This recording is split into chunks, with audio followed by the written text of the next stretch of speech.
One. Good morning, America! Hello! Welcome. If you've never been here before, how this works is we're in a room right now that's getting streamed, but the only person's face that you see where this is streamed to is me. And so we talk about vulnerable things here, we talk about intense things here, and very fun things here too. And that's all welcome. And to make that safe, you can change your name. If you're in Zoom for the first time, you can change your name to anything, and that's what I will call you. And then it's like a call-in radio show almost when you're watching the replay of this, is how it feels. And today we are talking about anger and resentment in relationships. We polled the audience, we asked you, and you wanted this, which is honestly a little too easy for me because it's my entire job.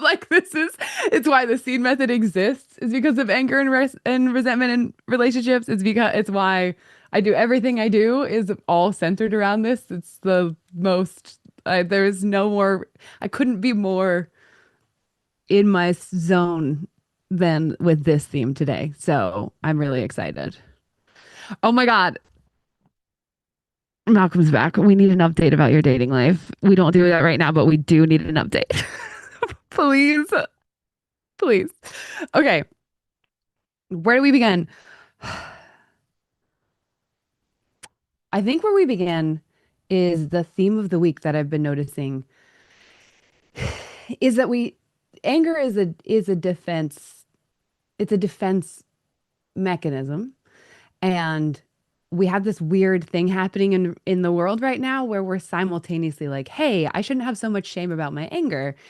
And also now we just kind of get stuck in anger, and there's not a lot of education or understanding around, okay, how do I make my anger something that's healthy and useful instead of something that just consumes my entire body because something went awry and it scared the crap out of me and I don't want to admit it, so now I'm stuck in anger. So that all started, and this is the way I explain this over and over again, and I just think it's the best way, which is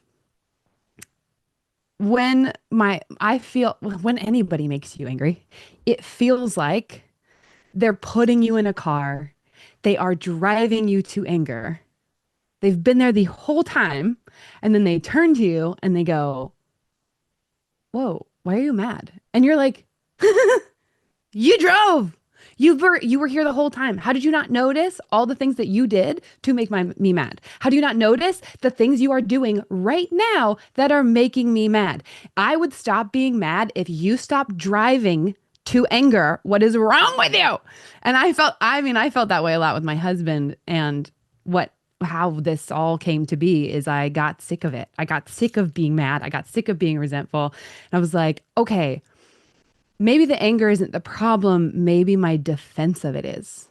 I'm sitting here in my anger going, I deserve to be angry. I deserve to be angry. You need to change your behavior. If you change your behavior, then I would feel better. Come on, bucko, get with the program. And what I started to learn was anger is an indicator. It's a doorway. It's not the end destination. So how do I know what's behind the door? Like, what do I do? So that's where the whole scene method even came from, was I got sick of being angry. Like I spent my whole life being really good at being calm, basically by avoiding. So if this thing's not feeling good anymore, I just leave. I just walk away. I just say, clearly, this is not a good fit. Clearly, you're not a good person for me. Clearly. But my husband was clearly an awesome person. So it was the first time that I was like, okay, wait. On paper, you're very good. In this moment, I think you suck.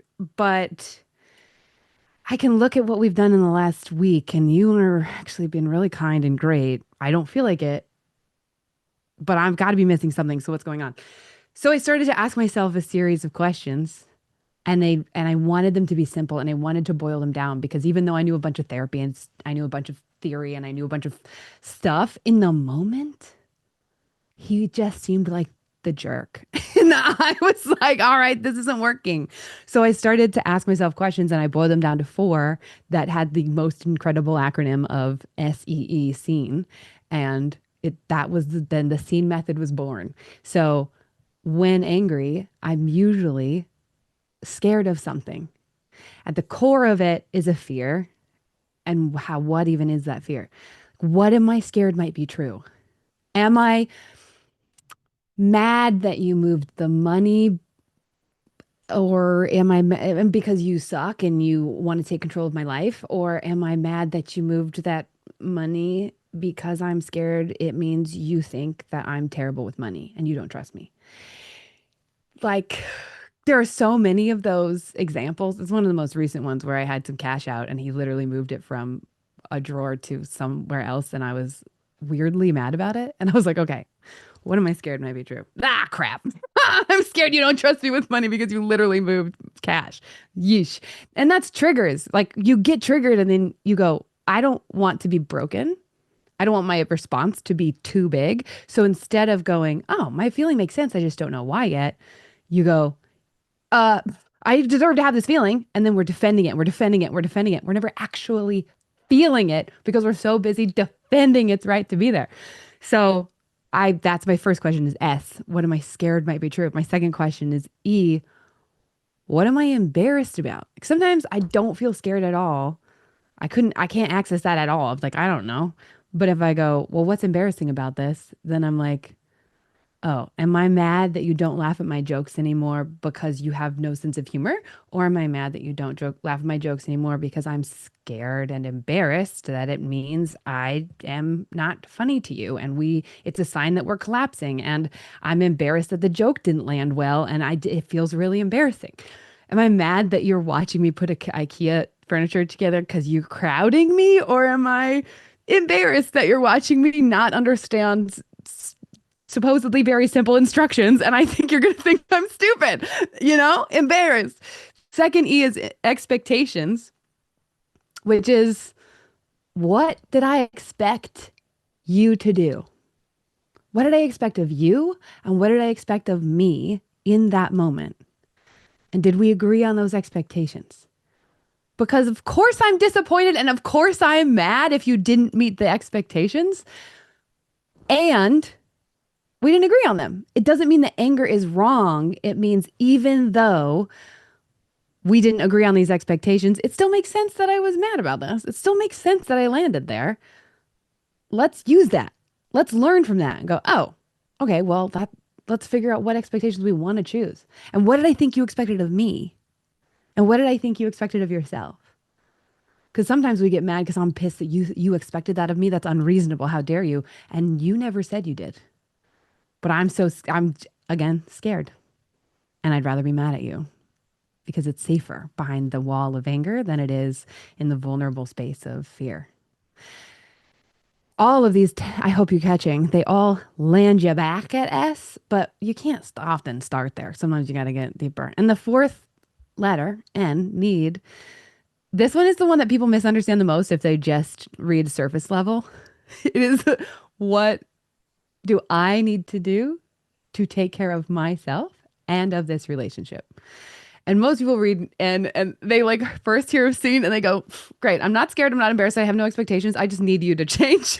I'm like, no, dude, that's the opposite. That's not how this works. What do you need to do to take care of yourself and this relationship? And that's where it's like, I'm feeling, this is one of my favorite examples. Abby Stumble says this, and I was like, this is perfect. It's the difference between being in this crowded room and it's super loud and you're getting really angry and you're like, why is it so loud in here? They did a terrible job with the acoustics. Why do so many people have to talk this loud? It's so stupid. I hate this. Or, ooh, I'm getting overstimulated. I think I need to step outside for a few minutes and then I'll come back in. Same situation, different way to handle it. And overstimulated tends to feel like angry. I'm annoyed. I'm angry. I'm something. Oh, cool. What is that telling me I need? What is that telling me I need to do to take care of myself? And what and of the relationship if it's happening in relationship. So you just, in that situation, you scurry on out and take care of yourself and then you come back. That's all about anger and resentment. That's all about noticing what the heck is happening inside of me and not denying anger, actually honoring it, and not defending anger, actually honoring it.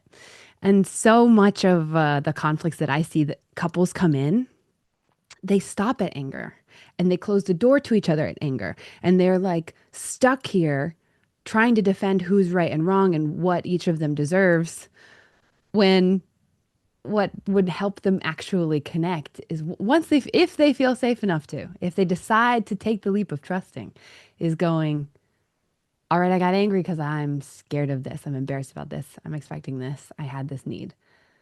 And the only way you can feel safe enough to do that is if you do it to yourself first, is if you first turn to yourself and go, whoa, I'm really angry. What's going on here? Oh, of course I'm scared of that. Let me love on that part of me and then turn to my partner and invite them to love on me too. I could talk literally nonstop on this and then it would get so I just gave you so many takeaways in 2 minutes that I or 10, whatever, however long I talk, that I will stop now and I'll start taking questions, but this is my jam. So I'm really excited for today.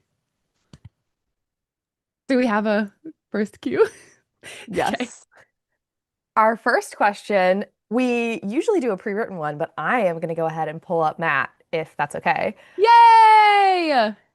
Good. We had so much conversation about his snacks in mime talk only. This is fun. Hey Morgan, how you doing? Hi, Matt. Good to talk to you.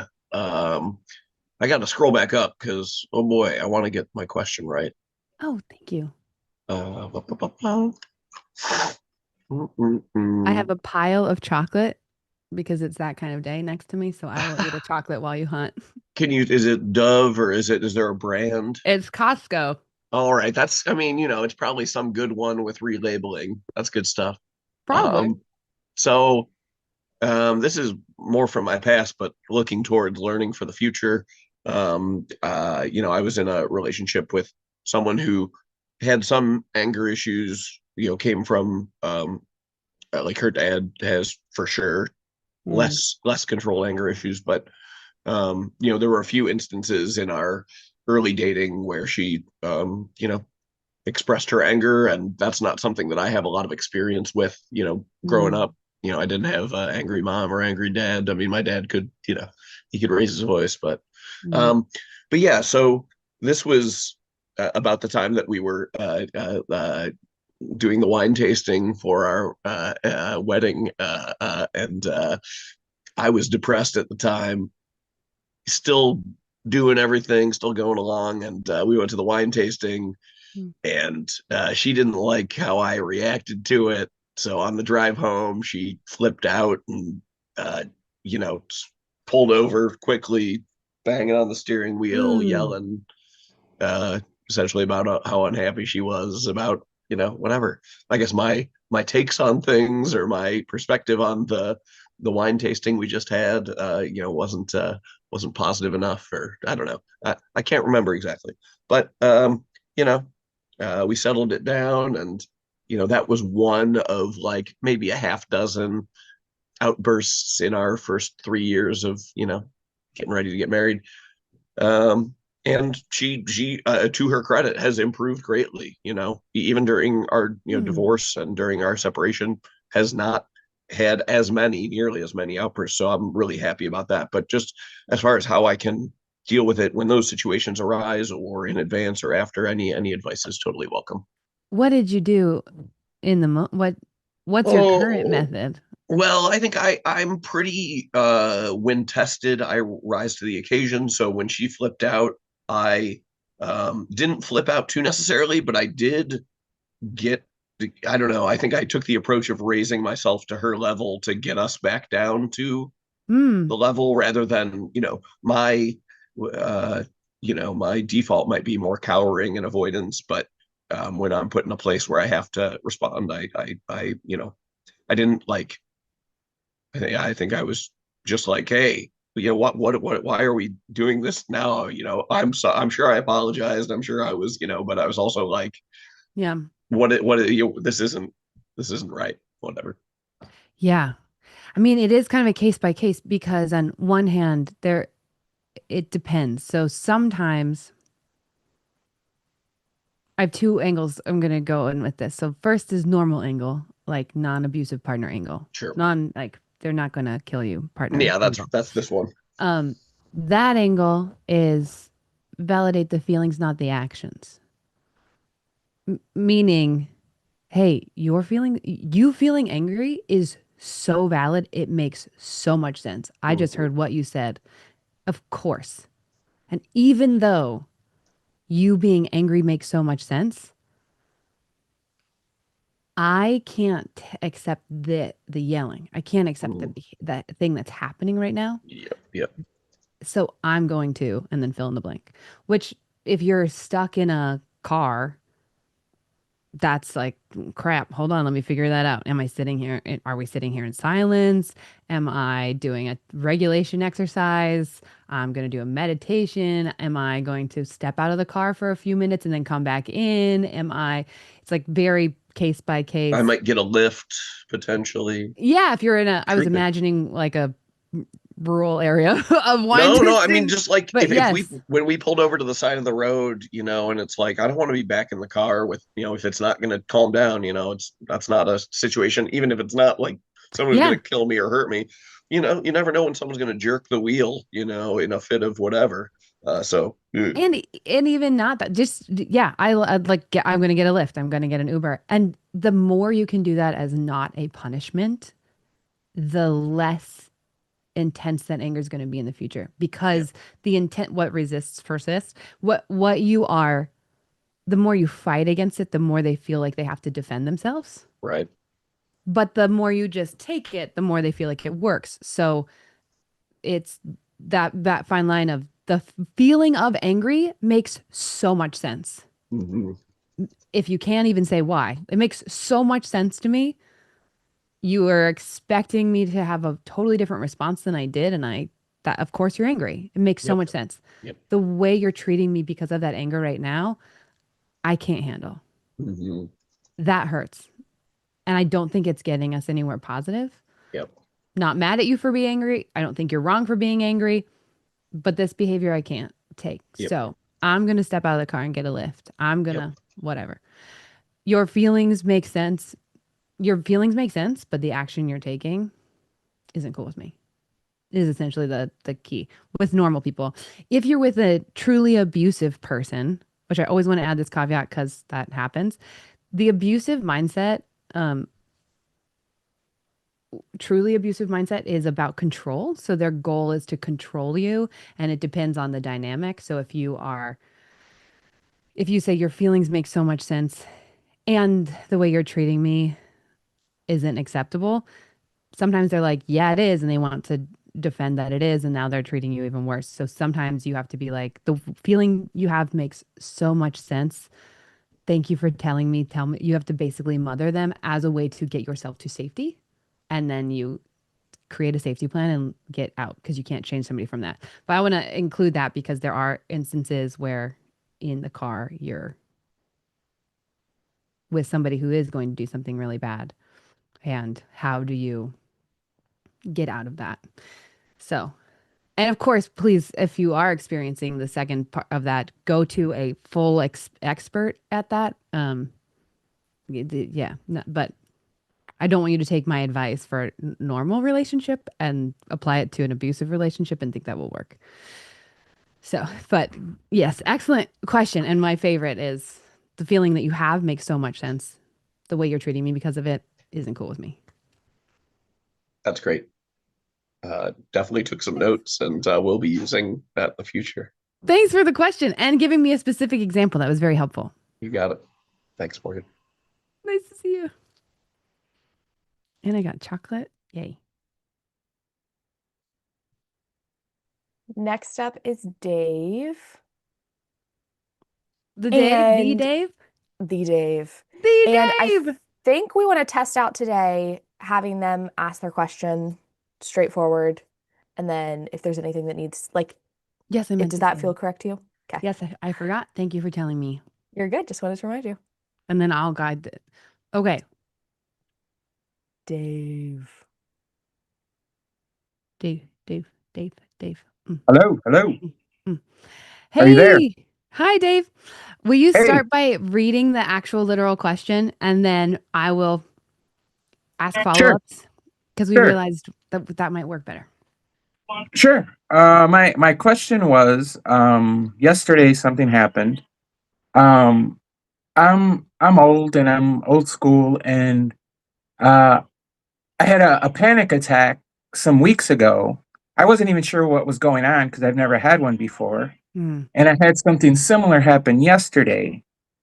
And it's just my body reacting this weird way that I don't understand.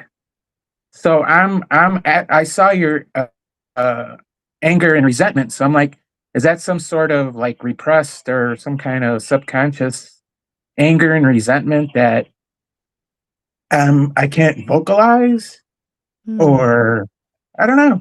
That was the that was basically the crux of my main question. You had a panic attack and you don't know why, and you're trying to figure out why. Yeah. Well, I could tell you why. We could get into all that. But first of all, you said you have chocolate. Look what I got. Yeah, For that's a scale, big boy. this is how big this is. For The scale, biggest chocolate bar. It's like this bigger than your head. it is. It is almost. But yeah, that's when everything started with my wife a few years back, I felt like a emotional toddler, because I hear all your guys on here, I hear your women, I hear you, and all these people talking from all these this advanced um theories about relationships and about attachment and all this stuff that I never knew before this, and I'm trying to learn because I'm trying to fix my relationship. And you were talking about abusive versus non-abusive, and mine, I guess it falls into the it's even hard to say, like, abusive. So I guess that might color your answer to my question, but I just wanted to add that in as well. And I just can't seem to see myself out of this, despite that, because I'm so in love with my wife. Hmm. Mixed questions there. Yeah, sorry about all that. Because no, you didn't do anything wrong. I'm thinking about what you need right now for real. Are Okay, you well, the just trying panic to attack from a few weeks ago was she was 1,000 miles away with her family, and I didn't know what she was doing, what she was up to, if she's seeing people out there. I didn't, so I'm completely like freaked out about it. So that's when I started. When I noticed first, I started yesterday. I was looking in her phone. All right, get in the comments and everybody get mad at me. I was looking in her phone and I saw some body talk, with some people who, because Oh, she's in the Facebook friends and chatting group. So yeah. that's inviting lots of strange men to come and say, "Hey, you're cute. Let's hang out. Here's my number. Let's, whatever." Yeah. So I had done that before, and I never really saw anything, and I told her I wouldn't anymore, but I did yesterday, admittedly. And I saw some. She wasn't really going back at them necessarily, but she wasn't, deleting them, or, oh my gosh, how could you say something Hmm. like that, that kind of thing. Well, So you after that happened, we were together, me and her and my daughter. We had to be together for something, and I was just like, I had to drive, and I'm like, just kind of, and I could feel the panic attack stuff happening again. mm, So, you know, yeah. Well, okay. I from last week, a key thing to know is the level of you guys are separated right now? we are not. We are together, and I think I might have said last week, every day is kind of like Groundhog Day or 51st dates. Yeah. It starts terrible, and then by the end of the night, we're hugged up and we're making love and everything's beautiful, and then it starts again the next day. And that's for 2 years Mm. now. And that's yeah. Well, when you said one of the things you said earlier that caught me was you consider this an abusive relationship, meaning she's abusing you. Uh, um, yes, yes, she gets physical from time to time. So yes. The abusive relationships are hard to leave because of how perfectly matched they are with human chemistry. It interacts like with your brain like a drug because they tend to have an intense high with them and an intense like they need you. You feel incredibly needed, which is this very fulfilling. It feels like a high when it's good, and then it feels like a complete crash when it's bad, and that is an addictive cycle in your brain. So then you need the high again, and the only person that can give you the high is them. It's not the from the even though they are the one who also im- helped that crash happen. They're the only one who gets you that high again. So you get on this cycle just like a drug where it gives you the high and then you have a worse crash. So then you have to get more for a high. It interacts like that. So there's a biological reason it's so hard to leave those relationships if that's the choice that you decide to make, which no one can make for you, obviously. So that's the first question I heard buried in there is you're recognizing this as a toxic and abusive cycle and yet struggling to want to leave it. Yeah. I mean, I saw my therapist on Tuesday, and we talked, and I told him, we talked about this. Obviously, it dominates our conversations, my marriage and stuff. And I told him, I guess I'm not going to share her with anybody. And he said, "Well, I'm glad you found a line that you won't, you know, won't Mm. let her cross or whatever." Which is, when he was saying it, I was appreciative of it, but after the fact, he's probably like, "Well, God, thanks." She can't go out and screw a bunch of guys, and you're going to be cool with it. So no, that's definitely not the case. And if this is going to happen, and whatever happens with her Facebook dating or whatever that is, um, I'm gone. It's not gonna happen. Mm. Um, I just, again, I'm just confused because Mm. of all the physicality and stuff that the last time was Monday morning, I want to say, and then it's been fine since. Who knows?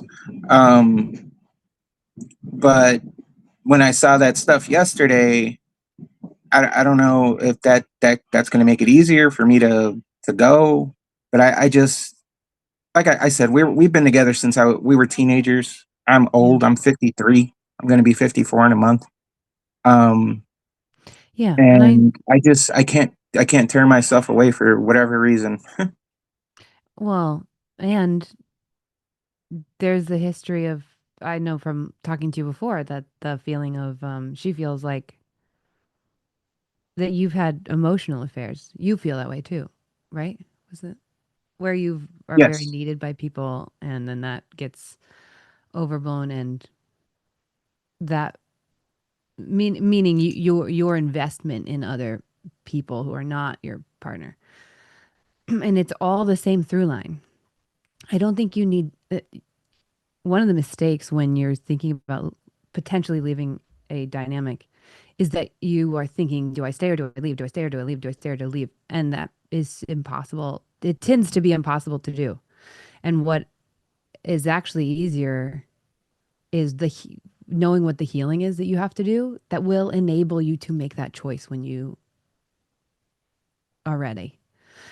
And this the same healing from last time that is the same thing that makes you go and have an emotional affair is the same thing that keeps you in this dynamic, which is what we talked about last time of the people pleasing and the being needed and the pouring yourself into other people,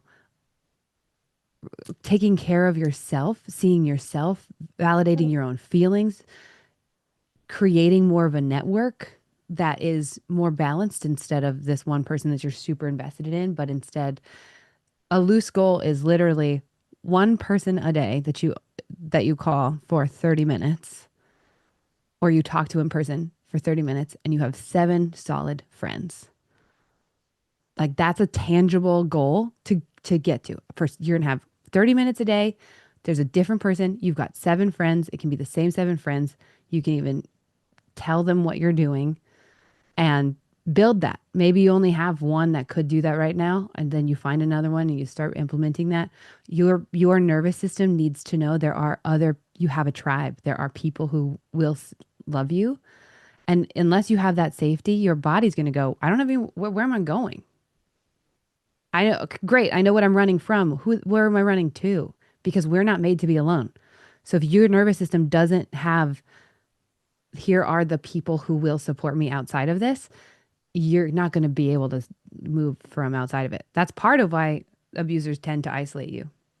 And if you isolate yourself because of how much you pour into somebody, which is really common, you're Yeah. accidentally doing that to yourself. So that building that support of teaching your nervous system that there are people who love you and starting to recognize what you feel and speak it. I'm feeling this and I'm going to do this about that feeling as frequently as possible. These are just the really practical, tangible steps to start healing to the point that when you ask that question, you can get an answer that you will follow through on. Because right now you're asking a question that it's darkness on either side. Like no matter what you choose, it kind of sucks. Let's get a if we create a system that now it doesn't suck so much that you've got a bright light that you're walking towards, you're going to take baby steps there and you're already going to be on the path to a safer life when you make that decision, if you make that decision. But pushing yourself to make it now before you've got the safety net is brutal. Oh yeah. Yeah, that's every day. You talk about 7 friends right now. There's literally none. I had my cousins I grew up with. They don't really call me anymore. I know. Since all this stuff happened. Actual friends, not acquaintances. That's about it. That My daughters are grown. My daughters are in their 30s, and I don't want to put all of this on them, and I don't want to give mm-mm. them weird details about me and their mother. And other than that, I mean, it's nobody. I So called and talked to my. Oh, go ahead. Go ahead. that's what I'm saying. If I can give you a homework assignment, it's start building into those look at your acquaintances and start almost like dating to create real friendships with them. Find somebody like out of your acquaintances, be like, who would actually maybe be a great friend? And then start building into a possible friendship with several of Okay. those. I think you need to, I don't think focusing on your relationship with your wife right now is helping anything. I think it's hurting it because it's too high stakes. Every moment is, do I stay? Do I go? Are we okay or are we not? It's all or nothing all the time. The stakes will lower if you have a support system. And you are not the only person who gets to the point where you've got zero. It happens so frequently.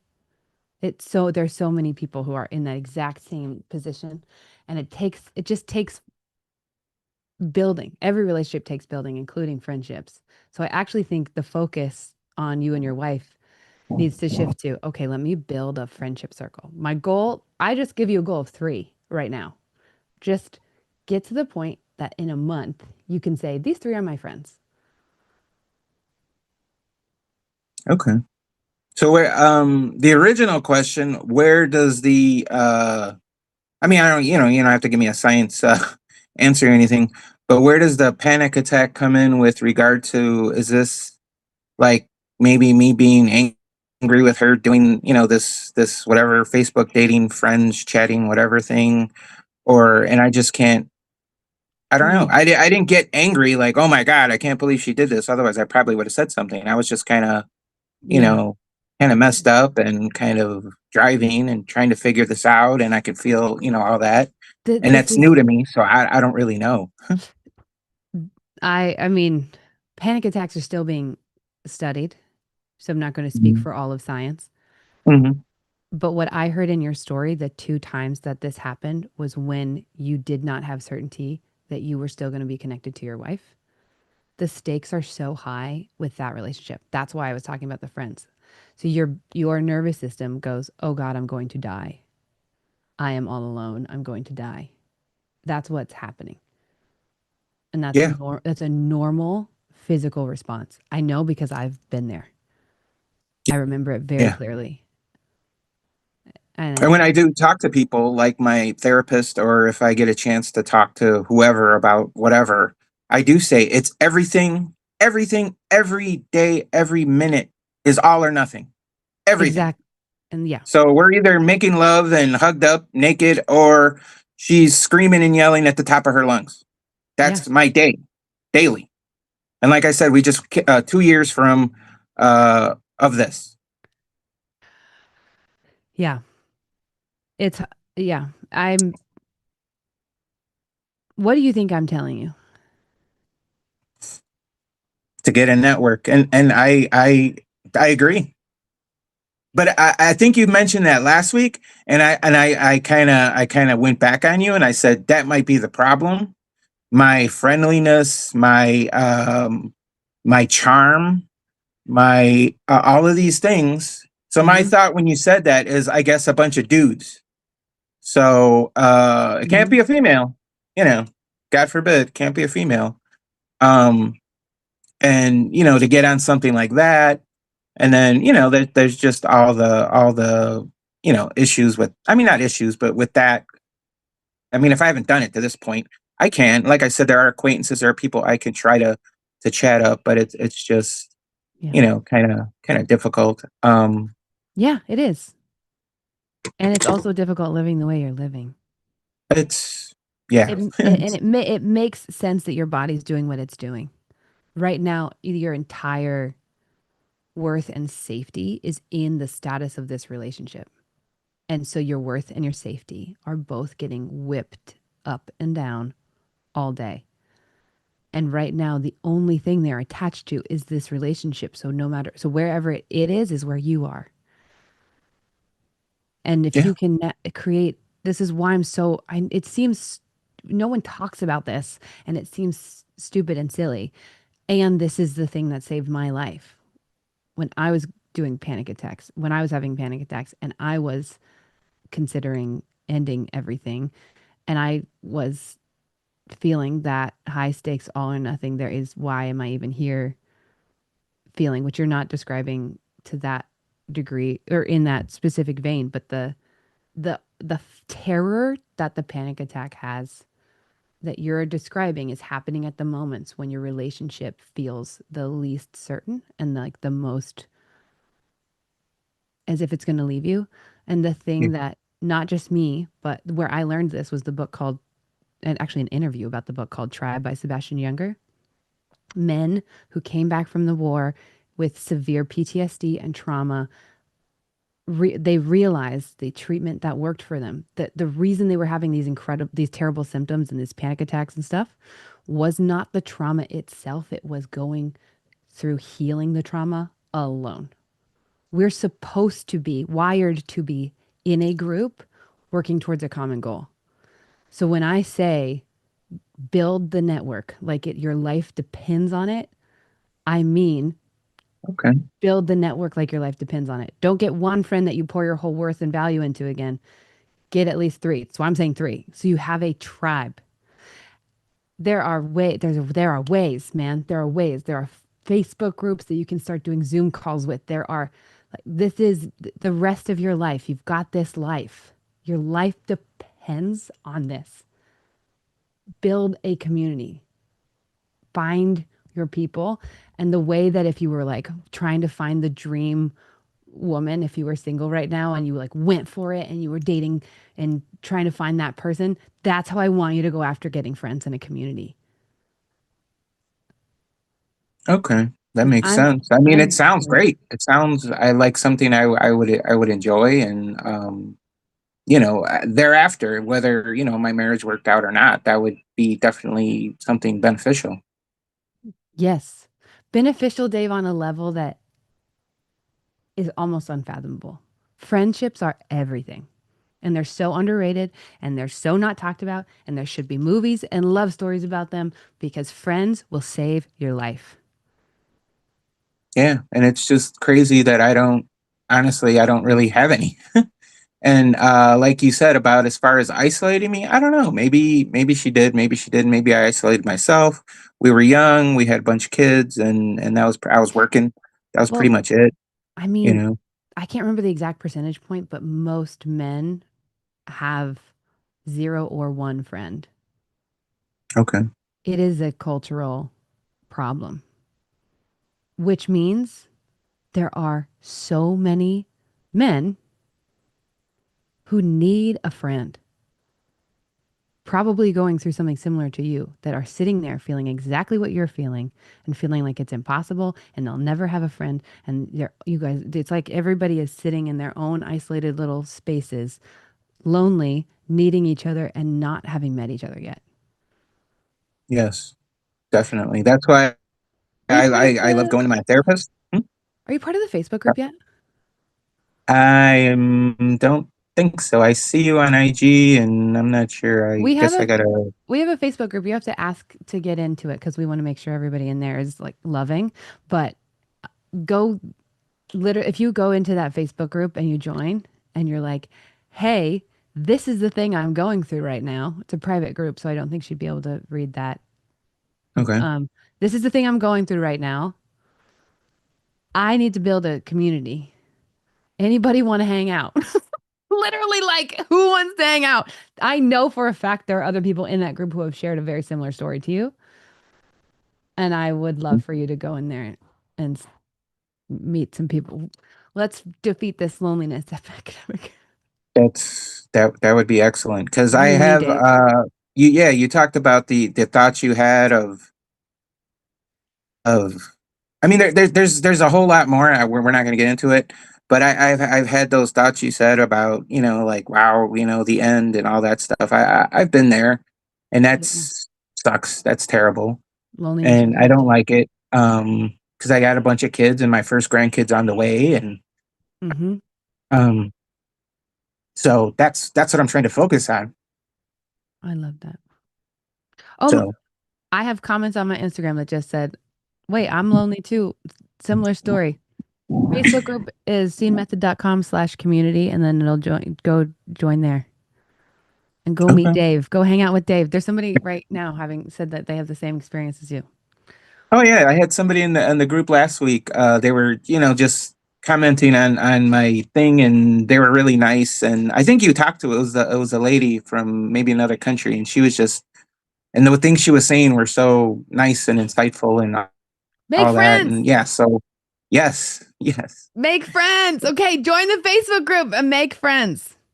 And I'm going to see you yeah, next week. And I hope you've had one friend date by the time I see you. yes, ma'am. Homework assignment. I will work hard on that. I promise. Thank you, Morgan. Good. I really appreciate you. I appreciate you too, Dave. Thank you.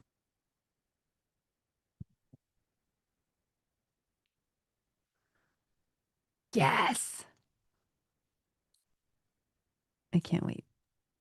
We're going to All have so right, many next besties. up, Lainey. Are you ready? Are you good to go? Okay, cool. Hi. Hi. I'm so excited. I apologize for some small amounts of chaos happening in the background. My kids are about to go on a walk with grandma. Oh, I couldn't love that more. Except for Oh, this one. great. She's my barnacle. She's staying with me. This is Elsie. Hi, Elsie, baby. Shh. Okay. So the question was twofold. Ooh. When talking about a relationship, does that also include the relationship with yourself? Um, can you be more specific when I was saying that? If You you have mean if it's an anger and resentment in relationships, do you get to be yes. angry and resentful towards yourself in that relationship? Does that count? It counts, girl. Yes. That Okay. you just I mean, I'm usually trying to explain to people that they're angry and resentful to themselves. If you already know that, you're just one step further than most people. Go. Okay, so then part two is then how do I, not you, how do I stop blaming myself for a thing when the thing actually happened? How do you stop blaming yourself for a thing when the thing actually Yeah, happened? angry and resentful toward yourself, blaming yourself for something, but the thing actually happened. Mm. Well, what are you scared will happen to you if you stop being angry? I don't know. Backstory. In 2022, I lost a pregnancy pretty late term. And I blame myself for it because I was playing volleyball when I probably shouldn't have been. I didn't like nothing happened during the volleyball game, and every doctor and every person that I have talked to in my life has been like, no, that couldn't have possibly been it because like they're pretty safe in there. Like I didn't hit my belly or anything, but it was like the timing works out. So in my head, because I went to my 20-week ultrasound thinking that everything was fine, and then they were like, no heartbeat, and there hasn't been one for probably 2 weeks. And 2 weeks before that, I had been playing volleyball safely, like as carefully as I mean, I didn't dive or anything, but I have been like really big struggling with cascades of anxiety. My son is having a fit. Cascades of anxiety, getting worse and worse and worse since then. Like I used to be relatively fearless. You can ask Ryan. Used to be relatively fearless, and now I'm like terrified of everything all the time. And the more I like talk about it in therapy, talk about it with all of my siblings, talk about it with Ryan, the more like we kind of go down this rabbit hole, everything comes back to I was pretty fine until we lost Faith. And Brian and I were talking about it a couple of weeks ago, and he's like, kind of sounds like there's a lot of blame and resentment and guilt. And maybe you should talk to Morgan. And I said, okay, sure. But next week is office week, so I can't get on Good Morning America or Good Morgan America. Yeah. So I'm not in the office today, and there's all that. So how do you get to the point where you can forgive yourself for something that probably wasn't your fault, but in trying to make sense of it, right? Because like it is a thing that should never have happened. It's like you never actually think it's going to be you, right? When you're in that kind of a situation, but then when it actually happens, you're looking for some reason for it, and the only reason that I can see is I played volleyball when I probably shouldn't have.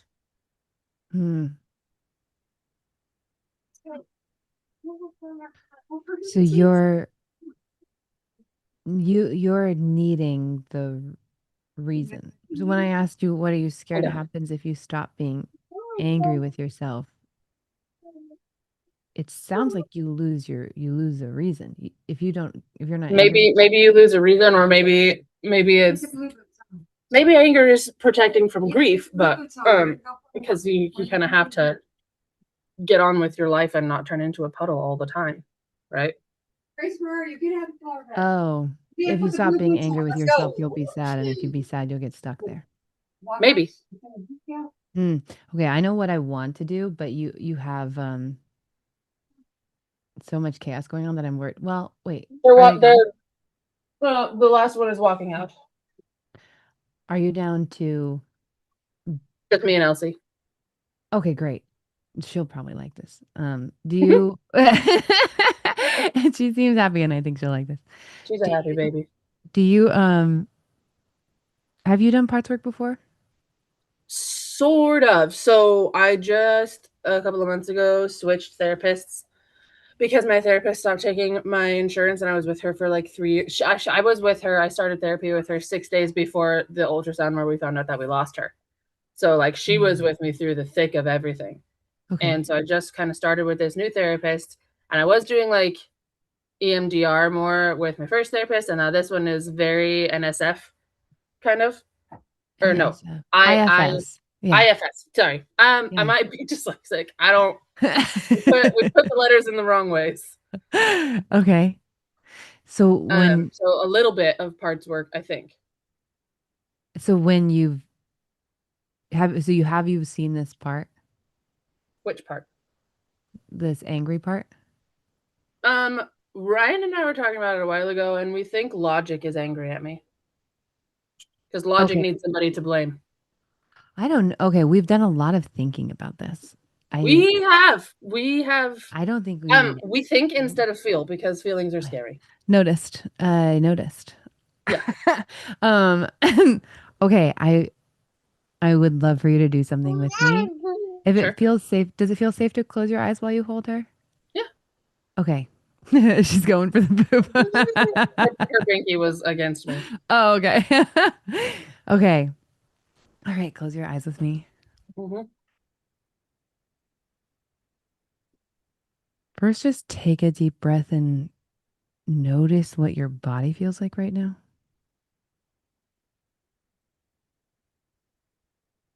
Notice out loud or? No, just notice. Okay.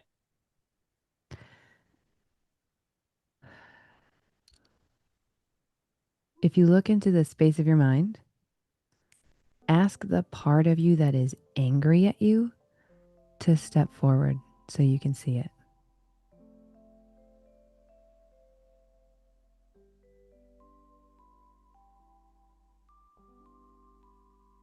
What happened?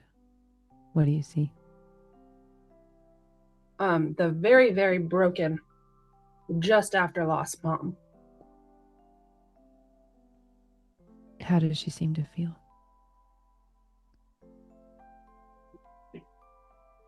She's pretty shattered. Yeah.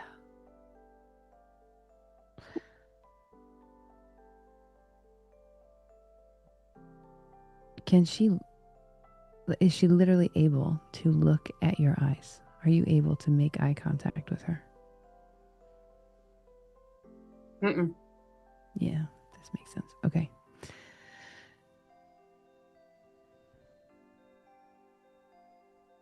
What is she afraid will happen if she looks at you?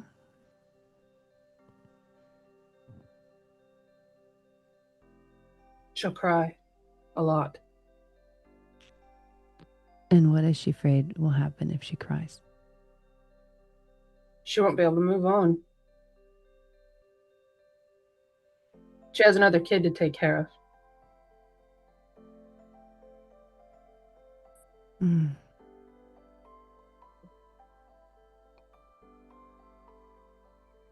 So what is she trying to protect you from? She's not trying to protect me, she's trying to protect him. Mm. Can you send her gratitude for that? It's so much to carry.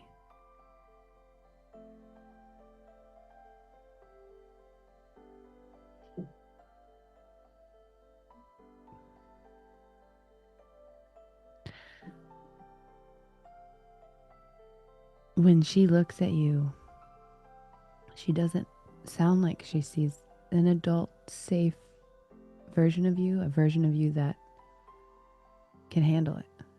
She sees something else. I don't know. I don't know what she sees. Can you ask her? When she looks at you, what does she see?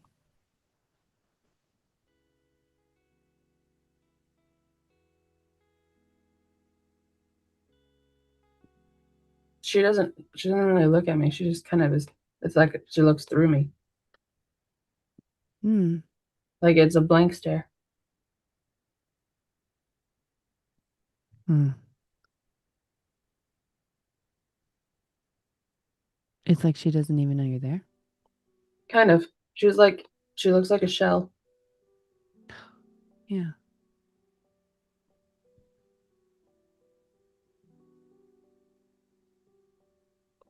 Just be with her for a sec.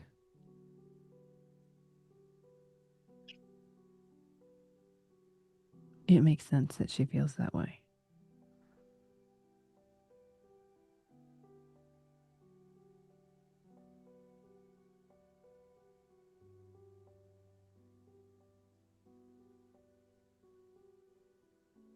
Can you ask her what she needs?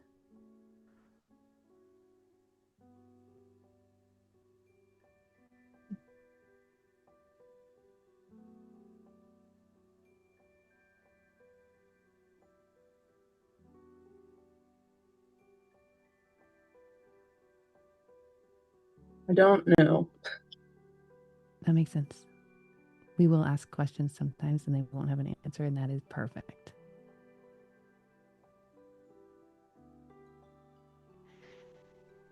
If you step back a little, is there any other part of you that's bubbling up and stepping forward? Or is it just her? That's just her. Mm. sounds like she feels very alone.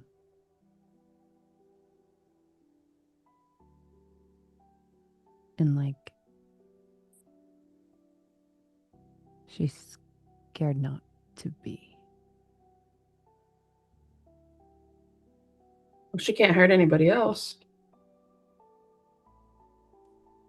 She thinks that she hurts people. She thinks if she shares, it will hurt people because they love her and they don't want her to hurt.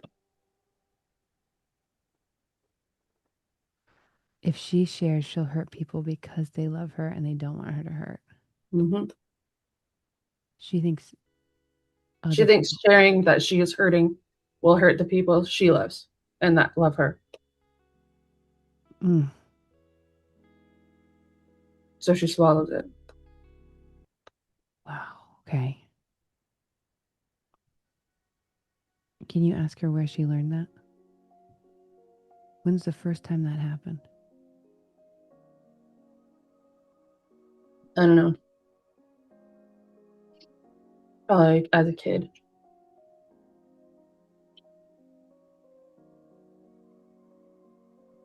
Is she still that broken mom or is she getting younger?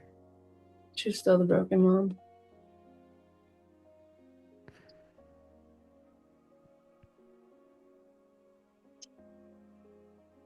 The kid who was told that, who learned that their feelings were too much and that feeling hurt people. Can you ask that kid to step forward?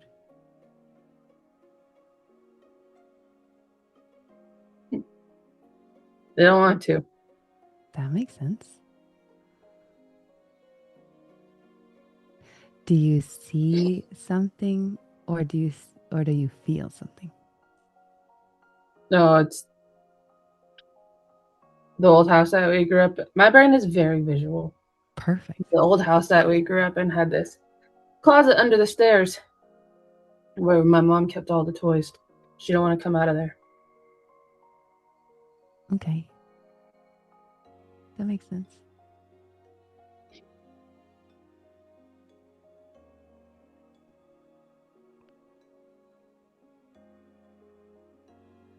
What is she trying to protect you from by staying in there? I have no idea. We're asking her.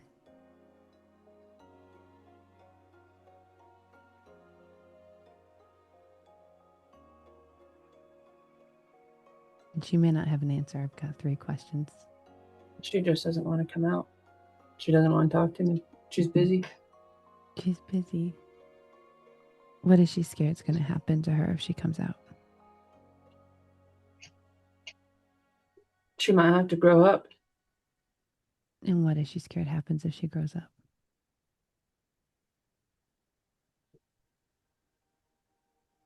I don't know. But growing up is scary. Yeah. So the only thing she's seen about growing up is scary. I guess. I don't know what else she's seen. Does she know what it feels like to hold that baby? This one? Yeah. I don't think so. Does she want to? Yeah. You want to show her?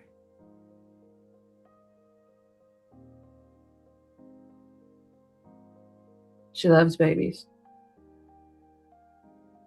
My mom used to run a daycare out of our house, so she's helped with babies her whole life.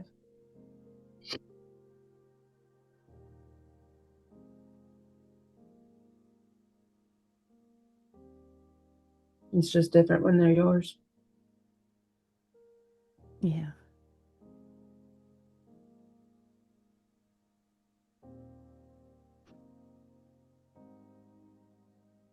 What's happening now? She's just smiling at Elsie.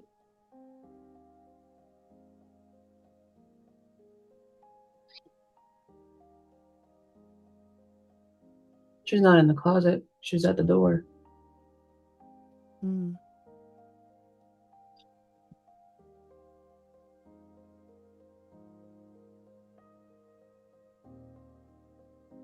What does it seem like she wants to do next? So it seems like she wants to take Elsie in the closet with her. Mm.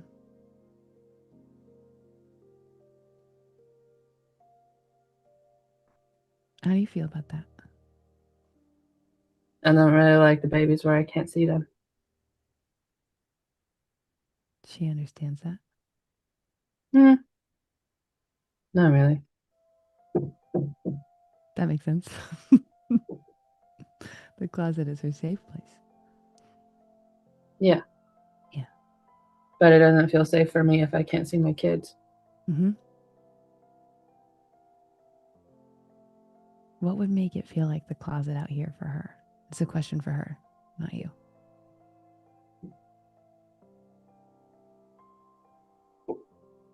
I don't know.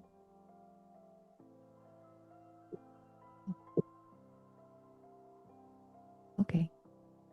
Would she like to go back in the closet? Yeah. Okay. She's allowed to go there as long as she wants. It just doesn't feel like I can. Like I can't follow her. What's she afraid? It's not a her. It's not like she says I can't go in. I feel like I'm not allowed to. What's keeping you from going in?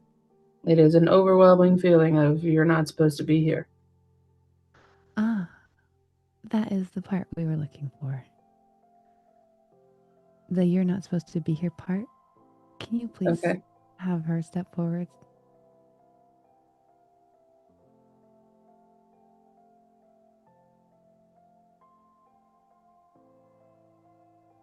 Okay.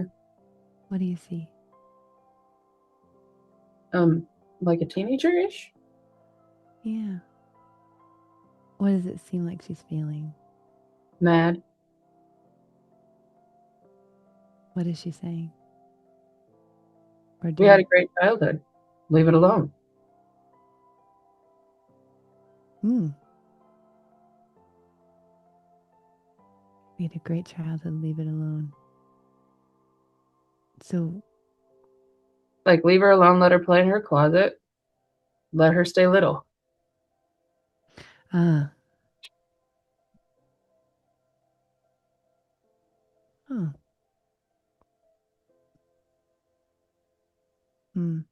So what good is she trying to do? Seems like she's trying to protect younger me. Do you feel any gratitude about that? I think so. Intention? Can you send her some of that gratitude? It seems like she fights really hard. Yeah, she's an angry little thing.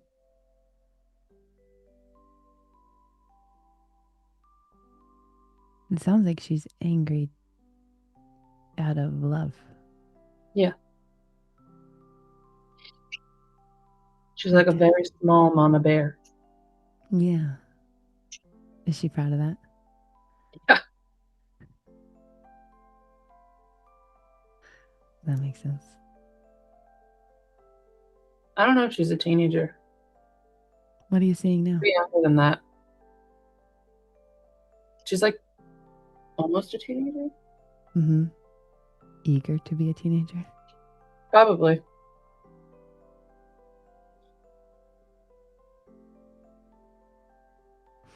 Interesting.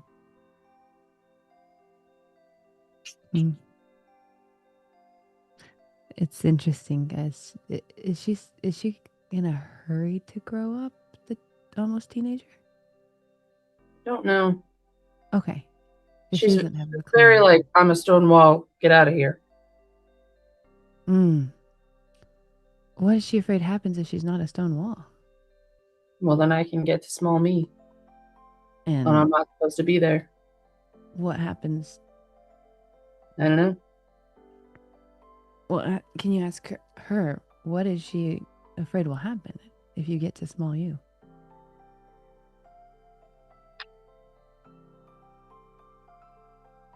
I might color small me's vision of what her life is like.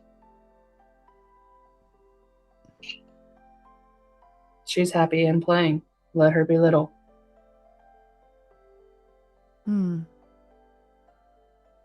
Like, don't bring any of your grown-up nonsense in here. We don't need to think about things that way. What does she consider grown-up nonsense? When she says that, what is she pointing to? I don't know, all the words that we have to describe things that maybe shouldn't have happened. Like what? I don't know.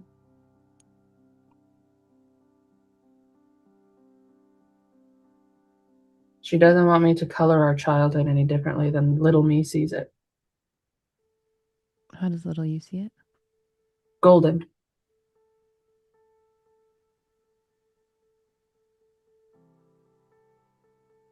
Okay.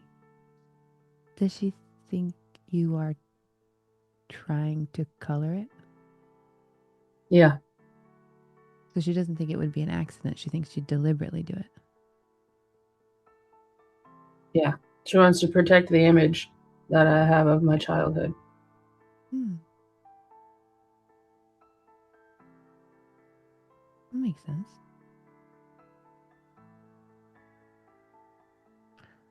So when she looks at you, she doesn't see somebody who loves the little you childhood. She sees somebody who wants to taint it. Yeah. I want to break it. I want to shatter the glass. Ooh, when she looks at you, she sees somebody who wants to shatter the glass. Mm-hmm. Well, that's not you either. Mm-mm. Who is it? I don't know. Can you ask the glass shatterer to step forward? I don't think there is a glass shatterer. I think that whoever the little preteen is sees me as a glass shatterer. Like, you get out of here. We don't need to talk about the childhood because it was golden.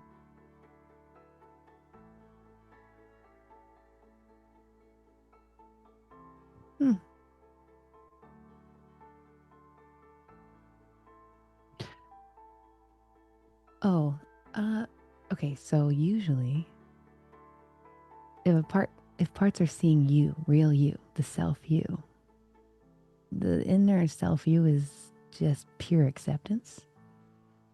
It's not able to glass shatter. All it does is love and accept. So it's the safest thing to be seen by. Mm-hmm. So if it's looking at you and really certain that you're going to do that, then it's not seeing you. It's seeing like almost a translucent, it's like a two-way mirror, like to you. It's not there, but when that part's looking at you, there's something else that is either hyperlogical or judgmental or that some part of you that it's pretty scared of. Does that feel resonant at all? Maybe. I mean, if it's in front of me and it's like a translucent mirror, I can't see it. Yeah.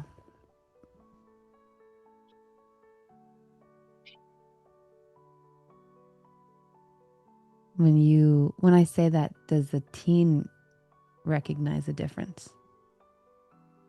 I think so.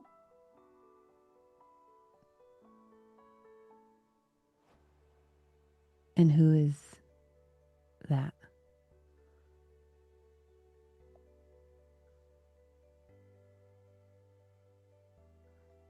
I don't recognize it. What do you mean? I don't like it. Doesn't look like a person. Oh, perfect. Okay, what does it look like? Clouds? Yeah, that makes sense. Okay. I know it's trippy, but yeah.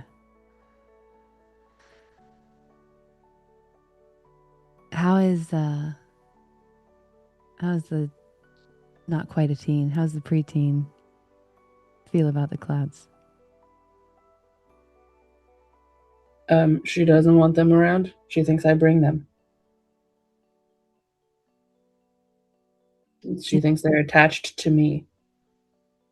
Can you ask the clouds to give everyone some space?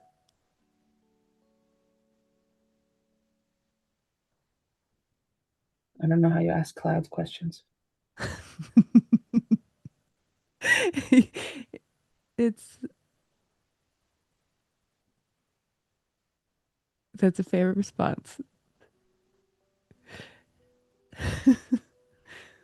They when talking like that, they did not want you didn't get the sense that the clouds wanted to shift away. They wanted to stay close. Is that what you're saying? I don't know because I don't like feel the clouds. It's just the kid sees the clouds. Oh, the clouds are attached to the kid, but the kid thinks it's attached to you. Oh, okay. That's what it seems like you just described. Probably. So She thinks they're on me, but so she's constantly defending small me from these clouds that are attached to her. yep, sounds like it. Okay.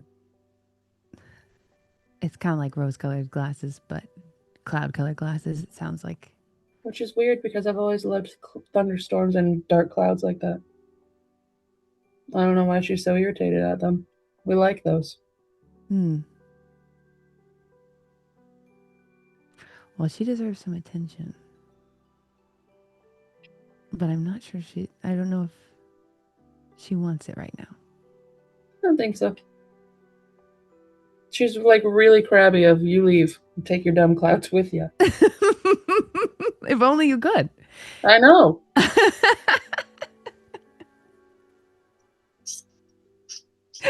Funny. And it's weird because whenever I've done this with like other people, we don't get to these critters. It is mainly just me and anxiety and logic sitting at a table. And they're fighting all the time. Yeah, but the human brain's way trippier than that. It is. And I don't think that I used to do MDR stuff. We were like walking through canyons in my brain that I'd like. It's so weird. Yeah. It's so awesome. Yeah. What happened to the shattered mom in your mind space? She just kind of like drifted off because I was talking to other people. She wasn't there. Mm-hmm.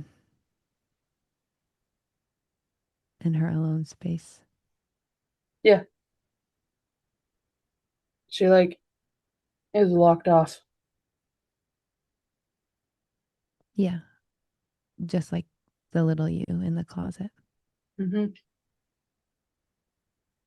What I I hear. think they're locked off for different reasons.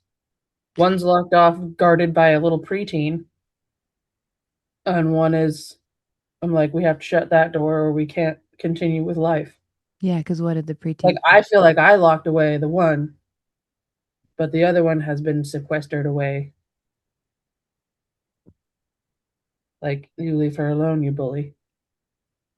Mm-hmm.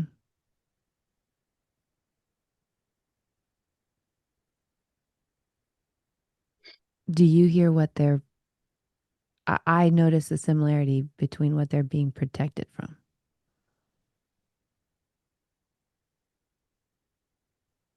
I don't. Both of them seem to think that big, heavy, honest emotions will kill you Will kill me? and the people around you. Okay. That's what it seemed like. The little kid in the closet was like, if, and the teen was like, she can't know that happened. She can't know that those things happen. It seemed like that was Okay. part of it. Like, as if the pain you've felt is I was going to say burden, but it's like beyond a burden. It's like if you let yourself feel that pain and you let yourself show that pain, it would hurt you and you'd get stuck there, but it would also hurt everyone around you. Yeah, I'd like an atomic bomb blow everybody up. And Yeah. I would be ground zero. Hmm. And the connection is that you learn that early on, that dynamic between closet kid and preteen. That preteen is protecting closet kid from atomic bomb stuff. So at some point there, you learned your big feelings hurt people, your big pains hurt people. And then you had the biggest pain of your life, and your brain had spent its entire life preparing for this moment to lock away that pain so you couldn't hurt people. Like I have to be okay, or the people around me aren't okay. Yes. I have to be okay so I can protect the people who are around me. Yes, I think so. That's what it sounded like. Does that feel resonant to you? Mm-hmm. And that's what's got you, the dynamic you explained of these three are yelling around the table. I'm not yelling. I'm just listening to anxiety and logic yell at each other. Yeah. Oh, three. I thought it was three. It's two. Logic and anxiety yelling at each other. Mm-hmm. They fight all the They, time. Because they're, anxiety is afraid of everything, and logic is like, calm down, you sissy. except they're kind of on the same team. That's what Ryan said the last time we talked about this. Because when the brain is trying to keep you from feeling something, it pulls you into chaos. So it'll bounce you back and forth between these things that are up here that are safe because they don't hurt people the way that would. So if I can just keep myself busy fighting between logic and anxiety, then I won't actually have to walk through the pain. Hmm. Which is interesting because when we were doing EMDR, we got to like the edge of this canyon, and I went, I'm not going down there. And my brain like shut down, I will not anymore. And we Yeah. never went down there. And I like constantly distracted my therapist with like small talk Yeah. for like a year. And then she was like, hey, I don't take your insurance anymore. You got to go see somebody else. Yeah. Your fear is so big it became a certainty. What's scarier than the fear itself is not knowing when it's going to happen. So if you just decide no one can handle this pain, it will hurt everyone, then you never have to find out that you might be right. You never have to dare to hope because that's losing something is harder than not having it. So you, your, so many of your parts have learned so aggressively for so long. Your pain is too much. Just be fine. Just be fine. Hmm. And it's not true, but it's scary to take the risk of finding that out.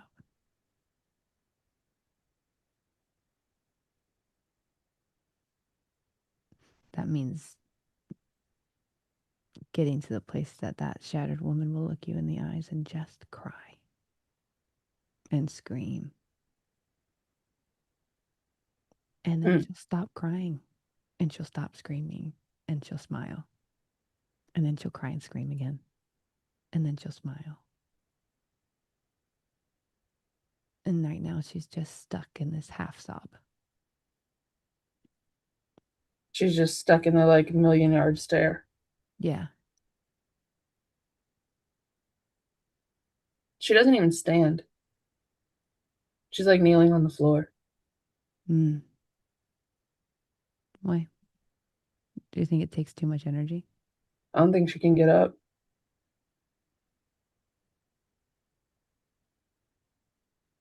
Yeah. That she's, yeah.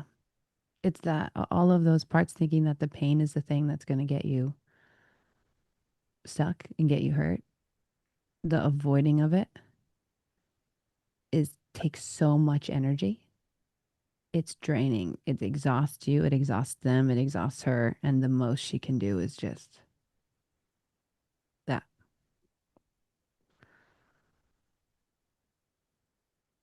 And one day she'll get sick of it. And then we'll have an atomic bomb. Maybe, or maybe you'll have a heartbeat. You know what I mean? She's trying to keep herself in a coma. But emotions, life that looks like this, it's a heartbeat. She thinks this is what's safe, and it's actually dead. Because this is how she keeps life going for her 18-month-old. That's definitely the belief, yeah. Because she thinks this is what happens. Yeah. She doesn't know it goes biologically what happens after you cry. Endorphin rush. Like literally just from biology only. I mean, she cried all the time, but she didn't cry when the baby was around. She had to keep it level so that he didn't feel it, how heavy it was in the house. Oh, yeah. Because he was a baby. How could he know? Yeah. And babies are egocentric. I see. And then the holding it in now, when you say it will hurt the people around you, or when she says it'll hurt the people around you, is that just the baby or is that everybody? No, that's everybody. The people who love me, like, really love me. And if I am hurting, then they hurt with me. And I don't want them to hurt at all because this is heavy. They don't need to carry extra. They got their own stuff going on. Whoa, hold on. If somebody hurts with you, you think they're putting your hurt on them? Yes. No, girl, that's not empathy. That's codependence. If you hurt, right, listening to you, if I'm over here and I'm crying with you, it's not a burden on me. It's the way human emotions are supposed to work. We can self-regulate to a point and then we co-regulate. You can't co-regulate until you self-regulate, but you also need co-regulation. So it actually flows. It's not a stagnant thing. It's not like you feel hurt and then it gets put on my back unless I've got some old shit that I would really, it makes me feel worthy to put it on my back. That's my thing, not yours. But if you're hurting and I'm hurting with you, it's just flowing. I don't take that on. And if I take that on, that's not because of you. It's anybody who talks to me, I'm going to put their stuff on me because I've got something that I need to always take on a burden. But that's not how emotions work. Huh. Okay. Your hurt isn't something for someone to fix. It's just something for someone to see with you. And our feelings have to be witnessed because it's how we work. Hmm.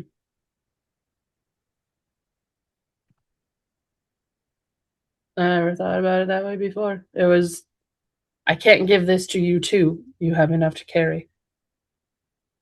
Not a burden. I wouldn't even call it a gift. It's just not. It's not an item that gets passed around. It's like it's more like water. And right now, because you don't want it to get on anyone else, you've got a dam up, but it's a hell of a lot of water. Mm-hmm. But when you Yeah, really, that's how I used to say it when, like, in the beginning of therapy, is I have to, like, hold it together because I can't have this splash on Liam.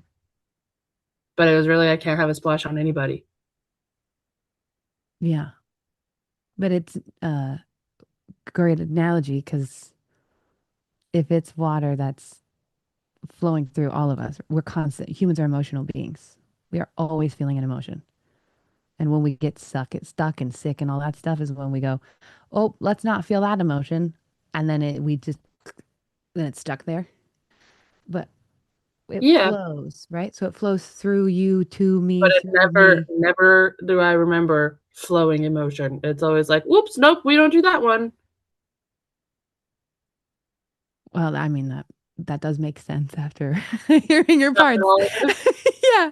And honestly, most of us were taught that because most people think, oh, if you're telling me an emotion, I guess you're expecting me to fix it.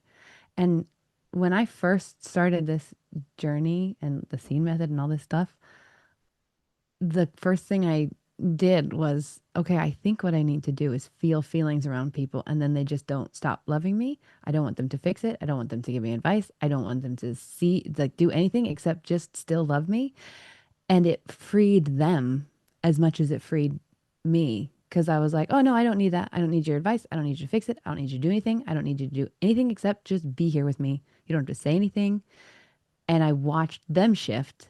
And then I started doing that. And I mean, I'm doing it right now with you. Like I'm just I don't feel an ounce of a burden from you.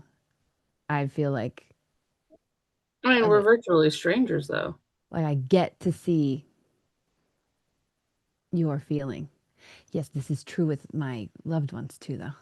This is like if you shift to somebody showing me their feeling is not my it's not now my responsibility to fix it. My entire responsibility, because literally it's the most you can do, is to lovingly witness and accept that feeling. And then that feeling has the lifespan it's supposed to have. That's literally all you can do. And you know this because if you look back on your history, every time you've tried to fix somebody's feeling, it may work for a short period and then it backfires for some reason.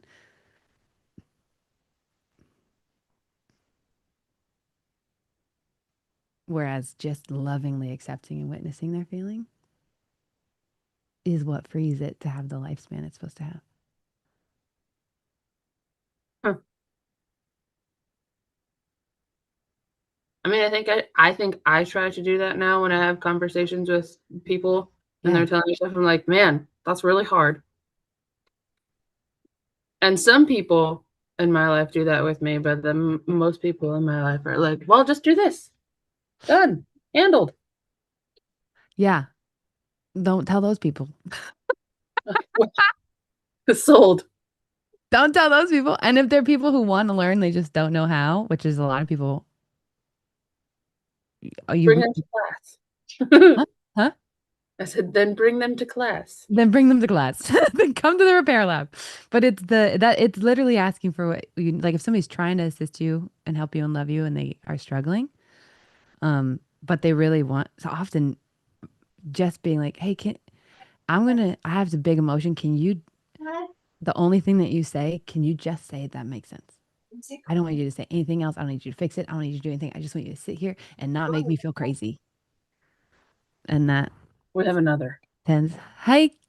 This is the 18-month-old, except for he's 5 now. Hi, kitty patoots. Bueno, he says. Bueno. You see Uncle Rag? He's down there in the corner. Right there, see?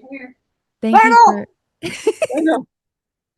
His dad has to speak a lot of Spanish for work, so he thinks that he speaks Spanish now. He does that not. is hilarious. That also was the beginning of us today. I don't know if you were here when I was telling you that, saying that I tried to teach myself Spanish by changing my automatic keyboard on my phone to Spanish, but I didn't actually know very many Spanish words, and it kept being the default keyboard. So then it would auto correct to words that are not. Because I would try to type English and it would be like, that's obviously not a word. So that's like Spanish is the theme today. Yeah. Thank you for daring to do this and be so vulnerable and be there with me. And real fun. It's such an honor to meet you. Yeah, well, it was good to meet you too. We've heard lots of things. I've watched one of these parts of it before in and out of working. Oh, really? Fun. I love the neutrality of we've heard a lot of things. You are Ryan's sister. We've heard a lot of things. Though, like really, really good things. I liked the neutral statement. It was funny. This is such a gift for me, Lainey. You have no idea. I love your brain and I love what you're processing. And my brain is a wild place. Crying over here. Oh, it's beautiful. It's a really beautiful place. It's fun. There's memories are like videos and questions get answered in videos a lot of the times. There's old houses, there's canyons, it's crazy. There's a little closet. Yeah, that's in the old house. We got clouds. So much. Yeah. So much going on. The question part is we're about signed off and taking the next question. He's okay. Yes. I'll let you go. We'll go to the next question. I loved this. Yes, thank you. Thank you. I always you should scroll back to the chat, by the way. People in my brain that we haven't talked to yet, so that was interesting. Fun. Yes, thank you. We'll see you. I keep forgetting that I wore this ridiculous fur thing, and because my because my screen, I just put whoever I'm talking to and I pull their whole face up. And then every time that I move it or you remove somebody and my face comes back up, I'm like, oh my God, this is a lot. This is extra. This is a lot. I feel like Auntie Mame, which is a very niche. No one even knows what that is. Do you know what that is? It's a very old movie musical uh called Auntie Mame, and she looks like she would wear this. So, thanks, Caesar. Thanks, Linda. Okay, cool. It is extra. I would like to wear more extra things. You found her, Addie? That was so fast. Addie found a picture of Auntie Mame. She should be on the vision board. Yes. Yeah. I love wearing extra stuff, and then I look at myself and I'm like, whoo, she's doing it today. I woke up, I had like a little mental breakdown about how my neurodivergence ruins my relationships, which I was considering talking about here, which I still may. And then I was like, 3 necklaces and fur. Compensate. Compensate. All right. That is incredible. Also, You her ready? earrings are lobsters. Oh, they are lobsters. You're so cute. Okay. We have our friend. Guess who? I don't know. Mac. Oh my God, Malcolm, has something happened? Do we have updates? Yes, as a matter of fact. Before we get into that, I would like to today's sponsor is Lint Excellent Shotguns. No, just kidding. This is what I've got going on. So I figured I'd grab my chocolate so we could all Christian just has keep it it chill. too. Malcolm, Christian has No the way. same one as you. What flavor? He's got Oh, 85%. 85%. Dang, That's that's legit. that's brutal. That's intense. That's my limit right there. I like the sea salt, you know. Oh my Love a gosh, touch of the sea salt. best. All right. So good. How have you been, Morgan? How was your last week? Great. That's great to hear. Rocking That's and great to rolling. hear. How has yours been? That's all we want to know. Tell us, Yes, please. it was well quite eventful. A lot happened, and I was it was so good to. I'm actually nervous, like, 'cause I'm like, dang, I gotta step into these shoes, these giant shoes right now. But What are you talking I about? learned You're so nervous much that from you're not going last. to. What? What'd you say? What are you nervous about? Oh, I'm nervous about being on the show. Oh, well, hi. That makes sense. I'm glad Yeah, you're back. I'm glad to I'm be glad back you're too. nervous. Yeah, yeah, exactly. It's a good kind of nervousness. Yeah, but some of the things that you modeled during the last live stream, I was able to emulate them in some of my interactions in the last week. And like so I think that was really cool. Like what? Yeah. What did you Yeah. do? What did I do? Oh You well, did. well, So you nervous. told me you pointed out how I made you feel seen. So Yeah. when someone was asking me questions about myself, how they were talking about how calm I seemed in my vibe, I pointed out and he asked if it was okay for him to ask me a weird question like that. I was like, no, actually, by you asking, I appreciate that. And by you asking that question, it makes me feel seen and feel good. You know, it's only validating my experience, you know. And later on, I told that guy that he inspired me, but really we were inspiring each other. So, like, yeah. And I was just like, I went to a pawn shop and this is the pawn shop salesman that told me this. So, like, Oh, yeah, I thought that was a really interesting interaction. Yeah. I But love yeah, that. yeah, yeah, yeah, yeah. But it's really cool how I'm seeing how this safe space is like everyone needs the spotlight so that their feelings can be seen. And Yeah. we have to put the spotlight here, there, everywhere. Everyone needs a turn. And I think Yeah. it's really beautiful uh how like I don't know, just making it about everyone. The way we're able to do that here is really cool. Yeah. Yes. Anyway, that's cool. Including Okay. what you got, like everybody who's here Yes. does it in the chat. Yeah. And their faces on the when you guys have your cameras on and then you supporting it's just it is beautiful. I agree. Yeah. Absolutely. Yeah. It's good to see you again though. Really It's good to good to see you see again. you. Did you go Yeah. on any dates this week? from I did not go on any dates. did you get However, any yes. I did message everyone. Everyone. Everyone who messaged you? Did people message you? Not everyone responded, but most of them did. Most of them did. Yeah. Oh, So we're yeah. cooking. We're cooking. We're cooking. That's so Yeah. exciting. Little Uh, yeah. okay, So I cool. think overall, I messaged 9 women and I got six, I think 6 answers. And honestly, it was, I got paragraphs, some I got pages.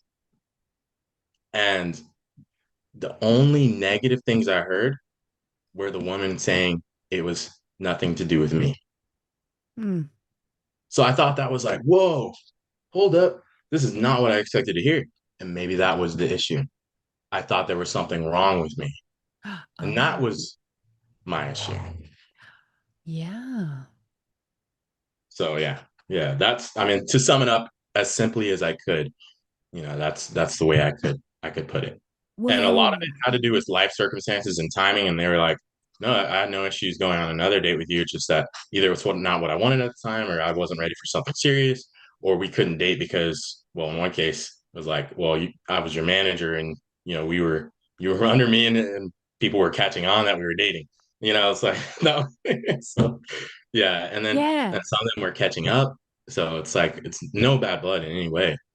And like even my ex-girlfriend who we dated for 6 months, she was like, there was honestly I couldn't think of anything at first, but after a while I was like, well, you asked me a lot of questions during our early dates. So I thought that was a little strange, but that probably has nothing to do with you. They were valid questions. And that was literally like the only thing that I could really say. So you reached out to the people you've dated in the past and asked them, "Hey, what ended this?" And all of them were like, "Nothing to do with you, Yeah. just some whatever." Because you're also very young, and most of these women are very young too. Hmm. Yeah. They all got weird. A lot of them, a lot of us have really weird wiring at that time. And the only Yeah. people we date are the people we're not going to stay with because we're Mm, learning how to heal that wiring. And so kind, good men feel incorrectly matched. mm, It's like, yeah. I don't know, there isn't chemistry or whatever.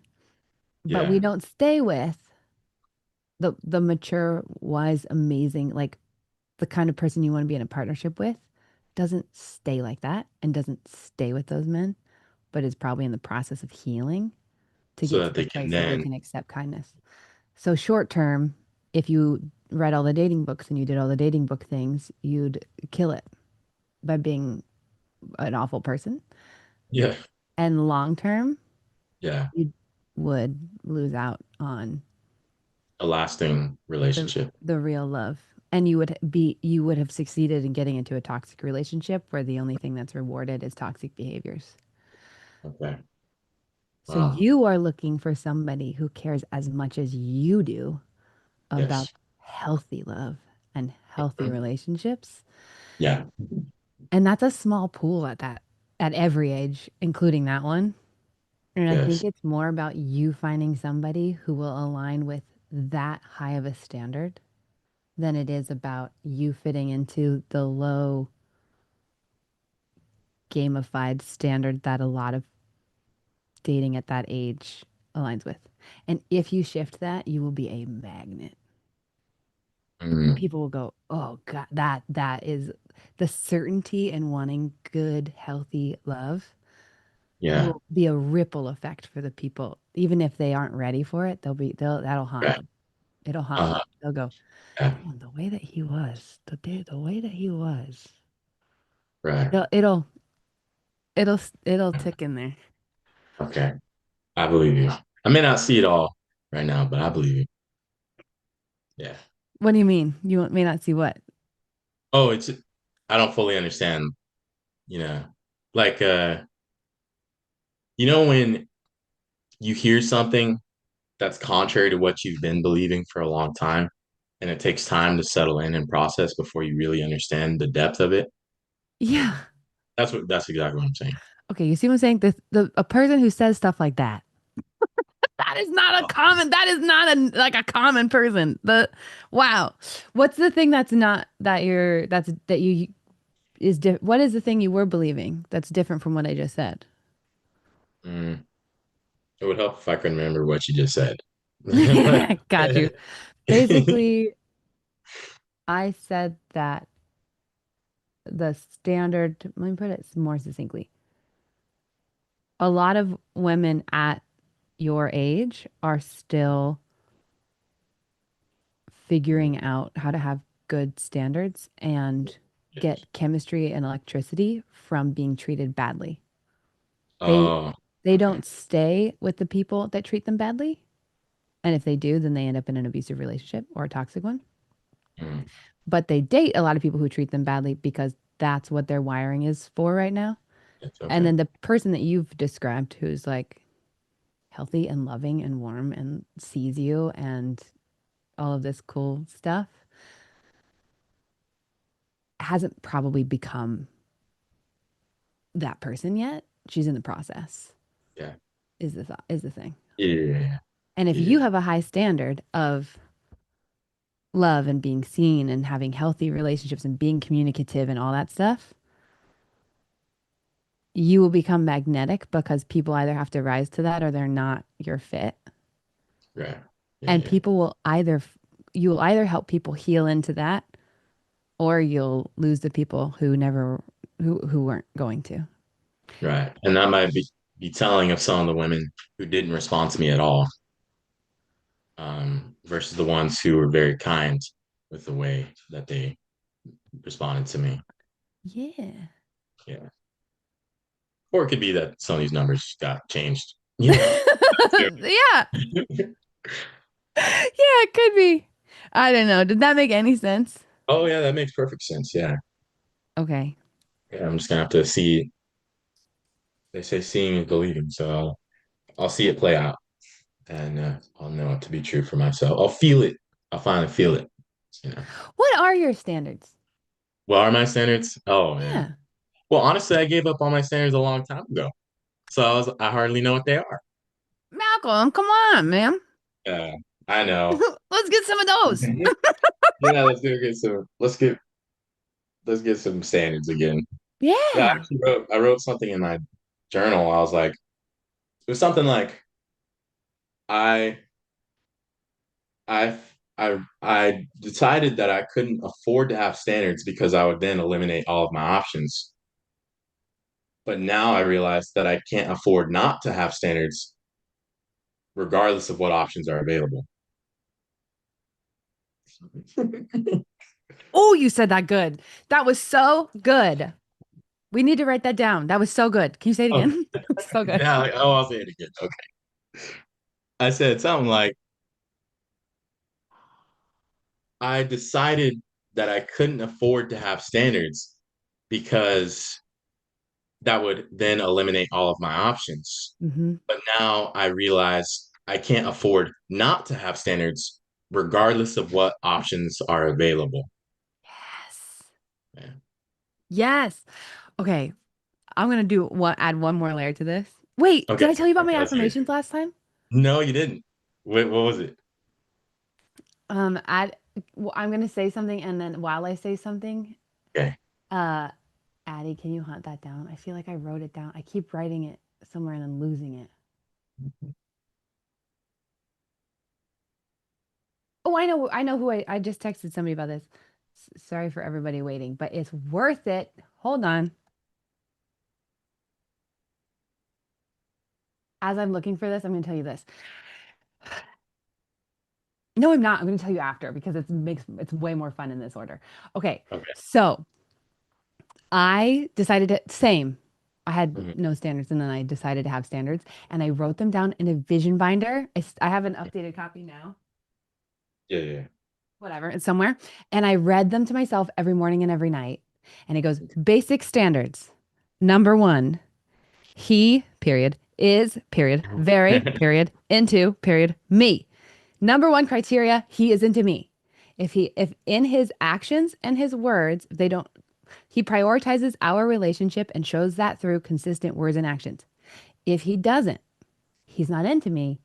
I'm not into this. My person is into me. Number Okay. one. Boom. Boom. Huge number one. If they're not into you, they're not your person. Two, All I'm right. madly in love with the man who's madly in love with me, which is really just saying that again because I really needed to get it through my stupid brain. Yes. I was like, I love the people who are hard to get because a lot of us think that the harder love is to earn, the more valuable it must be. But that's not how love works. People either choose to love you or they don't. It's It's almost not like because of what you've easier earned. love is more valuable. What? It's almost like the easier the love is, the more valuable. And I don't mean like as far as Yes. the work that you put into it, because it could be Yes. so challenging. I think you know what I I know you, mean. I love that. I love the way you said that. Yeah. If somebody is overflowing with love and so they give it to you, that is valuable love versus somebody who you have to beg to be loved by, is uh, what you're saying, right? yeah, yeah, pretty much. Yeah.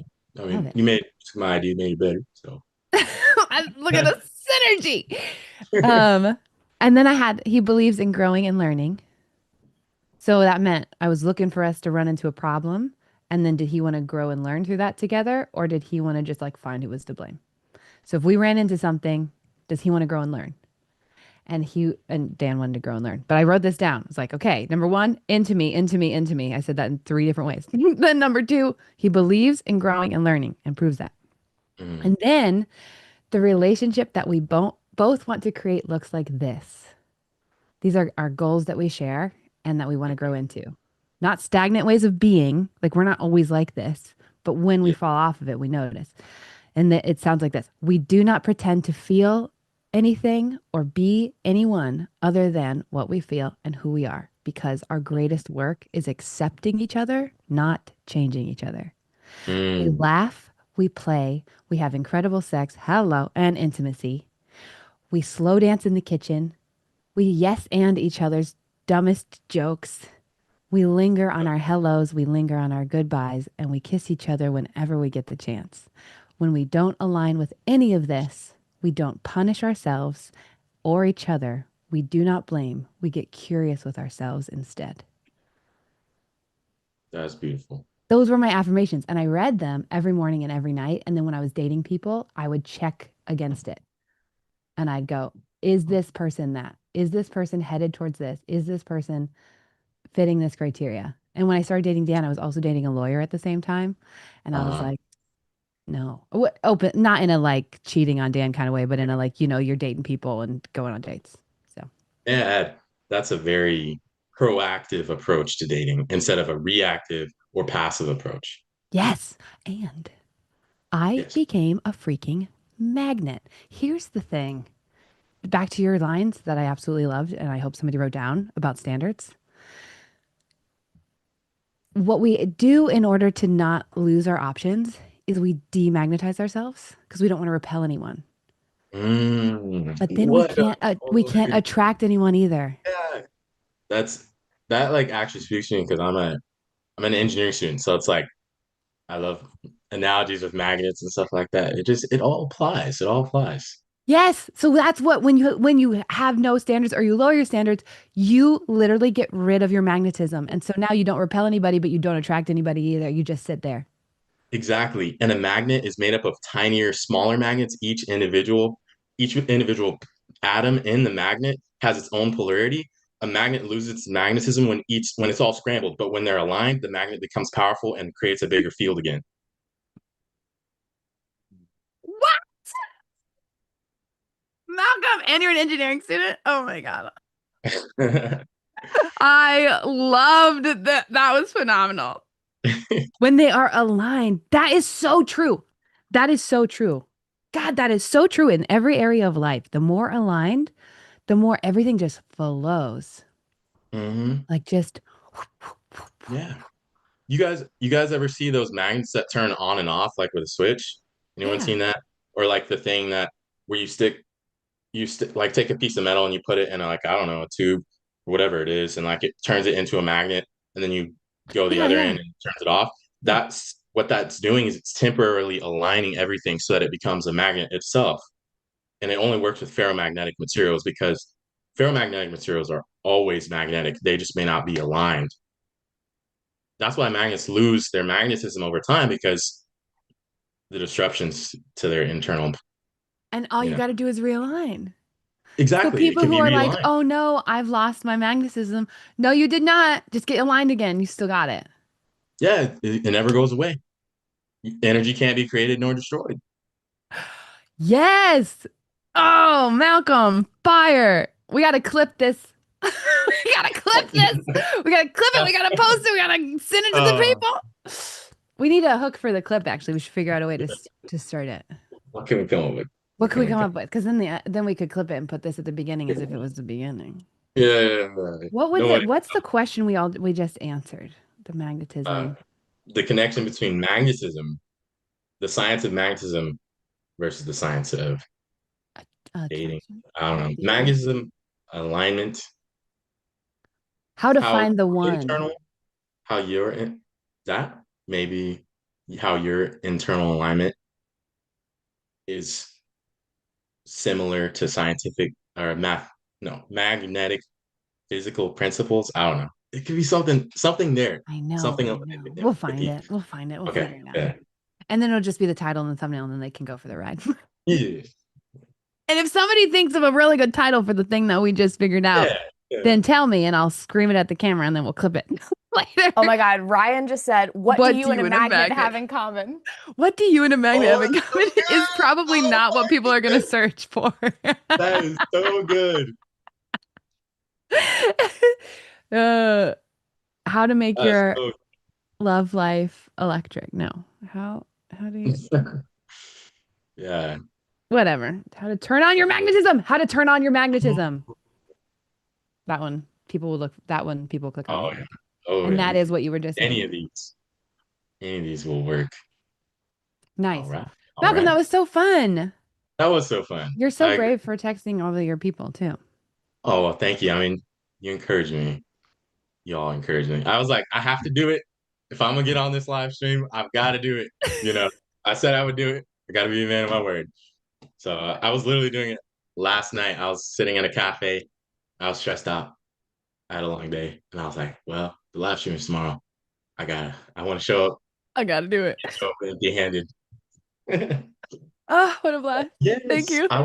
I would love to share, by the way, what wrote, Oh, or maybe not what I wrote during the parts work that you were going over with the previous guest. It's a short letter that I would love to read to the class. I am very intrigued and also want Okay. to honor her vulnerability. And Yes. so, Yes. Yes. Okay. is it about her or is it about you? No, it's it's personal to me. I was Okay, then mirroring great. what you guys were doing. I was treating like as if the Oh, great. shadow work that you were doing or the parts work as if you were doing that to me. This And boy then knows shadow work too. Come yeah, on. Who is this lucky lady that is gonna get Malcolm one day? oh You yeah, guys need to yeah. go hit Malcolm up. Here's our other sponsor. I've just bought this at Ah, one. Oh, it's my all flipped. mom just bought But that. That's oh, nice. Yeah. damn. Okay. Okay. Yes, I'd love to hear your letter. That clarifies it. Yes. Just wanted Okay. to protect Lainey. Okay. Okay. Dear Malcolm, I am angry because I was hurt. I was hurt because I wasn't allowed to feel anything. No one respected me and took away my space. I was punished for simply being alive and human. I wasn't allowed to exist in the outer nor your inner world. No Mm. space was given for me. So I hid my pain. I tried not to bother you, but you were living life without me. I became envious. It was the life we were supposed to share. However, I saw that you needed me. But when I manifested to you in subtle ways, you pushed me away further because you failed to understand. Hmm. You put undue pressure on me in an effort to get me to shrink and go away. That made matters worse. Simply because you thought I was a liability, and I was for you, only insofar as there was no space or room made for me. But I know you because I've been watching you. There were those who hurt you because of me. Then you hurt me because you were hurting yourself. Malcolm, respect all parts of yourself, even if no one else will, especially when no one else will. That's the message I've been trying to tell you. That's what I learned through our suffering. I've been in a hurry because you didn't give me time either. I needed time to grow. I need time to grow and change with you. But I have to be accepted first before we can do that together. Sincerely, Wes, your inner woman, other half, your complement, and shadow self. I've been in a hurry because you didn't give me time. Yeah. And that manifests as anxiety, overthinking, rumination. Damn, Malcolm. That was beautiful. Thank you for sharing that. Thank Wes. Thank you. Thank you, Wes. Thank you. Oh man, that is beautiful. Your inner Yeah. woman. Come on. This lucky lady. Get wow. I That was was thinking, Wes for president. Yes, send it. what? Please send it. I love your line. I'm literally going to quote you in places. So I teach that urgency is the enemy of connection. And Oh, you explained why that is in such a simple. mm, mm. Can Well, you I was say it again? unintentional. Can you find that sentence in there again and say it again? Yeah. I'm in a hurry because you didn't give me time. Is that how you said it? Yeah, that is exactly what I said. What you I'm in a said? hurry because you didn't give I've me. been in a hurry because you didn't give me time either. I need Mm, time to grow and change with you, yeah. but I have to be accepted first before we can do that together. Yes. That is romantic relationships too. Mm, When we have these fights that we're like trying to, we're like, fix it, fix it, fix it. I need you to fix yourself faster. I need this to be fixed faster. yeah, That makes it impossible because you're not giving the person time and you're not giving them acceptance. And if without acceptance, you cannot grow. You can pretend yeah. to grow, but you can't actually grow. That bars. Wow. That was I so mean, beautiful. it's Thank you, Ryan. yeah. Oh, yeah. I can't, okay. What's Uh, up? we got to make that note in the workbook updates and I will literally quote you. Oh, that's San fine. Yeah. Francisco. That's so beautiful. I'm putting it in the document so I don't forget. Well, I guess I'm not. I'm putting it in a notes app and let's not lose. I'll get Emma. I'll have to touch base with Emma and Addie to make sure I don't lose this. And they made me in. But that was that. Thank you so much. That was so beautiful, Malcolm. We love Thank you. you. Thank you. We Thank love you. you. Thank you, One everyone. day in 10 years from now, I'm gonna double date with Malcolm and his lady. I accept. I'll just have to make sure she's cool with it. Yes, you will. Yes, you will. Yeah. Already respecting her. Already respecting her. Come on. Oh, thank you so much. I'll see you next week or some week. I'll see you. Bye. So cute. That was awesome. All right, I only had now, four chocolates at night. do you need a break at all? I'm not asking because you seem like it. I'm just wondering. Oh, all right. I should get lunch. Let's 2 just p.m. let's talk to somebody and then go get lunch. And Cool. then I'll bring lunch down. Next is Celene. Celene! Hello. Yes! This is going to be a thing. Every week, it's what chocolate did you bring? I had it sitting here the whole time. I was like, oh, I'm on the chocolate train too. Yeah. Cookie dough Kit Kat, which I didn't know they had. I just grabbed a Kit Kat, didn't realize it was cookie dough. Is it better or worse than original? I mean, classic is classic. You kind of can't go wrong, but Yeah. it's extremely sweet. So if you're okay with that, like you kind of have to pair it with something, maybe like a coffee or something just to bring it down, but it is Yeah. very sweet. Okay. I also learned so much about your palate there. And I'm glad to know that. I agree. I would also do that. I'd be like, I gotta cut this with a coffee. Something a little stronger. I just prefacing, I'm probably gonna cry a whole bunch. Like shout out to Lainey for being so vulnerable. That had me like crying the whole time. And I'm so glad Malcolm was in between us because it just brightened everything. um, but yeah, sorry. So Oh, I love it. I'm excited. We love crying. pull up the chat so I can read the exact question that I wrote. Sorry, I'm nervous. Oh, take your time. And being nervous makes so much sense. Where it is, I can't find where the original question I wrote is. I just threw it in at the bottom if you want to scroll to the bottom. Thank you. Eddie's helping you out. You're welcome. Bye, when Julia. Sorry. When a says harmful things in anger and never apologizes, should I initiate reconciliation or wait for accountability? Sorry, I'm already here. Because it's something that happens so often. It's something that happens quite frequently. Yeah. And so often it gets blown over. I brush it off. It is what it is. He didn't mean it, so it's fine. But this last time, he said so many hurtful things that it's like, I can't just let it blow over. And like, my dad and I are so alike that we butt heads. And I love him. Hear my heart and all of this. I love my parents so much. Like, my dad was so abused. He ran away from home when he was 15. He found his biological father at 21.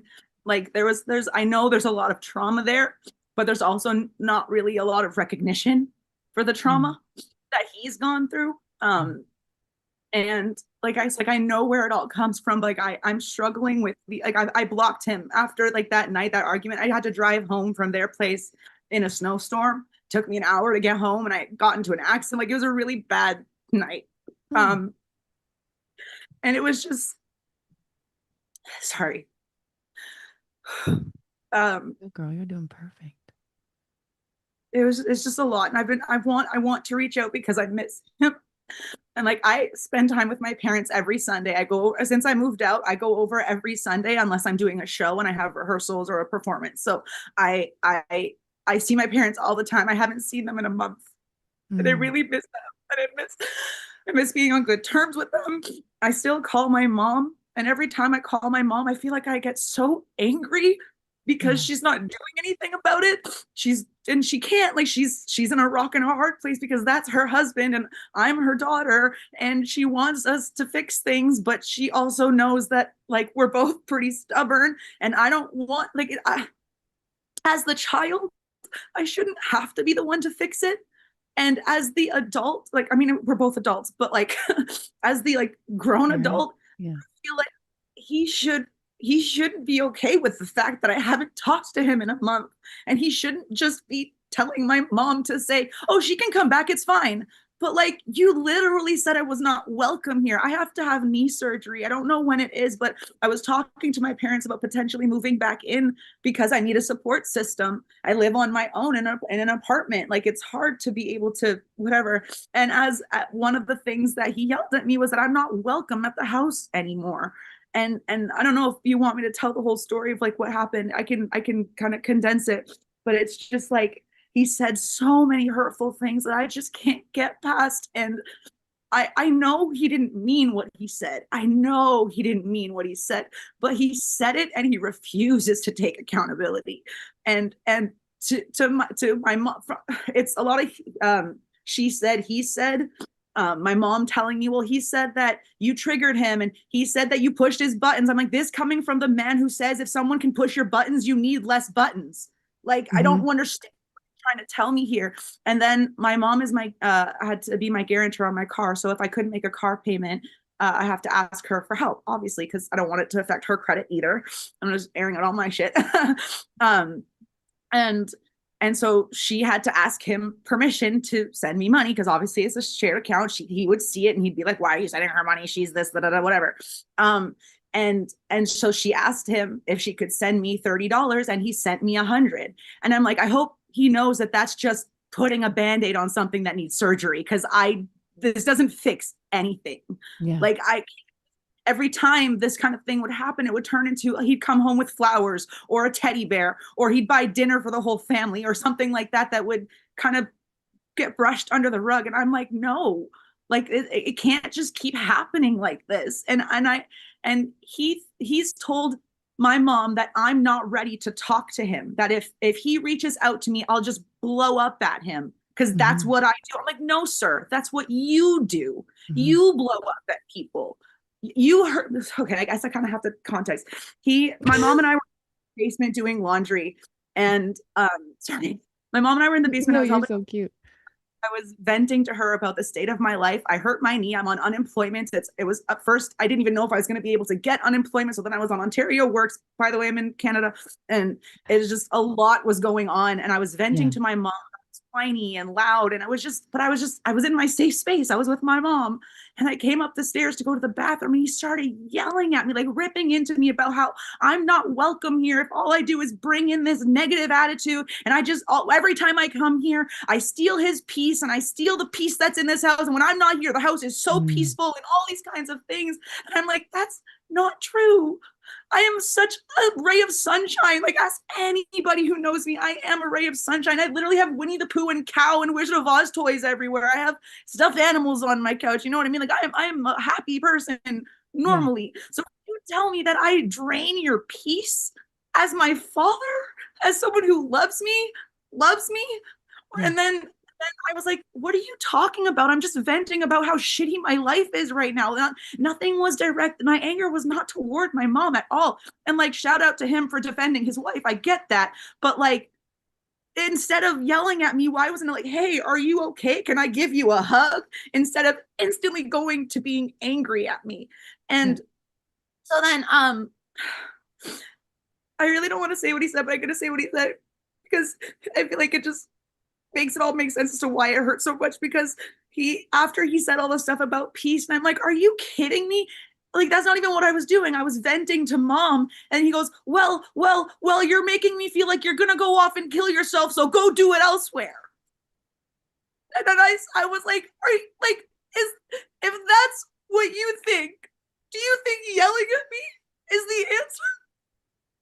And so I stopped and I went upstairs. I gathered all my stuff. I packed it up and I was going to leave. Again, snowstorm. And then my mom came upstairs because she heard the yelling. She's like, you're not leaving, right? Like, yeah, I am. I don't want to be here. And he was like, oh, give it a rest. Give it a rest? Do you realize what you said to me?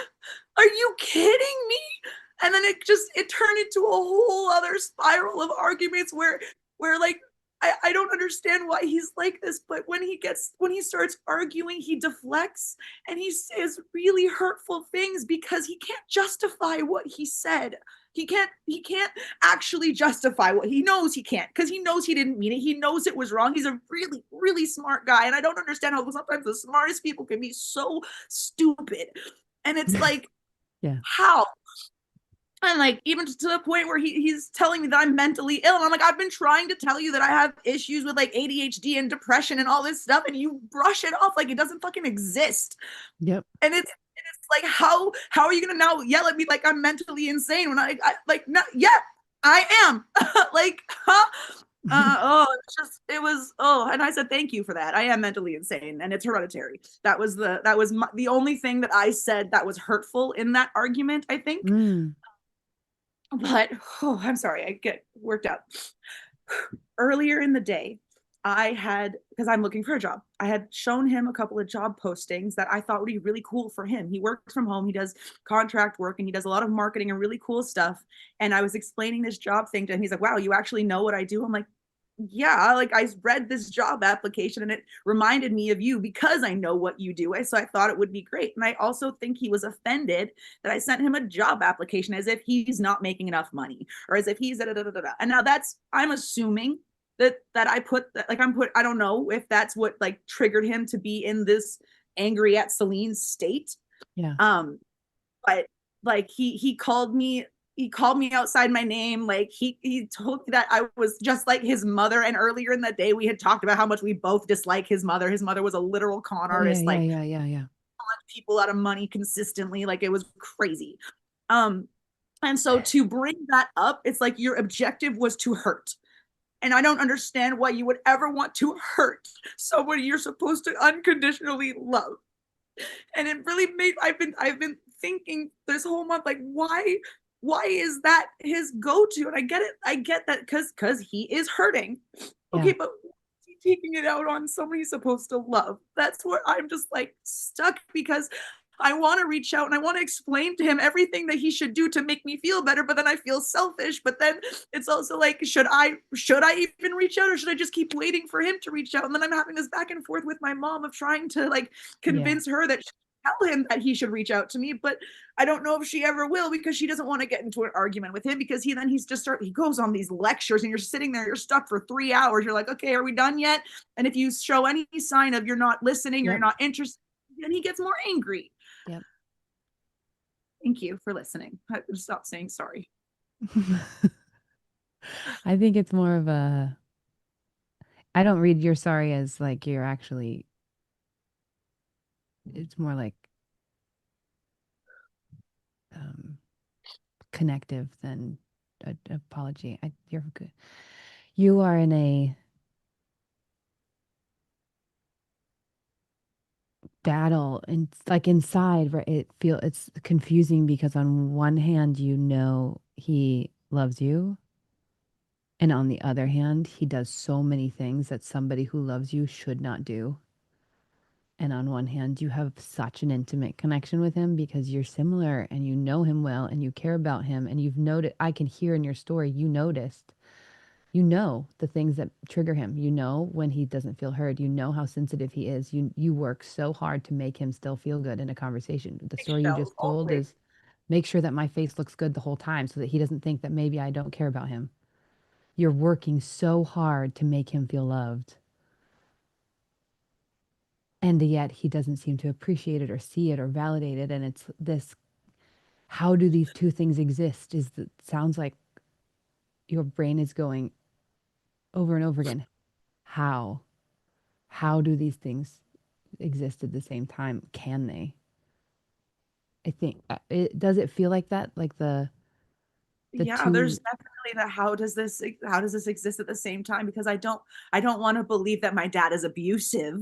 You know, I don't want to believe that he's toxic, and he's the problem. I mean, like problem, yeah, but like to the point where like cutting him off. I don't want to not be in a relationship with my father. I love my dad. I want to fix this, but I want him to fix it. I want him to want me in his life so badly that he wants to fix it. Like, why isn't he fighting for me? Like that. Wow. My entire childhood, everything. Like, I was bullied so often in school. Why didn't my parents fight for me? It's gone through so many stages of my life where I've just been like, we went to I grew up super, super Christian, and we went to a church that was quite toxic. And obviously, we were there for so long. We started, you didn't realize it was brainwashing. You didn't realize it was toxic until you're out of it. Really, hindsight being Oh, yeah. 2020, until something happens that turns on the light switch, right? Like, we were there for 16 years, and my parents left before me. And then in the 6 months that I was there by myself before I went to California for school, everybody at the church was like berating my parents and talking shit about my parents and all this kind of stuff, and my parents were nowhere to be found. It's like I just, there are so many times in my life that I can feel like my parents weren't fighting for me, and I don't know, and I convinced myself like I didn't need anybody to fight for me. I could do it myself. Yeah. And it's tiring. I just want someone to fight for me. I want to know that he cares about the fact that we haven't spoken in a month, and talking to my mom about talking to me isn't enough for him. Why is he trying to fix this? Somebody who says they love me. It does not compute. And part of it is because I would never do that. Part of why I can't understand it is because it would never be something that I'd have to deal with on my own. Because I'm always, if I ever hurt somebody in any way, shape, or form, an accident, on purpose, whatever, I want to fix it. I want to reconnect, fix that connection, bridge that gap. Yeah. Why does he? This is, I hear, I think you can write I think this would be an incredibly cathartic exercise for you to do because you have so many of these. Right now, your brain goes, these two things don't make sense. Like, if he loves me so much, then why doesn't he fight for me? And I was going, even though he loves you so much, it makes sense he doesn't fight for you, not because of you, but because he can't, not because he won't. That doesn't mean you deserve it. It means It's he funny. can't give it. Growing up, his one of his favorite lines was, "I can't means I won't." It If I ever most, said I can't do something, he always says it doesn't mean you can't, it means you won't. It means you don't want to try. and then he treats you that way. That is a lie, though. I can't doesn't mean I won't. We treat the people we love the most like we treat ourselves. And he's giving you what he gives to himself. That doesn't justify it. That's not an excuse. It explains what's happening. It doesn't mean you accept what's happening. Even though he treats you really badly, it makes a ton of sense that you want a relationship with him. I don't want to believe that he's bad. And I don't think he is bad. I think he's hurt. Yeah. And even though he's hurt, that doesn't mean that you deserve to be hurt by him. Those two things can coexist. And you grew up with somebody who taught you those two things. A lot of things can't coexist that do coexist. So your brain is tripping out because it doesn't make sense. The way that you were taught things make sense doesn't. How can these two things be true? How can you tell me that you want me to go off myself and also be upset that I'm leaving the house? These things don't, how are those two things aligned? Yeah, They're and that's the thing. That's why I didn't want to say that he told me to go kill myself, because I know he didn't mean it. Like, I know that's not what he want. Like, it's what came out in anger. But like, also, why were you so angry? I didn't even do the thing you thought. Like, and then he none had of to deflect. none of your anger is is about none of his anger towards you is about you ever. Yeah, Parents being angry at their kids will say that kids' actions make me angry. That is disrespectful. You are disrespecting me. Nope. That kid is having a normal reaction to life that you yourself were not allowed to have. And now you are getting triggered and having anger. That's you, not them. And it's him treating you like you have control over his emotions. And so he's trying to get control back over you. That's what he's actually doing. That's the ration. That's what's happening. He does not think in that moment that he is hurting you. He thinks he is protecting himself. subconsciously. Yes. I know this because when I work with people who do the kind of things that he does in any dynamic, when we have the breakthrough, they are devastated because what they say is, they will say, they will say, but I'm just protecting myself. I'm not doing it. It's not that big of a deal. And I would said it in anger, whatever. And then they finally have that breakthrough where they see what it felt like to be on the receiving end and they collapse. They can't see how awful they don't want to see how much they hurt you. They don't want to see. And in that moment, truly, I've heard this so many times now. They're like, I know it doesn't make sense now, but I really felt like I was protecting myself. Like, I didn't feel like I was attacking you. I felt like I was protecting myself. The best defense is a good offense. There is some people's defense mechanism is an incredibly great offense. And smart people tend to be the people who are like that because they are very good with words. And they are the And same people who make you feel super special and seen. And then the next day, they see somebody who doesn't feel like you. You're like, how is that me? But you described me in such a different way yesterday. How can you see me as this awful person too?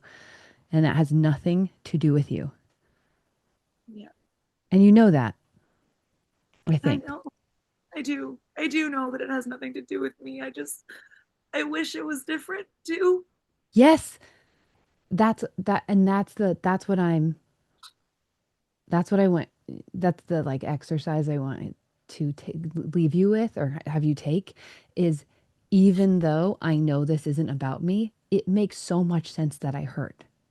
Even though he's not hurt, he's not hurting me, he's hurting me because of his own stuff. It makes so much sense that I don't want to initiate this. There are so many things that right now in your brain are opposites. If you can grab them as opposites and go, yeah, even though this is true, this makes sense. Even though this is true, this still makes sense. And let those opposites exist, that's going to cause so much more peace in your body because right now you're getting caught in battling what the heck is truth? What is reality? And that is Yeah. so confusing and unsettling and ungrounding. And then now you're caught like, how do we heal this? And it's not gonna he obviously you can't get him to say or do or heal anything until he heals himself. And even then, he's got to be the one who makes that choice. And it's not fair. So I had told my mom that like the next time I speak to him, it will only be with like a mediated conversation by a therapist of his choice. I don't care who it is. I don't want to have this conversation with him without a mediator because I feel like he'll derail it because he deflects. Green, That's what he great. does.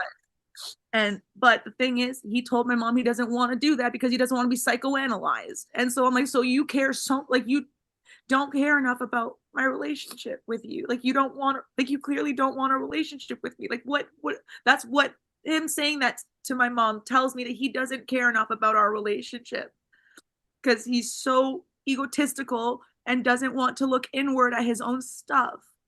Yeah, he's scared.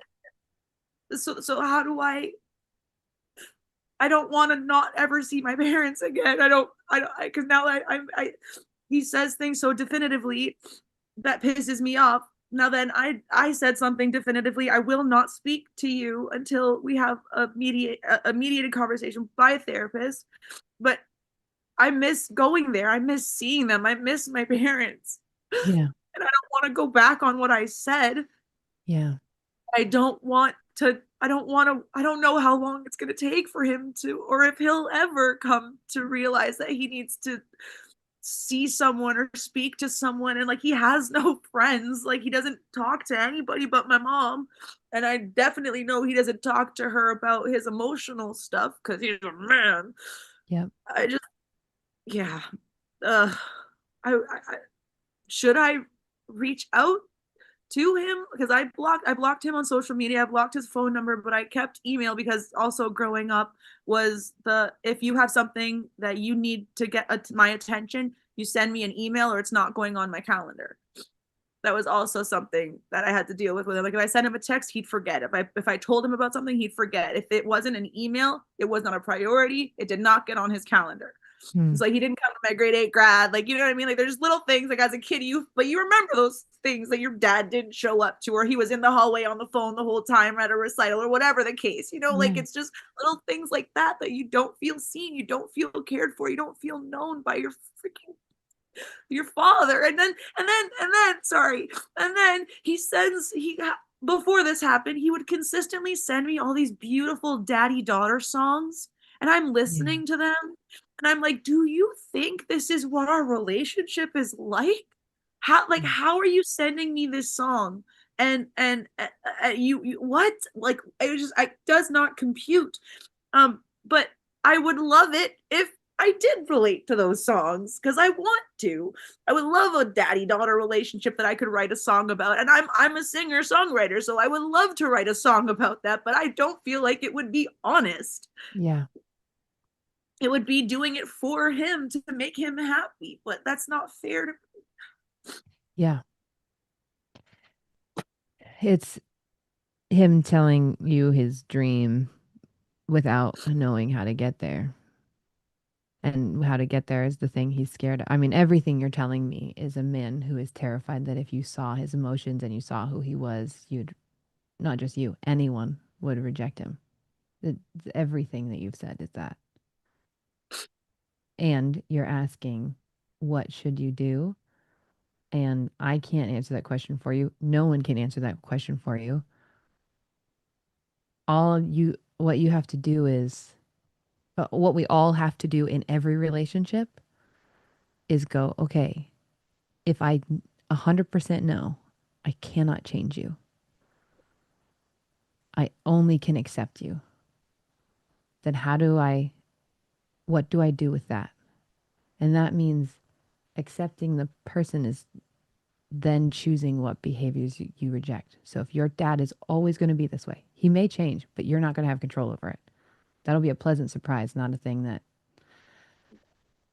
then going, okay, if he's always going to be this way, what do you need to do to take care of yourself? And that most of the options out there, if you're listening to it, is like no contact, all or nothing. You can learn that little by little. So you can be like, oh, well, when this conversation comes up, I'm going to do this. When this thing happens, I'm going to do this. When this thing happens, I'm going to do this. It can be, it doesn't have to be no contact. So It definitive. can It doesn't be. have to be all or nothing. No. And you can slowly move towards no contact. You can, who knows? But it does not have to be all or nothing. You don't have to completely lose your parents. And you can. You have a lot more, you have choice. And it's accepting him as he is and making decisions based on who he is. And you're right that it's not fair. Your parents should fight for you. And your parents should see you and love you. And when they can't, literally, his statement of can't and won't is not true. And when they can't, it's not fair that you have to just accept that they can't. And knowing where that line, that's really the more important question for you to answer is, okay, when this happens, what do I do to take care of myself? And when this happens, what do I do to take care of myself? When he says the What's awful bound? thing, yeah. And Yeah. they can be smaller. I'm so sorry. Thanks. I see how much you love him is the thing. I want you to know that's so clear. It would be so much easier if you hated him. Yeah. My dad, like, because he's like, when I really need something, he's there for me. Like when I have car problems, I call him. He'll talk me through whatever I need. Like it's like that kind of thing. He always answers the phone, or he'll say, "I'll call you back in 5 seconds," or whatever. Like he's not there for me. But when he gets mad, when he flies off the handle, and it happens frequently, Yeah. it's just we're very alike it's 0 to 100 real quick, and there's not much in between. We're either so yucky, like I can't do it set, or I'm doing everything, like or like just I'm fine, and then I'm super angry. Like we have such, like, we're crazy people. We're strong emotions, very strong emotions, in every sense of the world. Is 0 or 100. Yeah. Do you Yeah. remember earlier I was talking to Matt about this, the responding to somebody who's really angry with your anger makes sense and your feelings are valid, because every feeling is valid. Every feeling makes sense, even if we don't know why yet. Yeah, we just don't know why yet. But the way you're treating me right now isn't. So I'm going to. And that sometimes that makes them angrier and sometimes that makes them calm down, but it does make you prove to you, because the point of hard conversations is not to convince somebody else to change. It's to create safety and trust with yourself, to say, I got me, I matter. If to no one else in this moment, I matter to me. Yeah. And I'm sorry you have to say stuff like that to your dad.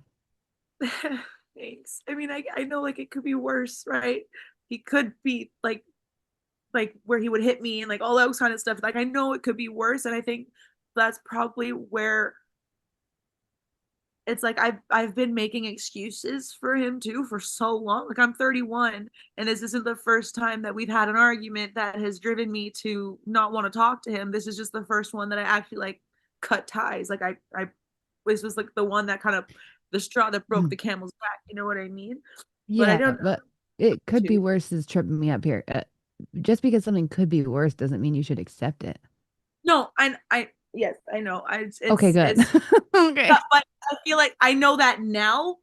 Yeah. I don't think I knew that um I don't know when I realized that, but I know that now. Like I know that it could be worse doesn't mean accepting. I just feel like the it could be worse is why I've made excuses for him for so long, and Yeah. also why nobody in my family ever confronted him on anything because it could be worse. Oh, it's just dad. Oh, it's just him. It's just this. It's just that. Yeah, it's a way of avoiding conflict. Yeah. It's also Yeah. how you teach yourself that you deserve less, and it's how you condition yourself to accepting less. And then it translates into other relationships, and I don't want that, which is why I've just been single. Like I've had one boyfriend and he was an abusive, like he was physically abusive, and I was like, I'm not Do it is I don't even have a word. And the growth, the progress, the bravery, that's not the person who was in an abusive relationship with her boyfriend. That's somebody who grew from that abusive relationship. That's somebody who grew from the relationship. Like that's so sometimes cutting ties is the thing that you have to do for a even if while. it's temporary. Yeah. Yeah. And you did it. And even if you're like, you know what? I don't want to do that. I think I'm going to adjust my boundary and I'm going to whatever. That curiosity and compassion with yourself is the foundation. Like that's the only way you can move forward and Yeah. start to build that. So, I've thought about like just calling him, not unblocking him on socials or whatever, but I've thought about unblocking him and just calling him just to see if he answers and ask him if he wants to go for coffee or something, but like not at the house, somewhere public where he can't get loud. Because I don't think he'll say yes to having anybody else. Like I think maybe we can work toward talking to someone, like having a mediated conversation, but mhm. I don't think that he'd do that without talking to me first. As much as I would as much as I would prefer to have someone mediating Yeah. the next we speak, because there's also in talking to my mom, I'm sorry if I'm being long-winded, but there's also in talking to my mom where like I'll tell her about like reiterating stuff that happened. She's like, he says that didn't happen. Like he says he wasn't yelling. He gradually got louder. I'm like, no, he was yelling as soon as I got up the stairs. Like it was we started at 100 and just went like explosive. There was no Yeah. gradual. I mean, And he that, doesn't remember half of what happened. yeah, that could be true. And also we getting caught in, then when you're healing, when you're repairing a relationship, when you're doing that, you're trying not to be the one who's to blame. When you're like, well, I didn't say that and it wasn't quite yelling. It's the same thing as like, well, you didn't tell me when you wanted me to do the thing. What was it, 20 minutes or two? Like, you shouldn't be mad at me. It's trying to find a way to not be to blame and trying to find a And way to not blaming, be the bad guy. deflecting. Yes. Yeah, projecting, deflecting, all those things. And Yeah, that's he's yeah. terrified of being the bad guy. It's ironic because the But being terrified of being the the bad bad guy guy makes is the thing that makes us the bad guy. Yeah. Because then we will and deny ourselves. We will refuse to look at the things. We will refuse to look at the things that are ours because we think it makes us all bad. I think his worst fear is having his kids see him as the bad guy too. He Yes. doesn't want us to see him as the bad guy. He wants us to see him as our dad, our hero, like the person we look up to, you know? And I know he wants that because he never had that. Yeah. I understand. Yeah. Thank you for letting me talk it all out. I think I might actually call him. And I have no opinion on if that's the right thing or the wrong thing.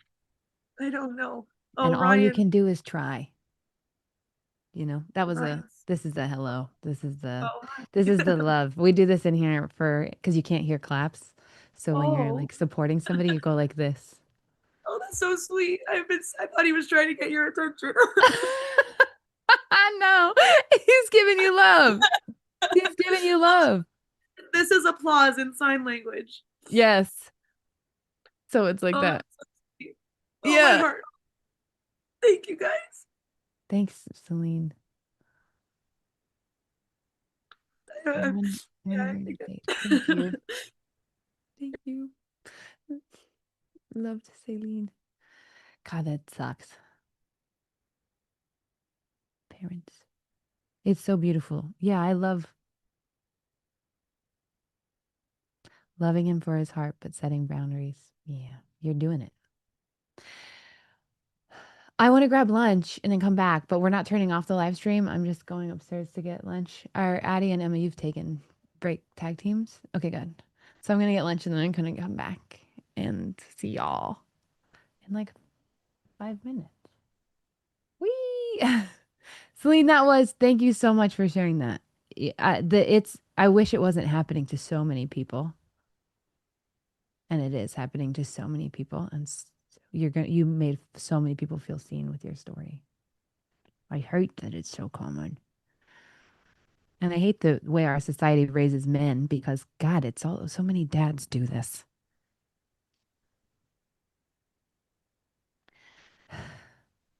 Okay, I'll see you guys in like 5.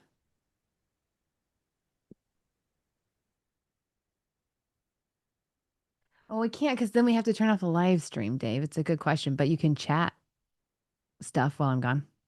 I think Addie can answer that, I guess. Sorry, Addie. Can you set it so we can talk to each other while you eat? Not out loud because then the face that's shown is a little complicated, but you can use the chat for sure. And I'll play some chill music so we're not sitting in silence.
Hello.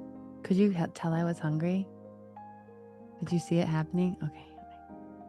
I feel like my blood sugar is starting to drop. Well, you're weirdly quickly responsive to food, so I am. Isn't it crazy? yeah. Or should it?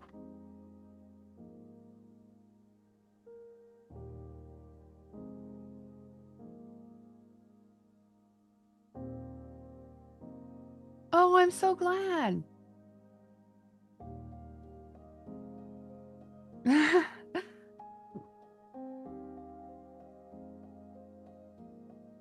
It's one of those days though that eating kind of feels like work. Mhm. Brian nodded so knowingly.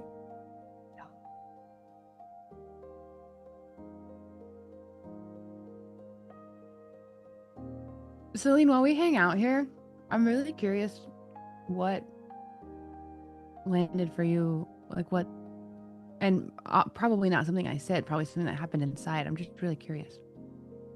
Do you mind putting that in the chat, like your key takeaways? I'm really curious.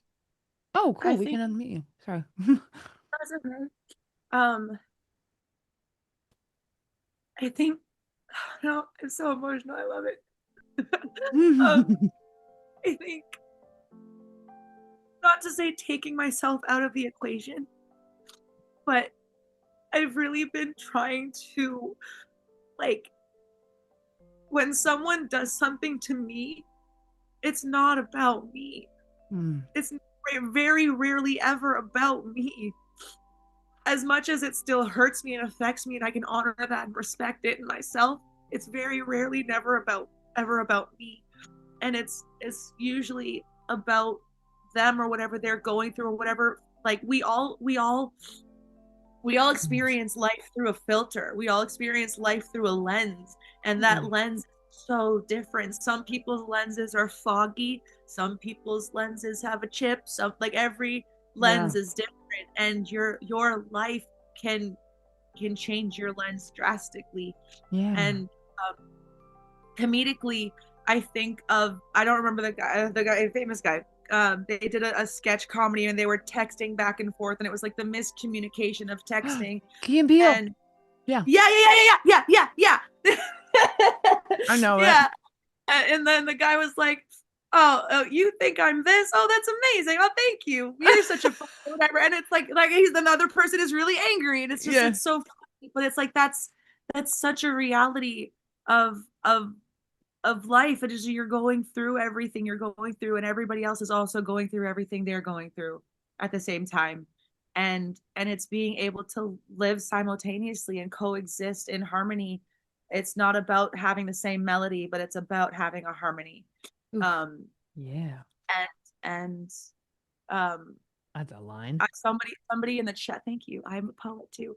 As we were sitting here, I'm going through the chat because people were chatting while I was talking, and I wanted to see the things people were saying. And I am in the Facebook group already, and people were sending me hugs, and I think her name was Melody. She said to write him an honest song. I think I might do that. I want to hear it so bad. When I write it, I'll definitely share it. I did write a piece about my my breakup, or my abusive relationship, and I shared it with my therapist at the time, and she was like, "Can I use this? Like, can I send this to people? Would you like to read it to you right now?" I could while you're eating. Let me find my phone. It's called The First Time. Oh boy. Thank you. And I appreciate you wanting to listen. Wait. Are you reading it or singing it? No, it's not. It's a poem. Oh, okay. Okay. Sorry. I do a lot more spoken word than poetry. And then I take my spoken word and I try to transpose it into song. The songs are in a locked vault, but some of my poetry I've posted on my socials. Anyways, so here is oh, an ad just popped up on the app that I do my poetry on. So just I'm gonna go through the app. Journalism. Oh my gosh, now I'm gonna have a phone call. Stop this. Why? What? Sorry. Bye. No urgency. We're fine. We're not in a rush. That's right. I was just gonna say, take a breath. You're good. No, we're not in a rush. Look at how giant this salad is. Oh my goodness. Okay.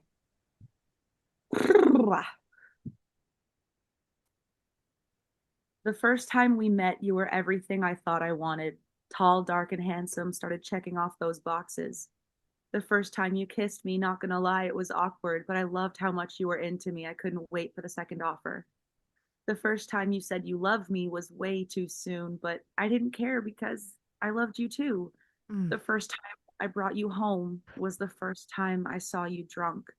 Based on that night alone, I should have been done with you, but I stuck with you because I wanted you. I wanted your love and I wanted to love you too. I thought people do this all the time. It's a common thing to get through. The first time you choked me, I just let you. I didn't even cry, and you asked me why I didn't fight back or try to get out of the headlock you put me in. And I said, because you love me. Why would you actually want to hurt your girlfriend? You said you just wanted to see what I would do, you said. But then you did it again, and you're obviously stronger than me physically, but fighting back just made you squeeze more tightly. Surely it was logical to just embrace. I tried to pretend it was comical when you'd spit in my face. I wish I was speaking metaphorically. I'd let you do what you wanted to me, and I constantly asked myself rhetorically, why? Why did I let you? Why did I let you break down my confidence so you were the only one who could give me a compliment? Why was I so desperate for your attention that I neglected to mention any of these things to any of my friends? Because if I ever said it out loud, I knew it'd be the end. I'm broken. I feel so broken, but these tears are not for you. They're for every person who doesn't know how to speak up and tell the truth and covers up their cries with nothing but lies because we've somehow convinced ourselves that being with you is better than being alone. So we make every excuse, laugh it off, and condone this behavior because maybe otherwise we're seen as a failure. And that's not fair. No one wants to be the person that couldn't leave. Hell, I never thought it'd be me. But all it takes is one seed planted so deep that it's too hard to reach. Forever alone, consistently on repeat. For the first time in my life, I fully gave someone my heart. I didn't even think to think twice, and that's the scary part. I said, I trust you not to hurt me, and then I handed you a knife. I knew you didn't deserve me, but I didn't want to be right.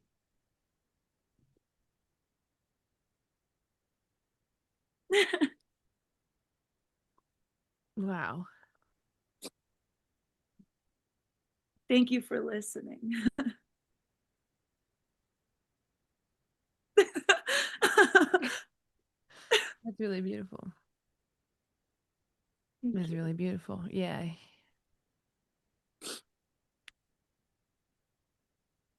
Yeah, I hear your dad.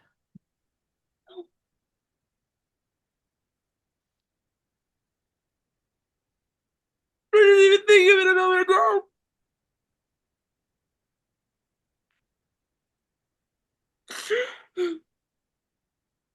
I didn't even think how that could apply to him.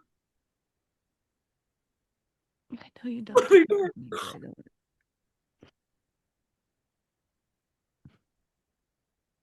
I don't.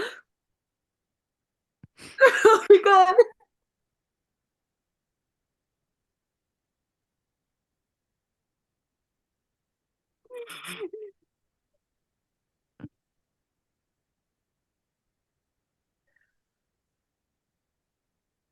I'm so glad that you know you don't deserve that. Thank you. One thing that my therapist, after I got out of this relationship, I started going to therapy. It was during COVID, so it was online and it was all this stuff. But one thing she said to me, she's like, something I really love about you is that where most people have an inner saboteur, you have an inner champion. And so as much as you see, like you like whenever I ask, she's this is her saying to me, whenever I ask you to describe the lie, you always know the truth right after. I don't even have to prompt you with the truth. And so, but then, so then to me, it's like, so then why do I still feel so shitty so often? It's like, I know what the truth is. Why can't I believe it half the time? Because you don't want to. And I want means I can't. If I don't want to do something, I can't means I don't want. Well, Yeah.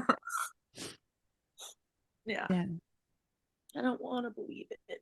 Yeah. But I also don't want to believe the lies either. It's hard sometimes.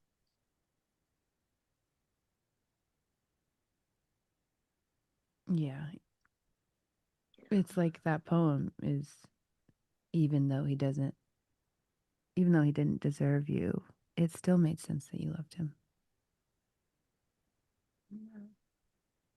It was also my first relationship, and it was like, That's and like a start. yeah, first and only. Yeah. But yeah, it was just I for the first time, that's why I called it the first time, because for the first time, somebody that I liked was giving me all of the attention. Somebody that I liked me too. Somebody that I liked wanted me as much as I wanted them. And then when he had me, he didn't know how to keep me. When he had me, he didn't know how to take care of me. And Do you hear? and it's like my dad doesn't know how to take care of me. Yeah, I hear it. I hear it now. I do. And it's funny because since my relationship with my ex, I literally gave him my heart with no protection. It was like, wow, this is amazing. Everything all in, jump all in, everything's amazing because I'm like, somebody loves me, somebody wants to be with me. This is amazing. And then now when I talk to friends and they're talking about like advice or whatever, I use the analogy of like holding your heart in your hand, like holding your heart in your hands like this, and then slowly, each time you feel safe, you can release it until you can give that person your heart completely when you're safe, but only when you know you're safe. And I don't know if that's like, I don't know if that's good or not, but I feel like it, like you can't, based on my experience, I don't feel like I can just jump into anything anymore. Like I always, now there's that extra caution, but that also comes with like what you were saying to Malcolm, these girls that get into relationships or whatever with, they're not healed, so they're looking for love in all the wrong places and whatever. You're not protecting your heart at all.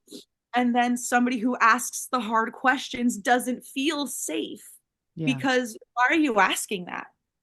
Yeah. What why do you want to know that? Oh, you're going to judge me? Oh, you're going to use this as a weapon. I don't want to hear that. I don't want to give you this.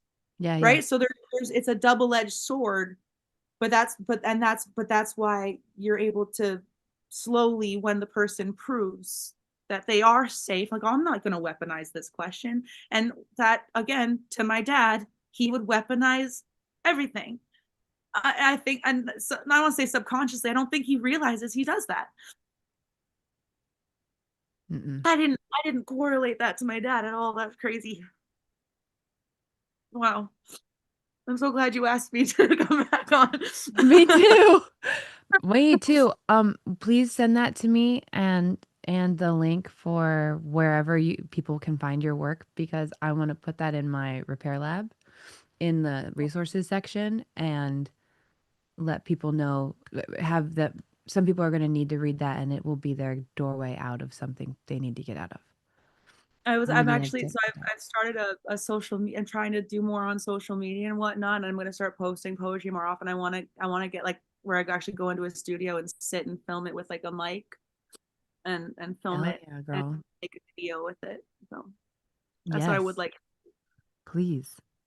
Thank you. And I love that. Do it. Do it. Do it. Do it. Do it. Do it. Thank you. Do it. And also send that. I will. Also send that to me so that people can have it literally today. I want them to have it today. Okay. Well, I really have the text of it I can send you. I don't have a video. I have an audio recording. The text is perfect. It's going to be on our resources page. Okay. Perfect. Yeah. Addie will be the one who actually reads that email, and Addie will tell you in the chat how to get it to me. I technically have an email, but I don't read it. Which has caused major We're done. Nobody listen. It's caused problems. I've like literally missed hospital bills. It's not. Anyway, I'm not good at email or text. Thank you, Addie. Thanks, Celene. I'm so glad you came back on. Although I didn't eat a single bite. I think I just froze. I'm sorry. Well, thank you for listening so intently. My God. Is anyone? Is the next? No, you're good. You're good. You're good. Is the next person open to talk to me while I eat? Because I want to talk, but also I definitely have to eat. Let me see if I can find. Linda, are you good with that? Okay, Do you cool. have misophonia? Linda, Linda, Linda, Linda. Linda, please. Listen, listen, listen, Listen, listen. Linda. Linda, Linda, Linda, Linda. Linda, Linda, listen, listen, listen. You know what I'm talking about? Uh-huh. Yeah. One of the best videos of all time, that little boy being like, listen, listen, listen, listen. Linda, Linda, Linda. Okay, hi. Nice to meet you.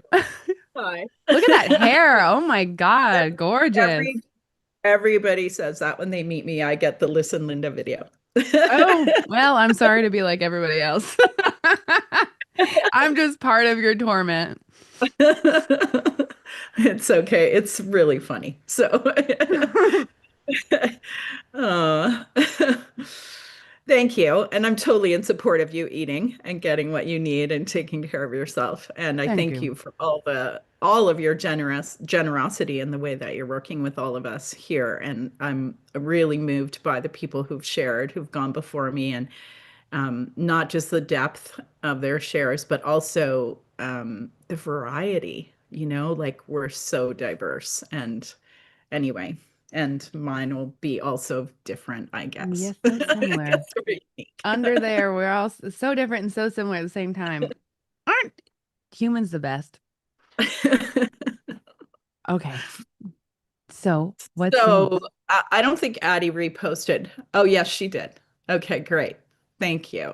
How to deal with someone who gets angry at me when he's caught in a lie.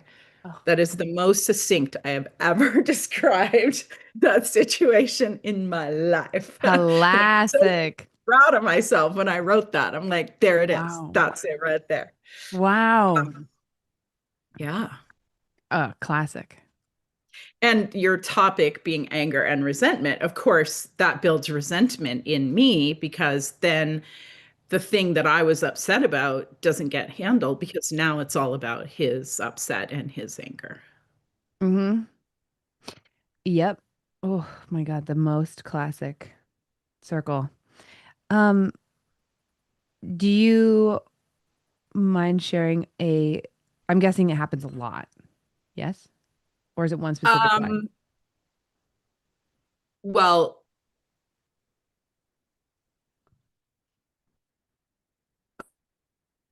uh, Are you it, thinking or is your computer? Your computer. Oh no. Oh no. it happened a couple. It, it knew later. He ended up that he got because I really liked him and we had a lot of things going for us. Wait. Can you start over? You froze. And You froze. oops, I froze. Oh no. But now you're moving I perfectly. said it happened a couple of times, and it was also a short relationship, and it was a new relationship when it's new-ish relationship when it happened the Mm. first time, the second time. And yeah, sorry, what was your question? Oh, and now your mouth is full. Story. Is there a specific story? Yeah. So there's a one really specific example that ended up breaking us because he could not get over his anger at me, redirected at me, even though he 24 hours after the upset acknowledged, took time to reflect, and he's done a lot of therapy. And so he said, he had these memories of when he was a kid and he got accused of lying about stuff and he got in trouble and got beat for that. And that he recounted one time when he got beat by his dad for discipline physically harshly because he supposedly put something outside and he swore that he didn't put it outside, and it was later determined one of the other kids had put it outside, and so he was completely innocent, but he got the punishment anyway. And and and like, so I get it, childhood trauma, and no parents were perfect, but I don't have that. I really don't have a lot of that. And not that I don't have compassion for him, but also you're 62 now and you've done ketamine and you've done therapy since you were 32 and like that is not my fault, you know? So like I feel for you and when we're done having compassion for you, can we ever get back to this hurt that your lie caused because Yeah. this was not okay what happened. Your question, when it broke you, you said, hold on, how did it break you? What did you do? Um well it broke us in terms of it broke us up. Like he just end up deciding to close to me. And I mean, it's a little more complicated because we had a trip to Costa Rica planned and I got there ahead of him and he still arrived on it, but he was like very closed and said that it was because he had a couple of deadlines to meet by the end of the month, which was in 2 days. And I did the thing that I've trained myself to do, which is to be patient and to wait until it's my turn and be, maybe the good girl.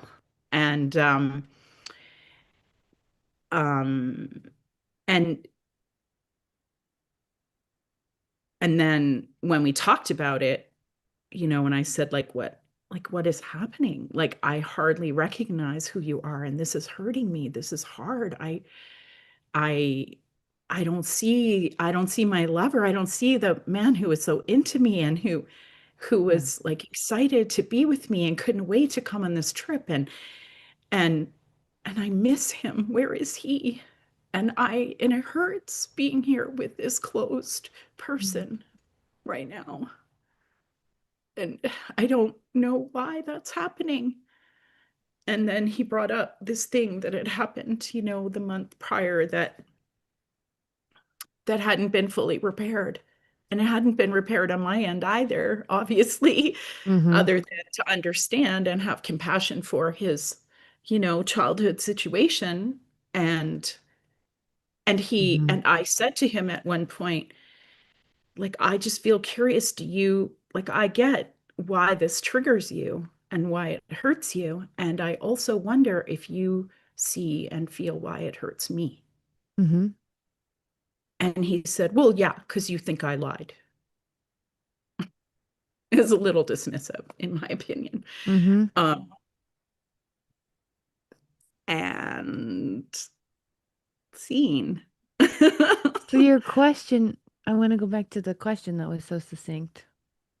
Yeah. Well, what to do when the person comes at you with anger when they've been caught in a lie? Yeah. Like, I get it. We're human. I mean, you did it. So well, I guess it depends on what's your goal?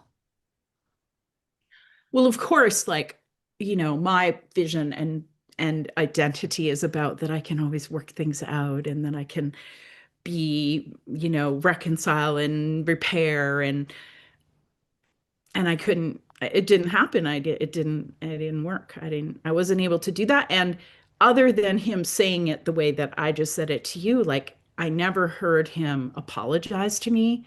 What he did potentially caused harm. I never heard him Let's rewind. accept responsibility. Let's rewind. Hold on. You just said you identify really strongly with and you're proud of your ability to repair and what was the other word? Make things work? What was it? Like be compassionate to the other person's perspective. And yes, and then you said I didn't do that. And I was like, hold on. Yes, you did. Yes, you did. He didn't, but you did. You, my friend Eli Harwood, who wrote the book Raising Securely Attached Kids, I love her. She coined this term called responsibility dysmorphia. And when you are very good at being compassionate and making people feel good and repairing, what that teaches you is I can actually say the perfect thing. I can actually do the perfect thing to make you feel good and make this all better. And then when it doesn't work, it feels like we must not be acting perfect enough. And I heard your story.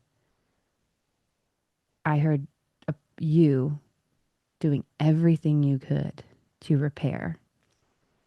And you were doing it with somebody who, as much as he's tried to, didn't have the capacity to do it back. And it takes two. And that's not on you, is what I heard.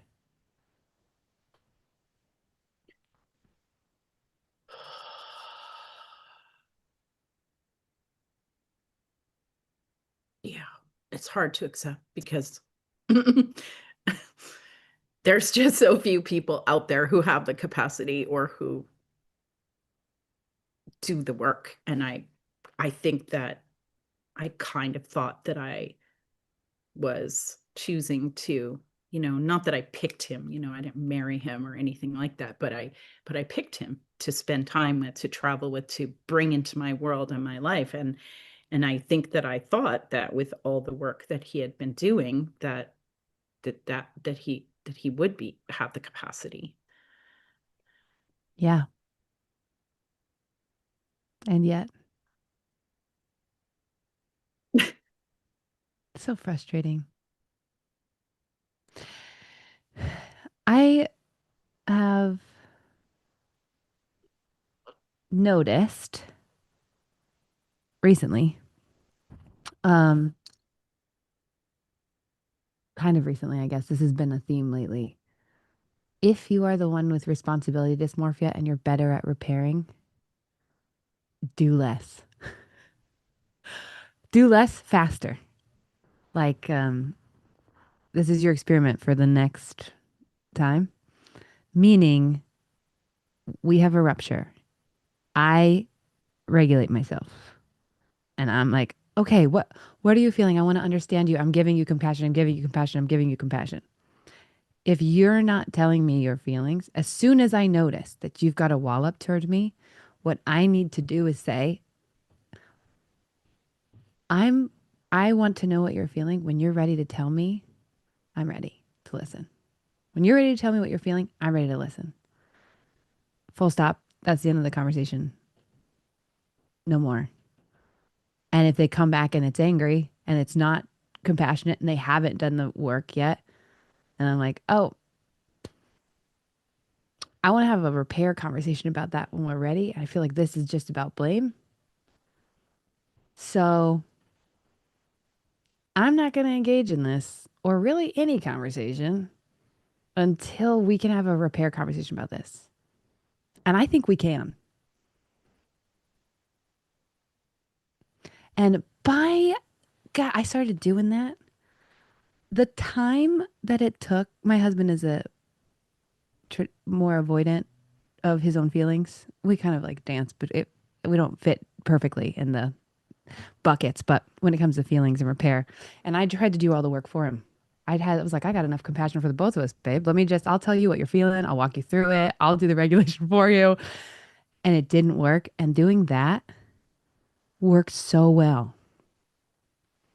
And then with the people in my life who don't want to grow that way, what a gift to find that out. But it's much fewer than you'd think.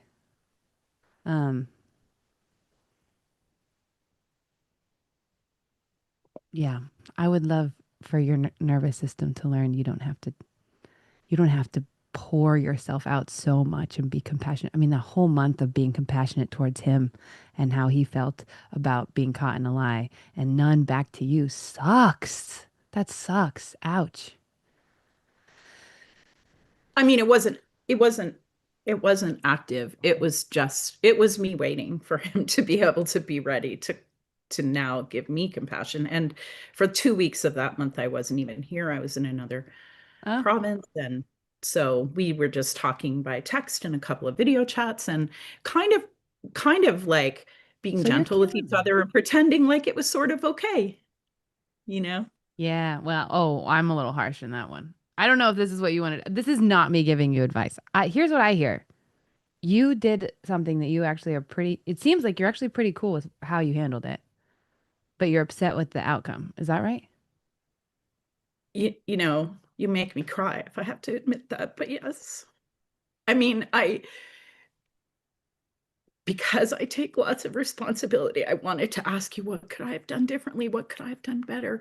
How could I have done this better? But really, the bottom line is what you're calling out, which is what I want is a different result. I just wanted it to turn out differently. Yeah, if that isn't the most relatable thing in the entire world, wouldn't that be great? Yeah. I mean, if there is something, and I even asked myself, was I too patient? Because I didn't say, I didn't do what you said, which I always suggest other people do too, which is to state what you're doing. I do want to have a repair conversation about this when we're ready. Mm-hmm. Like, instead of, I'm not a sweep it under the rug kind of a person, and I'm not a make assumptions or encourage others to make assumptions or expect others, assumptions either. And so I actually expected that when he was ready to talk about it, he would come without me saying, hey, I do want to have this. And so I'll just, that'll be an added thing that I'll put on my list of being responsible for, Morgan. Right? Because I don't sleep at night if I feel like I haven't fully done my part.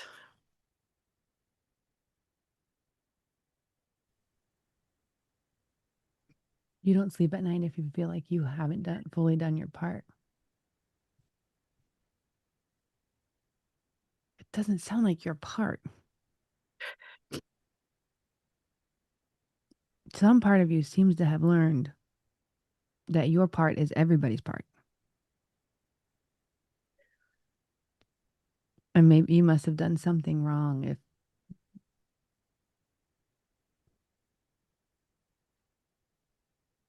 I mean, I know that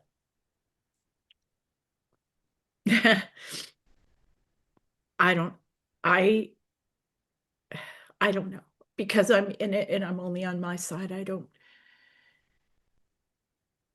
see it as much. And I don't want to be resistant to coaching and say that I don't take too much responsibility. I recognize in the past how I've been an overfunctioner, and that created underfunctioning in my marriage of the past and stuff. But I I do know that in the relationships that I've been in dating, I'm the one with more skills. And in terms of relating, communicating, repairing, etc. And so, part of what I believe is that if you have the skills, you should use them. And that doesn't mean doing their part. Like, his part was to take responsibility, and his part was to own it and acknowledge it and be accountable and to apologize and to recognize the harm and to, I get that. And I can't do that for him. And I'm not doing that for him. But can you tell me what you meant then? Because I think I misunderstood. When you said you can't sleep at night, I think I was missing something. When you said you can't sleep at night if you don't do your part. When you said that, when you said, it sounds like you did all the things, but it didn't turn out the way you wanted it to. And that's probably true. And then you said the suggestion about, I want to have a repair conversation around this when we're ready, and to do less faster. Okay, then that'll be a new thing that I'll add to my what I have to do to be responsible list. So that I can know that I can go to bed at night and close my eyes and say I did the best I could and I did everything that I could.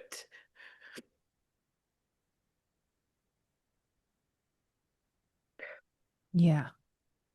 That felt like more on your list, not less. That makes sense.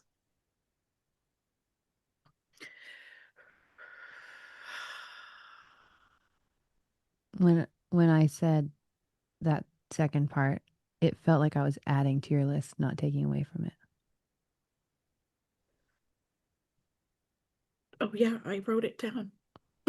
Like next time I have to remember to say this. And That makes sense, dude. Yeah, of course. Oh, yeah. because I didn't say that, because I didn't ask for that. And so if I wanted that, instead of just waiting for it and not saying anything, I guess I should have asked for it. I can get to should on myself. Not that I believe in doing that. Do you know what I mean? I just am aware. Yes, but yeah, yes. Right, that makes sense. Do you know why? Do you know what I was hoping to do with that instead of add to your list? I think you were trying to make it easier for I was trying to get rid of the rest of the list. me. I was trying to make the only person on your list your feelings and what you needed because you can't help but be compassionate, it seems. But it sounds like your compassion gets so big that you can empathize so much that I'm guessing the reason you didn't initiate a repair conversation is because you're pretty sensitive and you knew he wasn't going to respond well to it. So you were waiting. And why I said those things was an example of saying, fuck that guy. Let's get back to you.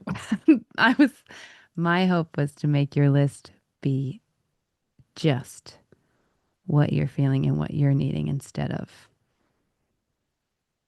that's what I was trying to replace it, not make it. I was trying to reduce it, not make it longer. And it makes so much sense that it felt like it was just getting longer. And you don't even need to write those down or know those things or use them next time. You've got all the tools. What I'm hoping for is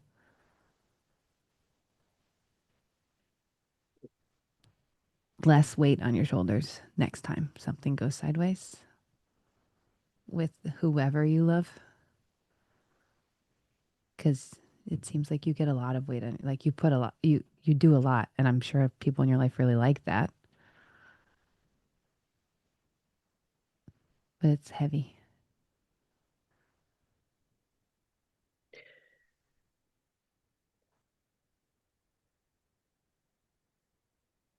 What's happening? I notice in my mind that I'm still running the script. What could I have done differently? Yeah. Because if you stop running that script, what will happen?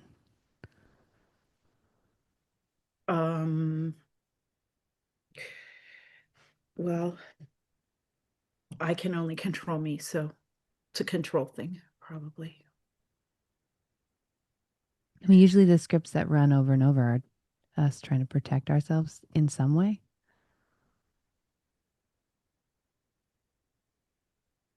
And sometimes we just don't have a good enough replacement for them. Like if you hit pause, let's say that it's a song that's playing over and over again. The ways those work in our brains, we don't work in we don't work in stop. Like don't think about a pink elephant. Now you're thinking about a pink elephant. That is true for everything. So if you go, I want to stop being like this. No, I want to stop thinking this. Not gonna work. You're just thinking about not thinking about this now. And now you're just feeling bad about feeling bad. What's the alternative? Like what's the music you replace if you don't like that song? What's the song you could replace it with that feels good?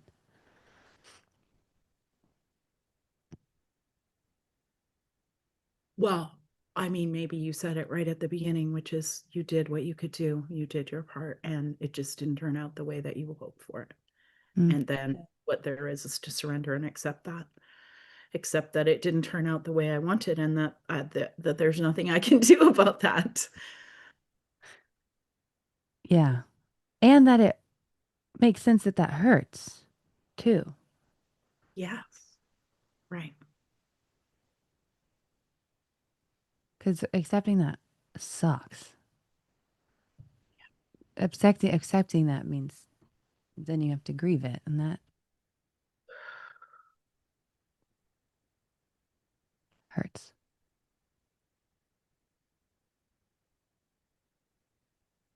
Yep. What are you thinking now? I love the way your wheels turn. It's so, your face is so transparent. It's really helpful for me.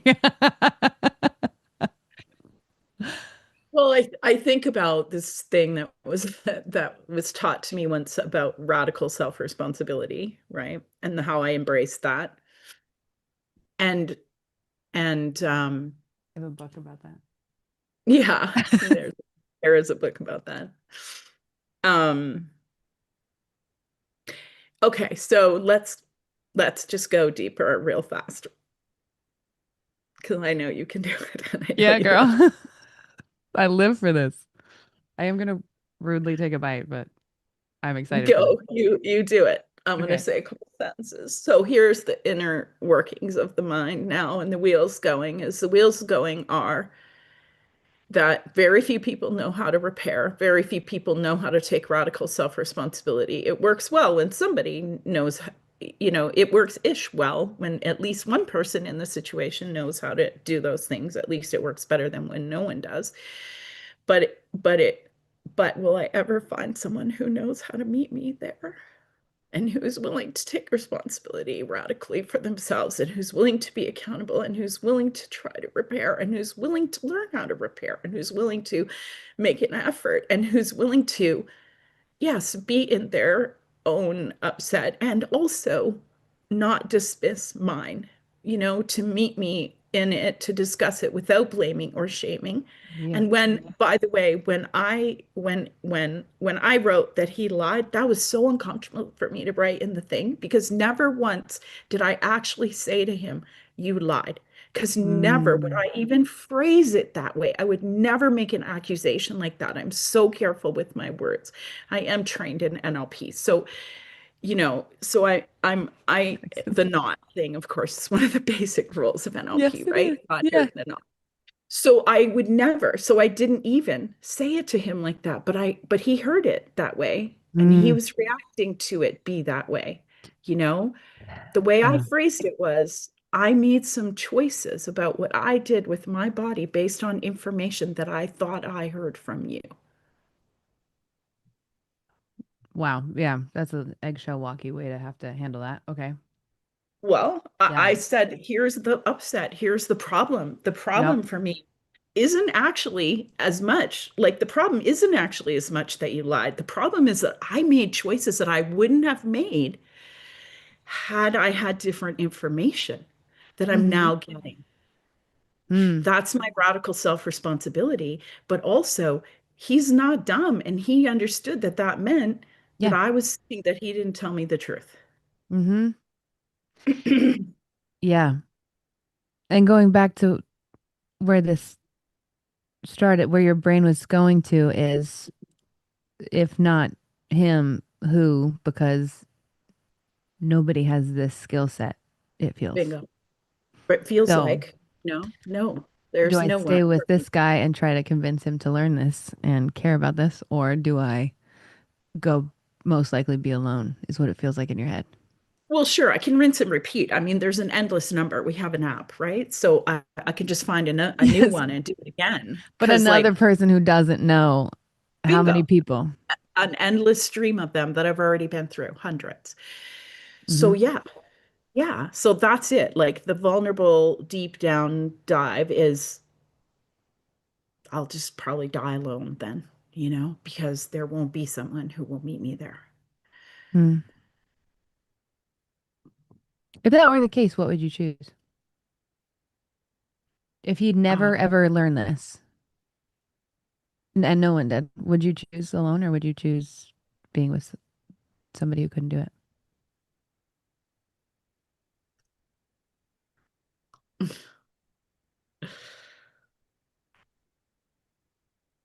Well, I'm in purgatory, because what I keep doing is, because I'm not willing to choose to be alone. I'm not willing to be with him, but the purgatory is Oh,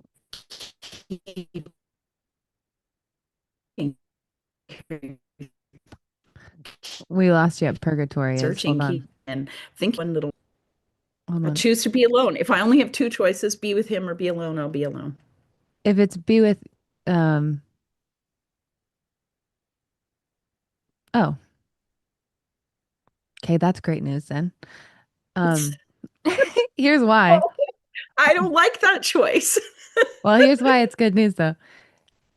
This is the interesting thing. This is also brain breaking for those of us who are the coachy, therapist-y, skills-filled people.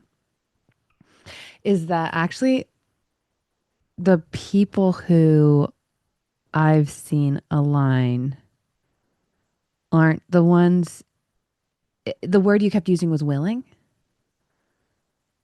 And that's the real word. Like, to use myself as an example, I was the coach and therapist for everybody.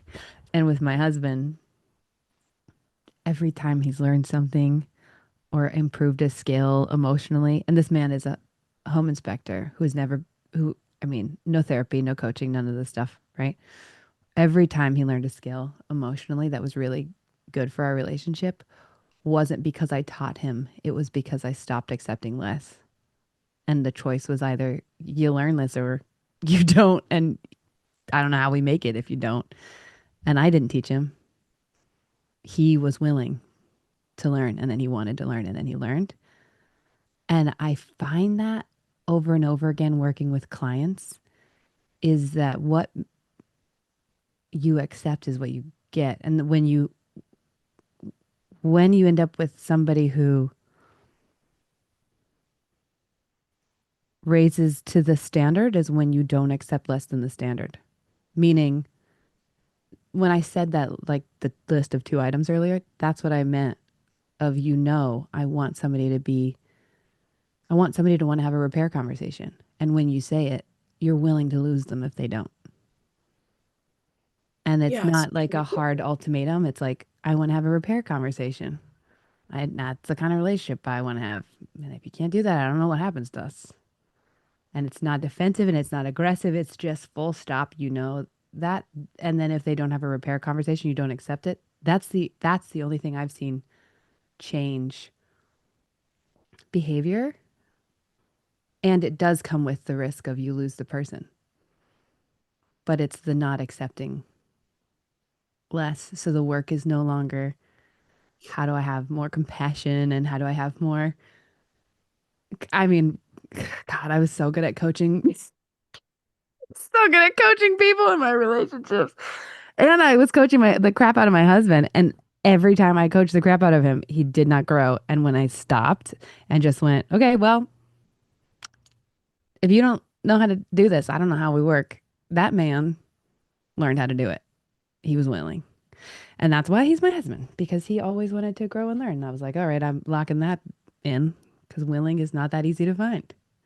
But I would rather be alone than not have it. And I think accepting less kept me in really painful relationships for too long because I thought I could teach them or convince them into being what I wanted them to be. And it just doesn't work that way, which is annoying. What do you think? What do you think about that? Yeah. He was into you. I mean, you manifested him from your list earlier that you shared. So, Yes, you know, he was. willing.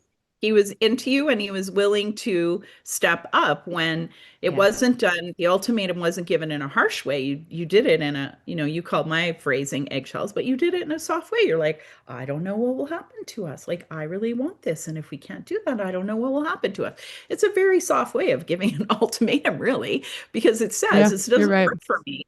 I'm not tolerating it, actually. And so it doesn't, you know, the optics don't look good for the future for us if this doesn't shore up. And so he got that.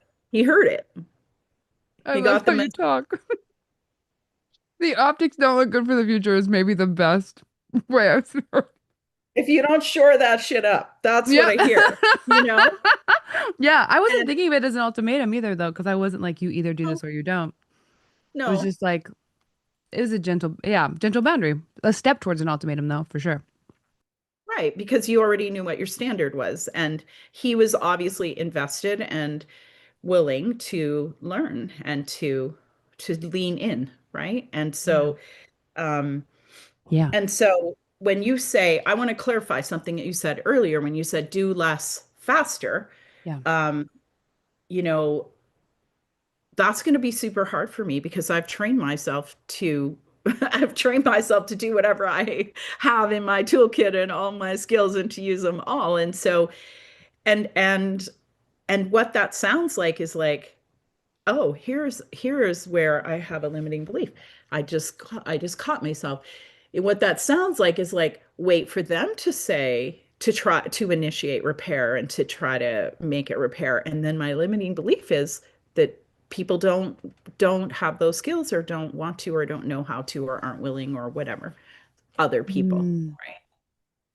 Which yeah. probably, which all limiting beliefs are lies. So it's it's probably not true. There probably is someone out there. I may spend the rest of my life looking for him, but Yeah. And they may not, that person out there may not know how yet. And when you say, "Oh no, I'm not talking about all the whatever the fluff is between the rupture and then the repair conversation," and you know how it's like weather and scheduling, and we talk about all that whatever. Like, oh, I I can't talk about that because I still am pretty upset about the rupture. So when you're ready to talk about repair, that's what I want to talk about. I can't engage on the rest of that. That's what I mean by do less sooner. It's like I'm not abandoning myself to make you feel better for whatever. I feel crap every time we talk about something that isn't the thing that hurt me. I want to process this together. And you specifically are compassionate and you will see his perspective and you're talking about how you want to reflect his perspective and know what he feels like and where he comes from and why it makes sense. You're going to do that in the repair conversation. The thing that so I'm not that's why I'm not even including this because you already know that. But I just realized other people are listening. So I was like, I should probably make sure not everybody that I don't teach people how to make themselves incredibly isolated accidentally. Um, but then it's like, yeah, that was the game changer. It's like, oh, wait, I notice what I'm feeling. I'm feeling mad at you because we're talking about cars. It's always cars with my husband. We're talking about cars. And that sucked earlier. So I can't have this conversation right now because I'm just going to resent you for it. When you're ready to have the repair conversation, so am I. Take your time. I'm not rushing you on your timeline. And I'm not abandoning myself to talk about cars so that you feel better. And that's what I mean by do less faster. Like notice when you feel like resentful and like you're abandoning yourself and then take care of you. Regulate, regulate, regulate. I think in this situation, Yeah. I that I used giving him compassion as a bit of a protection mechanism for me. I was definitely overstimulated and overwhelmed. Look at you go, girl. Yeah, okay. Okay. And I also have a belief that, like, I was operating under the belief that may be mistaken that if he got enough compassion, he would be ready to, like, give me some. Oh, And yeah. might be a bottomless pit, but yeah. And I know now you're chewing. So No, I I'm loving think this. I love everything you're saying. There's nothing yes, you nailed that. I hope people are quoting you. That was fire. I think that I am it could be a protection or coping mechanism for me to give compassion first, and it also gives me a chance to calm my nervous system. Like that's a strategy that I perhaps use to, like, soothe myself and calm myself down because I can compartmentalize my own emotions for a little bit while I pay attention to and dive into what's like. I literally said to him, I'm really trying to understand this. Like, where's the ouch? I really need, like, I understand what hurts for me, and I really want to understand also what hurts for you. And I said, where's the ouch? What's pinching? What's hurting? Yeah. And he said, oh, da, da, da. No, you think it's this, not that. And I'm like, oh, okay, because that would really hurt me. So yeah, thanks for clarifying. And then, and like we did have a conversation about it. And in terms of, here's what surprised me by the time he came to Costa Rica and he was became in a foul, closed posture and mood, was I actually thought that he probably thought everything was repaired and that Mm. I was probably going to just have to be okay with that he made that decision and that affected me. Yeah. And that now we just knew that that was the thing. And now we're just going to move forward. And, and I was absolutely shocked that, and the resentment that I have is like, I should have been the one who was still upset, not him. And yet he came still with the anger. Yeah. Why? He had all the compassion. So why? What's that? Where's that? That's not, what's that? What's that? I don't deserve that. And Right. Yes. Well, yeah, we can't give enough compassion to anyone that they accept it. We can't give enough love to anyone that they accept it. I love this analogy. I was so excited when I figured this analogy out. Now I can't stop saying it. So you may have heard me say this before. I view our minds and hearts as a room with infinite doors. And the doors we want open the most, we think someone else is going to open them. So we get really pissed at our partners for not opening them. We're like, why aren't you loving me more? Why aren't you understanding me more? Why aren't you giving me more compassion? Even if our partners are pouring so much compassion on us, we're still like, you don't really get it. You're not doing it enough. Because all the doors are locked from the inside. So however we're treating ourselves is what gets in. So if you say 99 compassionate things to me and one critical thing, and the way that my defense mechanism, my brain is being critical to myself all day, guess what thing I think was true and the rest I thought was manipulation? Compassion, that was manipulation. The thing you said that was critical, that's what you truly thought. I knew it. That's what sticks. The door's locked from the inside. So if he can't give himself compassion, no matter how much compassion you give him, it won't get in. It's just how we work. And then it feels unfair to you because you are pouring yourself out with compassion and he's somehow not. He's acting like you're not. He's still upset, even though you've been so understanding. You're trying to co-regulate with somebody who hasn't self-regulated yet. Which, side note, I need to talk about this more often. Whoa. Yeah. Whoa, hold on. Just for everyone's sake, repeat that. You're trying to co-regulate with somebody who has not self-regulated yet. And step one is self-regulating. Then you can co-regulate.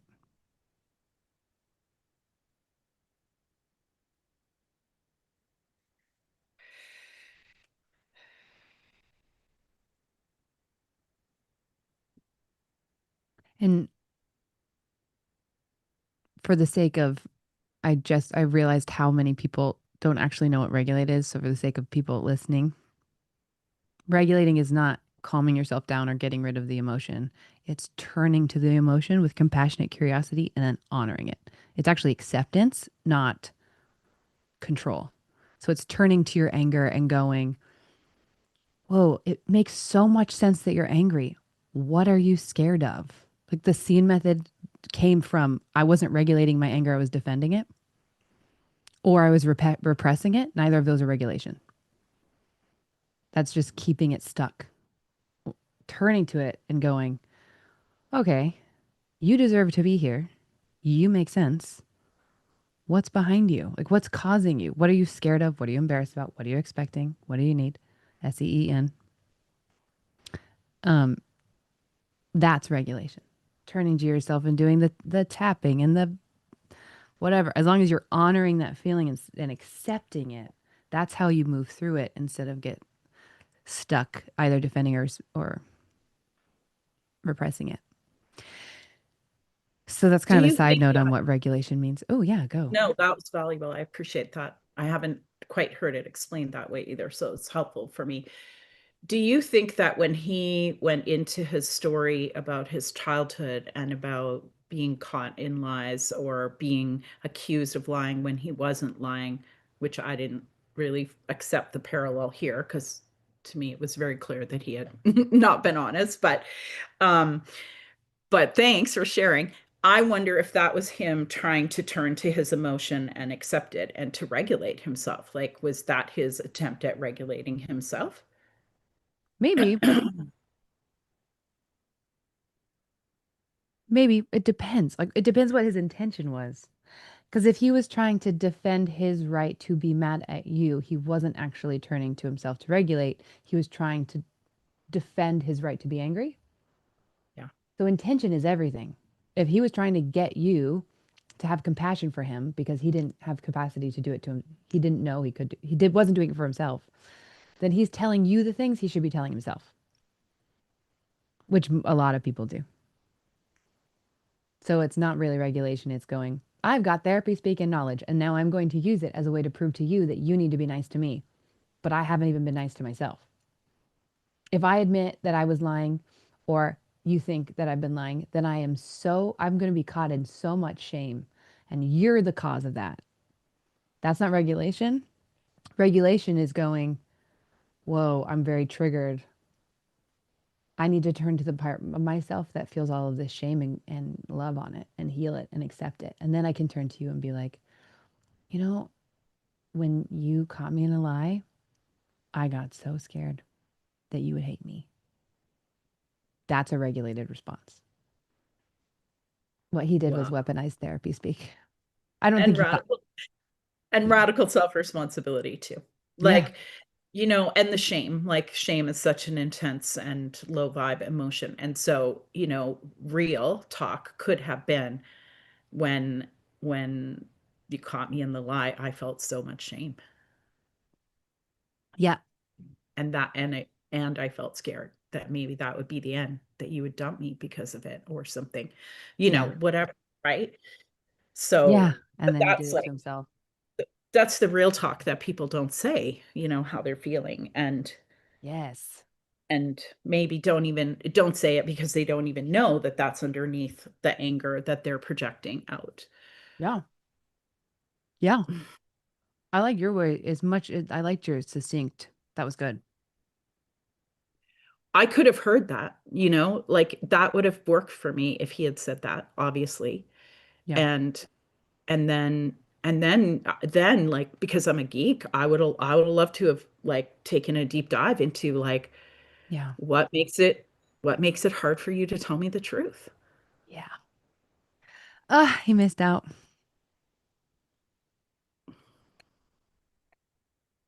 Yeah. Yeah. Yeah, I mean, in fact, we both did because we had so much fun together and we had a lot of good things going for us. And who knows, maybe he'll level up. I don't love saying that though, because I don't want to encourage getting stuck somewhere, but who knows? I'm not holding my breath for it. I'll just Good. say that. Okay, good. Swipe right next. Just play that Ariana Grande song over and over. Thank you. Next. Thank you. What's your new mantra? Uh, It was so okay, lovely to meet you.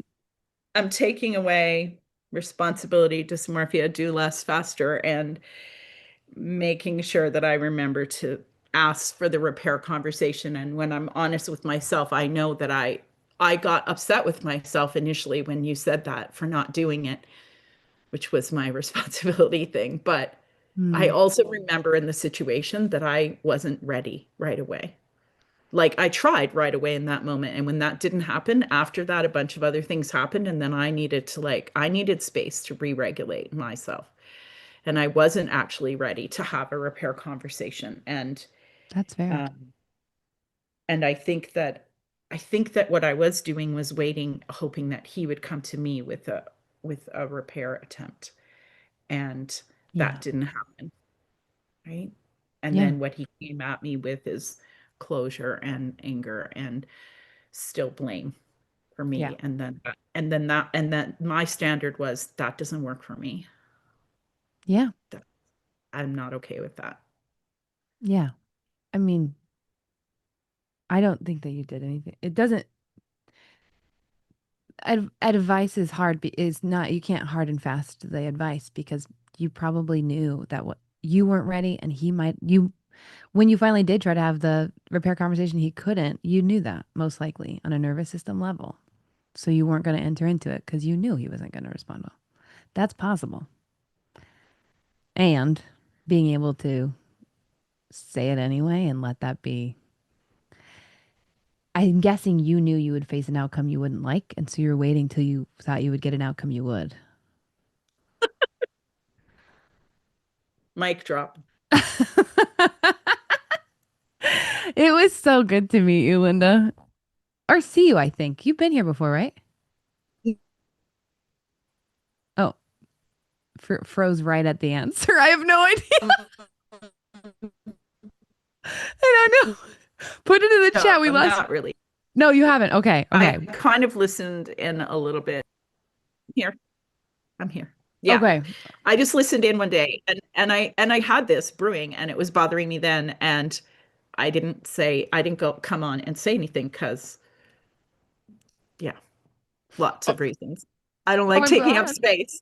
I don't like taking up space. I don't like the focus being on me, like so many reasons. But I loved it. today the question, the prompt, anger and resentment really was like, she's speaking to you now. You have to go on. And do This is it. for you, Linda. You Well, I'm have glad. to. I'm glad you came. I'm glad you asked your question and shared that. And it was really, I love that your face is so transparent. It helped me so much talking to you and be like, oh, she didn't like that. Why didn't you like that? Tell me more. That was wonderful. Thanks. Thank you. Everybody's giving you love. Thank you. Love back. So much love back. Thank you. This was for you. My blood sugar seems better. I am out of water.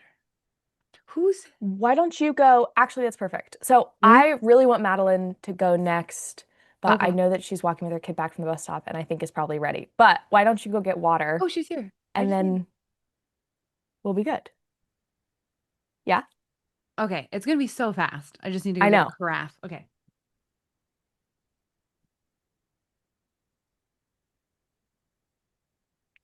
We are on until 5 p.m. Eastern, which is another hour and 10.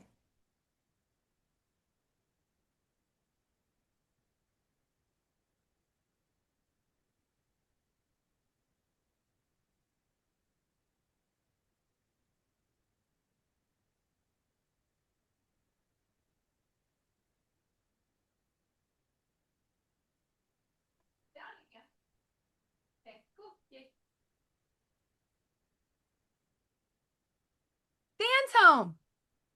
And he's on the call. At least he was. Yeah, he said he's like, I'm listening. And I was like, you should come down and say hi. He just got home.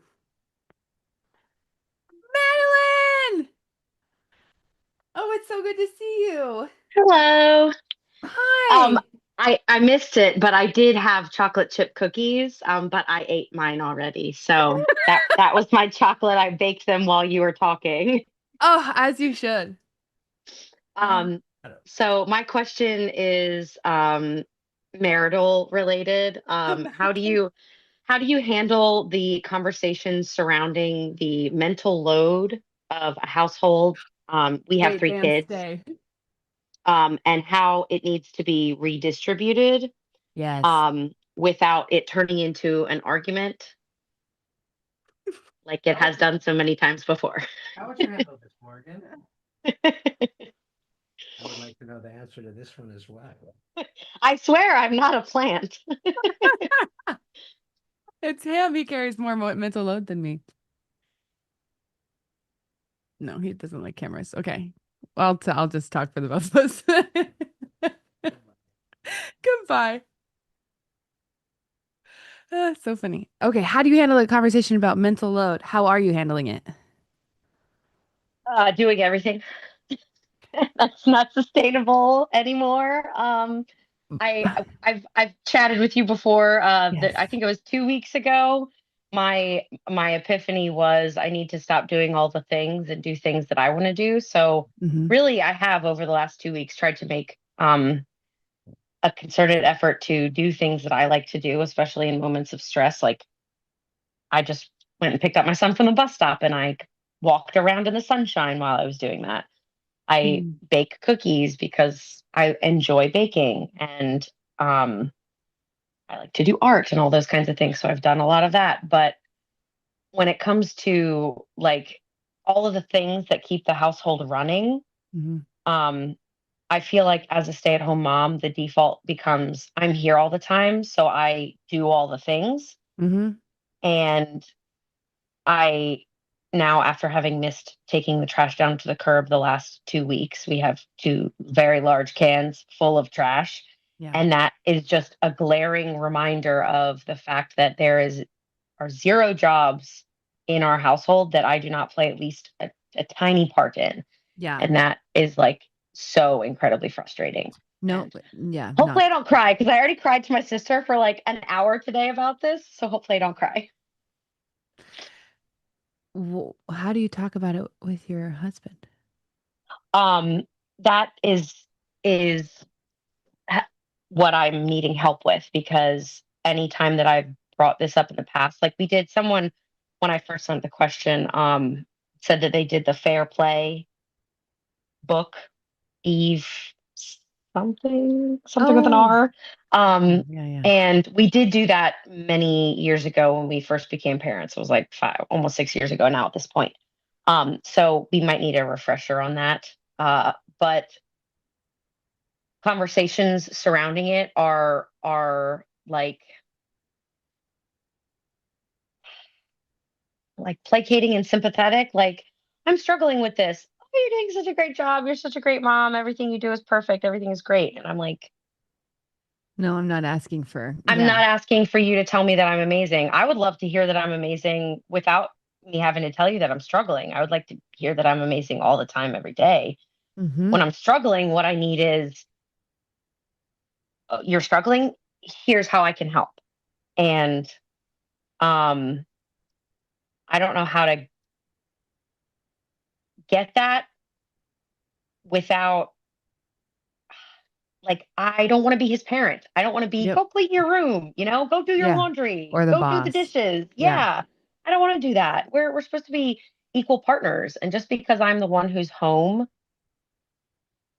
say 95% of the time I'm at the house, just because I'm here doesn't mean that I have the mental capacity to handle everything that needs to be done all the time ever. You have 3 kids. Yeah. And they're You have all a, 6 and under. it's a, So, it is beyond a full-time job to be the stay-at-home parent. yeah. And And does he get that? I think on some level he gets that, but as well as a man who's not like there's a biological difference between mothers and fathers, and the wiring in my brain is like things have to be done, things have to be. Okay. Yeah. I'm a good person to talk about this for the reason that when most people talk about this, okay, I do not have the typical female mother wiring. I don't have lists in my head. I don't remember what needs to be done. I am the The opposite. opposite. You're the So most man. I'm the In man. quotes. So when I tend to hear like advice and I learn whatever and I'm like I see these mental load posts, I'm like, ah crap, I'm the man in that. That sucks. I feel so bad Yeah. about being the man in that. That's awful. But I want to I tell you wasn't something first. this is an example right now of job carrying it all. So I get what it feels like to be the guy.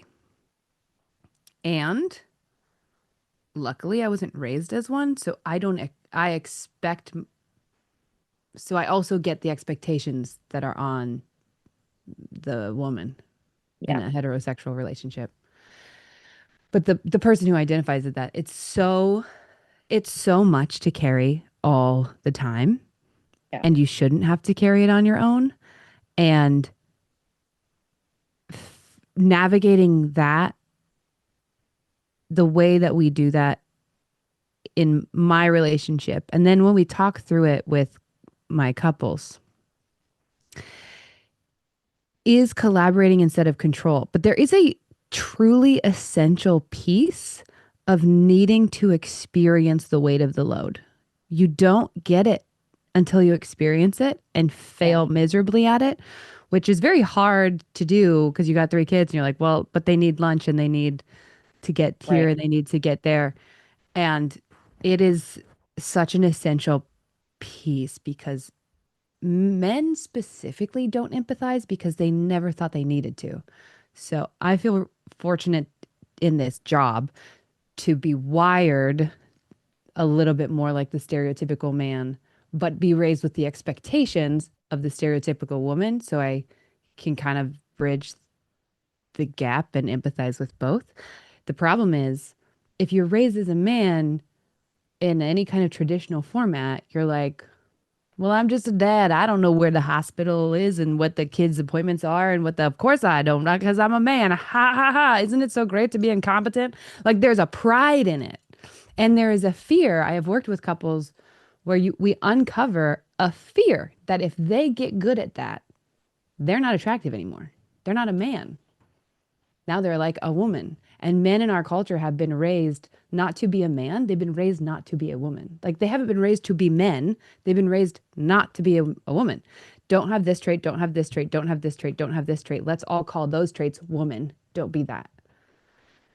So then they don't know why there's so much resistance to taking on a leadership role. This is the irony, is that at the same time, they've got this whole like leadership narrative in the culture, and they are being 100% a follower, an employee, a child. Like they are not being an adult leader. And that they've been taught both of those things at the same time. Lead, but also don't do any of the woman stuff. Don't be a woman. And so there's this weird wiring that they don't even know that they have that puts so much resistance to actually stepping up. What I'm saying is, this is not on you. Yeah. This is not on you to teach him. It's not on you to guide him. It's not on you to parent him. It's not on my husband to teach me, guide me, or parent me. This unfortunate thing he has to deal with is me growing up and being a mess in the process and me doing it badly. I am worse at remembering the things. I am worse at scheduling the things. I am worse at doing the guys cooking. I'm worse at cleaning. I'm worse at all of it. And his hardest thing is letting me do it badly. And when I know that we're off is when he won't let me help and he won't let me do it badly. And then I'm like, oh, we need connection. And then he lets me help again. And so his hardest thing is he's going to suck at it and he's going to have to rewire some stuff. And your hardest thing is he's going to suck at it and you're going to have to let some things be done badly for a while until he gets better. But the mental load is so, so real. And until he empathizes with it, he won't get it. And if you guys can talk and be like, I don't think you get this. And let's make this fun. Try it. Yeah. I so badly need you to do this. I need you to take a day off of work or a day off to work for him. Be like, take 2 days off of work. I don't care. Use our vacation days this year. Do it. You have to be me for 48 hours. I'm doing nothing. Nothing that I normally do will be done, except you have to do it. And I'm not going to tell you what I do. You're just going to have to find out and see what happens to the safe. There's a safe level. There's some things that you're going to have, safety wise with 3 kids. For real, it's so ridiculous and it's simple and it's very practical, but by God, that man will change his understanding of mental load if he has 2 hard days of being you, and then create solutions together on how to collaborate. Until he empathizes, though, he's not going to get it. It's going to be you parenting him and being needy and needing compassion. And girl, you do not. You have 2 full-time jobs right now. As a stay-at-home mom is so many full-time jobs. Yeah. And I feel like he thinks he gets it because like one time I was sick, so he took all three kids and drove them an hour and a half to go hang out with his, side of the family and do fun things all day.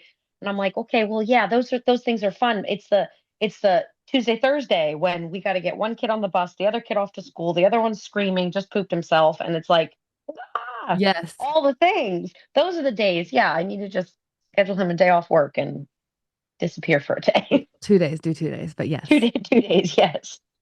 Yeah, one For real. day with all the carpooling and one day with not. For real. And then only text him and call him the amount that he would text or call you on a normal day. Yeah. If he was at work. So if he normally takes like 2 hours to get back to you, you take 2 hours to get back to Take him. 2 hours. Yeah. Like, Yeah. and it's not, to be clear, this is not a punishment or retribution. You've got a great husband. I hear how great your husband is. Oh, He just yeah, he's doesn't great. He's a understand. great husband, great father. He doesn't get it. He's a kid at heart. He just wants to have fun and play games and do all the fun stuff that comes with parenting. And then it becomes it's not my responsibility. It's our shared responsibility. But like, because he's doing all the fun stuff, I'm like, well, somebody's got to do all the unfun stuff. Yep. And you're going to take a true day off and then you come back at night and you're going to be fun. Because guess what you did all day? You weren't with the kids. Yeah, exactly. I'm so much more fun when I am able to be a woman and not just a mom. Yes. I don't know that yeah. That's the step one. There's a process to this. There's a guy called on Instagram, it's Zach Mental Load Coach. And he has an actual program. I don't know that your husband will get it or want to do it until he's experienced what it's like to be you. I can't stress, this is my favorite thing. Yeah. I truly don't think you can, until you've experienced it, you don't know what you got till it's gone, is real. It's a real human thing. Like, I will ask my husband, because he does so much, and I'm in a phase of my business right now that my work days are crazy long. And I will notice when I'm taking for granted that he cooks every single meal. And I'm like, I need you to, can you not don't do all the things you do for me for a minute? He won't listen. But when he does stop doing some things, it really helps me get back into gratitude, because I don't want to be the jerk who takes it for granted. Yeah. I don't want to, and I know what we're building, and I know that I have the career I love, and he is naturally gifted at the stuff, and that he's in his zone of genius there, and he loves being the home person, and he should be rewarded for that and seen in that, and the amount of gratitude should match the amazing thing that he's doing. And that's true for you. You also need help, you need collaboration, you need gratitude, it's so hard because you're also on your own, like you have a full-time job and no office. Like, you don't have people who are supporting you all day, talking to you all day. You're doing it all. It's not okay. I hate it so much. I am maybe getting a little too passionate about it. I just realized right now I'm like going off the handle. No, it's okay. It's actually been great. I've been listening to you since you started this call. You've just been in my ear all day. So it's been nice just like having a person to talk to. Right? Because that really is, it's so isolating. Like that's why I like text him so much throughout the day. And like when he gets home, I'm all excited, like, oh my God, it's an adult. Like, this is so great. Someone who has a brain who can talk to me. And yeah, it's just, and like, I've been trying to like step back a little bit and do things for myself. And just, I mean, through a very unfortunate series of circumstances, I had to cancel a massage and a haircut this week.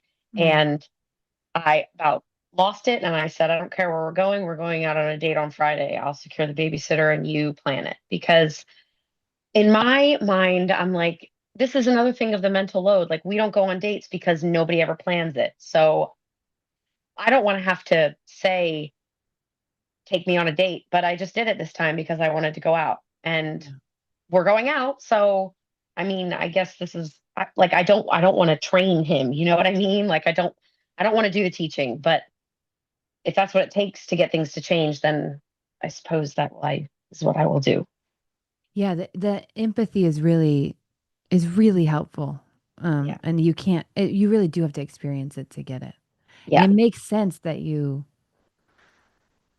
it's another, you want to go on a date, so you got to ask him to take you on a date. Yeah. It's bad. It sucks. Yeah. It sucks. And the slippery slope, and why I'm so like, please do this soon, is then you it's really easy to end up resenting him because he doesn't understand it and he's doing all the wrong things, and when he does try to help, he's not doing enough or he's doing it wrong, and so now he feels like he can't get anything right. That's me. So Right. that we get into this cycle where it's like, I am trying to help you and you criticize me every time I help you, so then why do I even help you? Because you're pissed at me for helping Right. and you're pissed at me for not, so why would I even try? You're just gonna be mad at me. Yeah. And that now I know is an indicator, oh, we're disconnected. If you are criticizing me for how I'm helping you, it's because you don't feel safe enough to let me contribute. That's good to know. We need to reconnect. Yeah. But that cycle gets, the way to heal that cycle is to start empathizing with each other. And I really want you to I really want you to start there. If it Okay. is I will do that.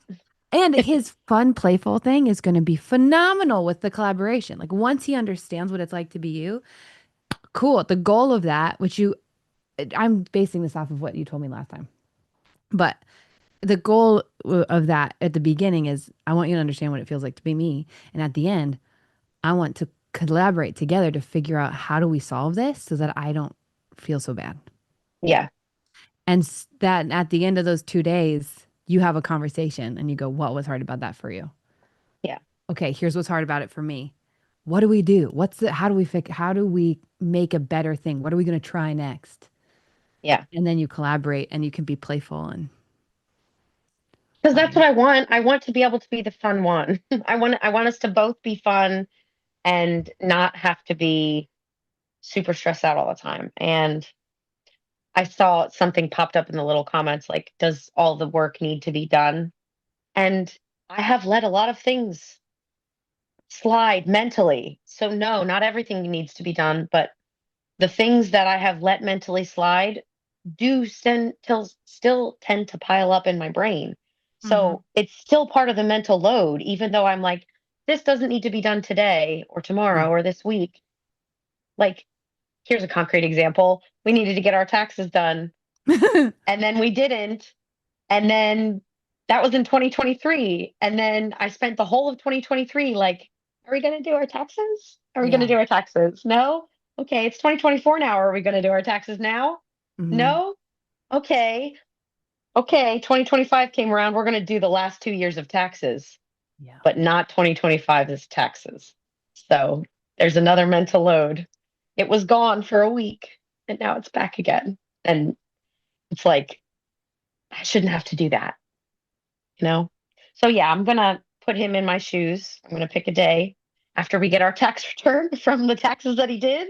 I'm going to say, hey, we just got a whole bunch of money. So you're going to take 2 days off of work and I'm gonna be the dad for 2 days. Yeah, I mean, I would highly getting back on the same team is really the goal. Yeah, yeah, and we're on the same team for everything except for household stuff. Like we are really good at like conversating and communicating and talking about all the things that are bothering us, minus like laundry, dishes, sweeping, like all the things that nobody wants to do.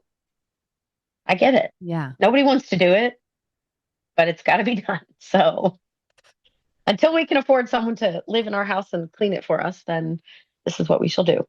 Yeah. Fair play. Thank you. Going in, make sure. Yeah. Fair. Yeah. Why I said that is not everyone should take the advice that I'm giving Madeline, because I know that you and your husband, because I talked to you before, I know how much he's wanting to help you, but can't. And that's often because he can't understand. So if you both go into this with his goal is to both of your goals is for him to understand what it's like to be you. What does that look like? What is on the list for those 2 days? The laundry, the whatever. Like, let's make sure these things have to get done on those 2 days. And going in as a team, how are we going to set these 2 days up so that you really understand what it's like to be me? And because he cares so much, this is a really important part of how you set this up together, is at the end, we are going to, as a team, collaborate on creating solutions for this. if you don't start that way, then it's just going to seem like, screw you, I need a break. And he's not going Right. to get it. Right. Yeah. Okay. That's very helpful. I hope so. I hope you do it. I I'll want you to do report it so bad. back in a Please. week or 2 or 3 whenever he has an opportunity to take off of work. Please. Thank Yes. And you. then Zach, mental load coach, hit him up with that. I'm guessing what will Okay. happen is you do those 2 days and then he should go do that program in that order. Okay. I will do that. Okay. Thank you. Thanks, Madeline. Thank you. I got kind of aggressive on that, I realized. Was that too much? Okay. Okay, great.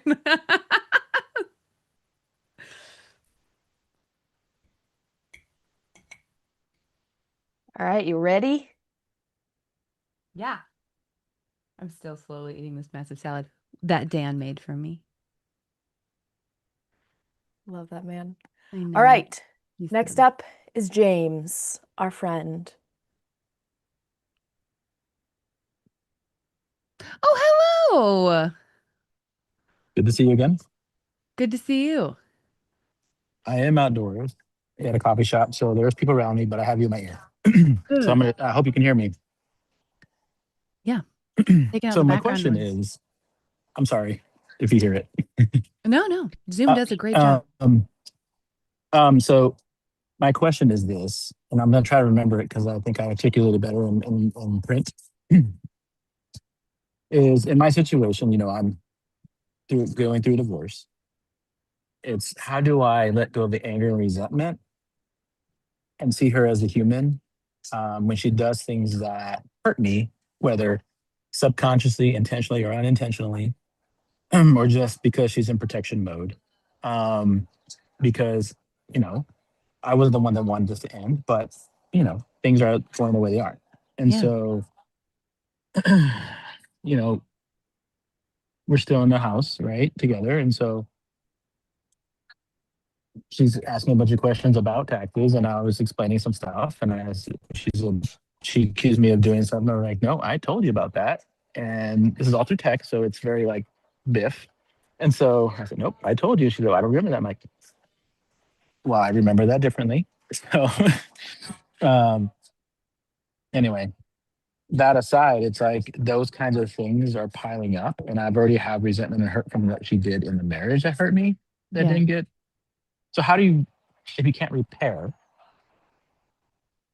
how do you let go of any resentment? And that may come after, but you know what I mean? Yes. Does that make sense? What I'm saying? Yeah.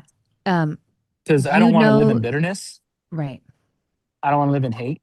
Yeah. My faith does not want me to do that. Because she's a human and she is my sister, and I do love her, but this is the way it's going. And so whatever is going on with her, how do I not let that? How do I be unoffendable? Yeah, you're saying, to put it, to summarize Because I don't want to be reactive. roughly, you are saying that you know that she is not going to repair with you. And so you can't wait for her to do something to help you heal your resentment and anger and move through that. And you don't want to get stuck there, but you still, Right. of course, feel a lot of anger and resentment. And so what do you do with that? Like, how do you move through the anger and resentment instead of just being swallowed up by it all the time or feeling it so Right, often because constantly? Right, because I have to be perfect in the home, so things don't come back on me, and I don't move my kids. Yeah. And it's not. It's just me. I mean, What do things you could maybe. What do you do with your anger right now? How do you handle it when you get angry or resentful? Okay, so that's a fair question because I've never been allowed to be angry my whole life Okay. as a man, right? Um, I think we talked about this last time. Can't let it out. Even crying was not allowed. Even just having emotion, not even. And it was just worse in my marriage because of who she is. Yeah. And so I couldn't speak above a whisper, or I was being right, too much. Mm. If I ask questions, too much. Anyway, so I remember, and I've been working on this with my therapist. Is like when I was a kid, I have separation anxiety. So going to school, I was dropped off. I'd cry or whatever I'd do, and I'd Yeah. be sit outside, right? I'd be sit outside in the hallway, handle it, and I'd just sit there for hours. Oh, So I think that's where I learned to like just stop everything yeah. or try to find other ways. And so when the one time I did blow up and it just came out in our marriage, it was not a good thing. Like not that was physical, just it was very reasonable. Even people I talked to, like that sounds like kind of normal. That sounds like frustration and not like blowing up. But with her background, it was amplified, right? And I Mhm. was trying to stand up for myself. And I was trying to be using a hard, like a harder tone, not really harsh, but just harder. Yeah. And maybe I didn't do that right, but because it was something I've never been allowed to do, I Yeah. don't know how to really let go of the anger other than I exercise every day. I run, I walk, I tried hitting the bag. You know, it's just, Yeah. No. Okay. Okay. I You're journal. in a coffee shop right now. Uh-huh. I've screamed in my car before. Well, what I want to do, Is the this some work I IFS work? is IFS. Well, it's actually, you want to know, fun fact. I always, why my parts work seems different than typical IFS is because I was trained in inner dynamics, which I think only one place teaches, and it was like a very, I have no idea how I stumbled into it. It was very magical. Anyway, it's based in like kind of hypnotherapy, NLP mixed with IFS, so it's very trippy. It just like allows a lot more. It's less rigid, Mhm. which is why what you've seen in here is different than normal IFS. Yeah. Is because that's Okay. the which fits me because I love trippy, playful, fun stuff. That's Um, who you are, right? So, yeah, that yes. um, so I'm wondering, is because you're in a coffee shop, I'm guessing it's not a comfortable place for me to do that with you, but oh, I don't care. hell yeah, James. Okay, let's go. Like, I really don't care. Like, I've been in therapy so much that it's just like, just tell me, ask me anything. Okay. I want to meet your angry part. Oof. And that's the other thing is I'm trying to find all the parts, Oh, stop right? hunting. Stop hunting. They show you themselves when they need to. Okay. They'll come when they want to come. You don't have to do any Okay. hunting or work in this. Okay. So All right. close your eyes. Let all the background noise become part of the white noise fuzz. Ask the angry part of you to step forward.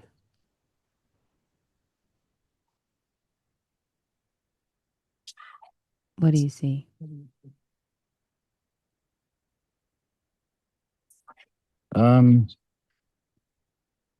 I see the bullied kid.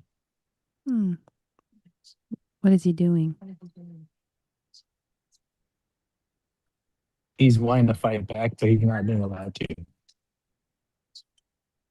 What does it seem like he feels?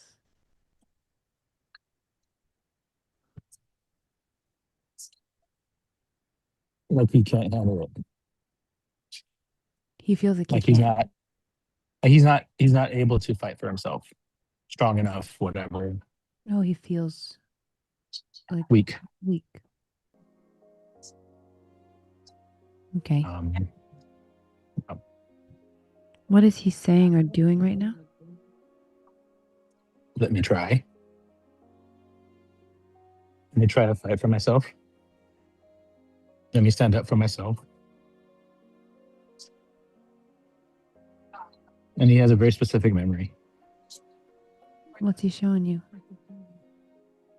Well, his mom was his teacher in third grade. And he's showing me he's on the playground getting bullied, and his mom steps in. How does that make him feel? I don't think he had the word for it then, but emasculated. Weak. Not enough. Yeah. Weak.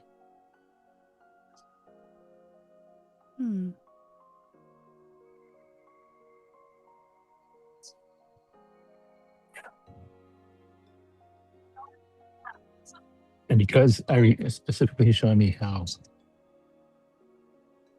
he cried on the playground that day in front of those guys,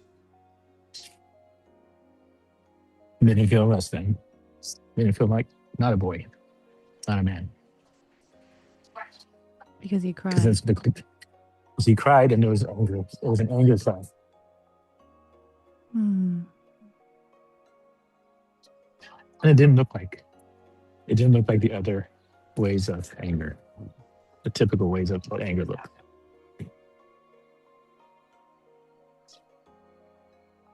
Hmm.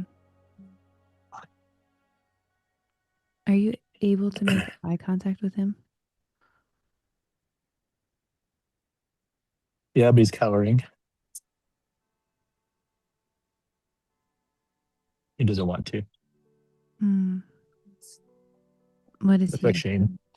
What is he afraid will happen to him if he makes eye contact? If you actually see him?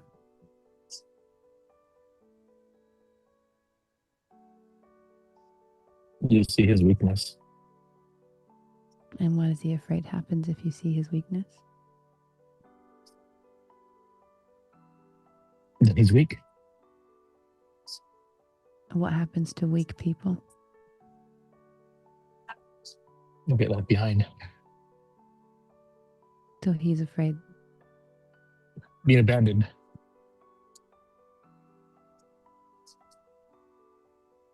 Hmm. And nobody wants the weak person. How do you feel towards him? I feel sad for him. Do you want to leave him behind? No, I want to take him with me and say, let's go do this thing. Go knock down some doors. Does he feel that from you?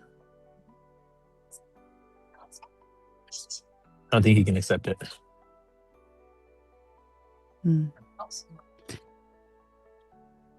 Because if he does, Yeah, go. I think if he does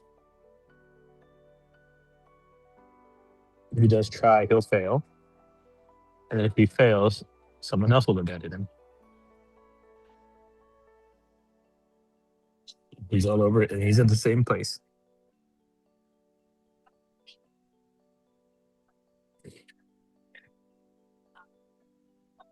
When he looks at you,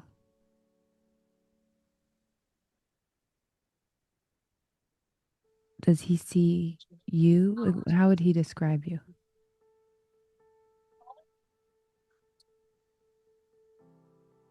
I think he would describe me as someone who wants to be confident, but just can't get there. Ah.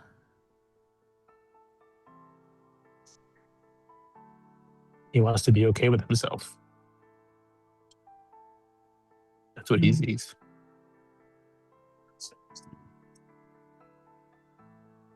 So he doesn't see. Doesn't see the confident person Or the safe person. or the safe person. Like I'm going to lie to him. And I'm just going to put him in a bad situation. The part of you that lies and would put him in a bad situation. Mm-hmm. Can you ask that part to step forward?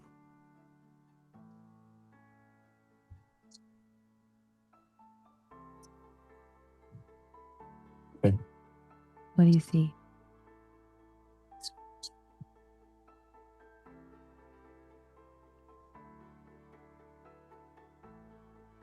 I don't know, he's hiding. Yeah. That makes sense.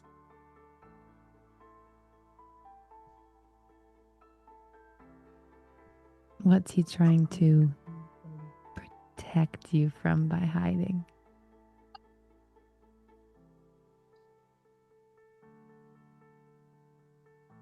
Hurt. Yeah. Being hurt.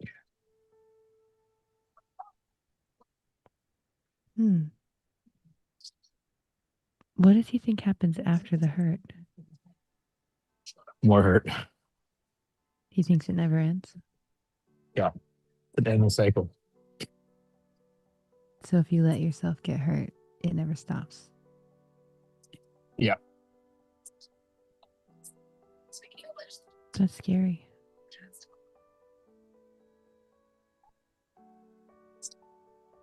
So he's working really hard to keep you from getting hurt. Yeah, he's doing a terrible job at it. But he's trying hard. He is. Can you send him some gratitude for that?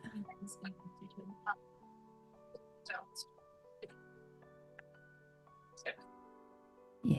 And I'm telling him that the me now owns up to his mistakes.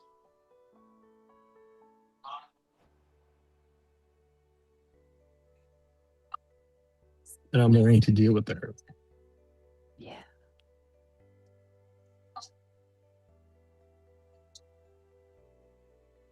Yeah.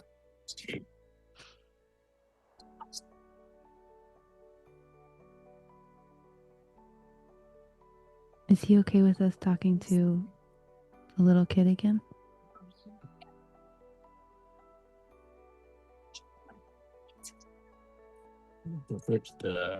The bullied kid? Yeah, bullied kid. Yeah. If he still wants some attention, we'll stay with him though. He's okay to hide again. Okay.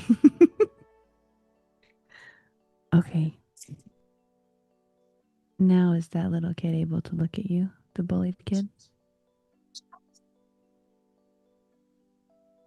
Still hard for him. Mm-hmm. What's he afraid now that you might do?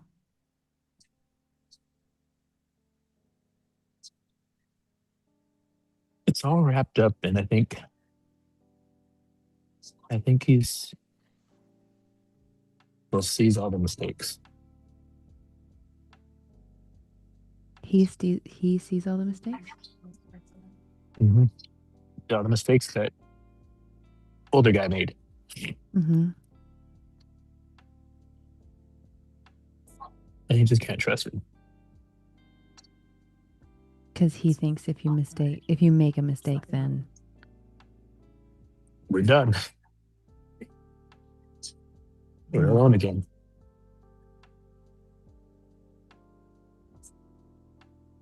is there a part of you that has a different narrative?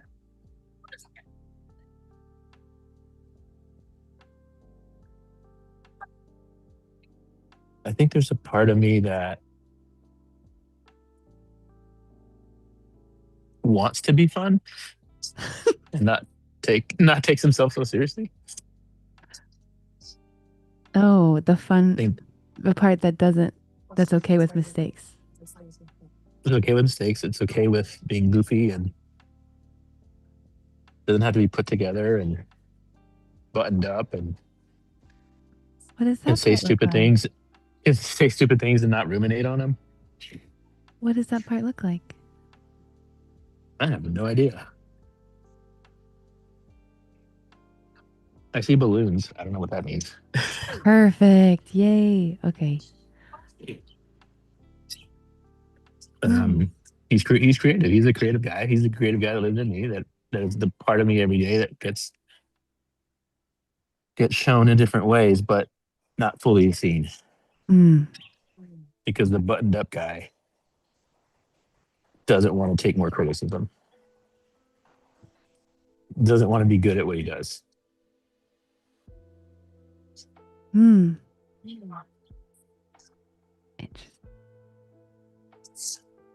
He doesn't want to put himself out there. Yeah.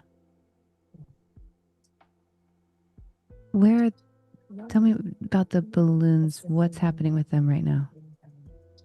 They're just kind of there. It's like he's holding them in front of him.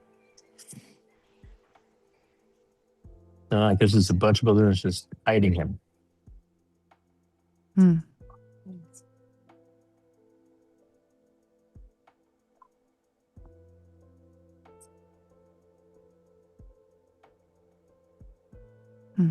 he's just hiding behind the balloons. The buttoned up guy? No, the fun guy.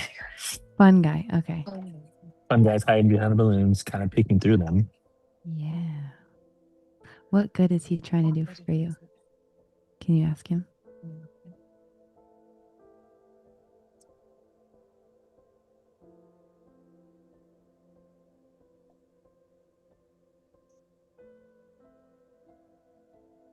I don't know that he knows.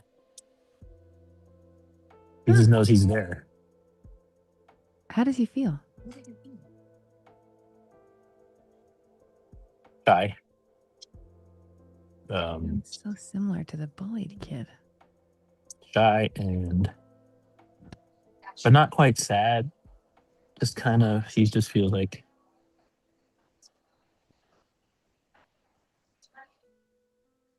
he's just waiting to, I don't know, what are you waiting to do?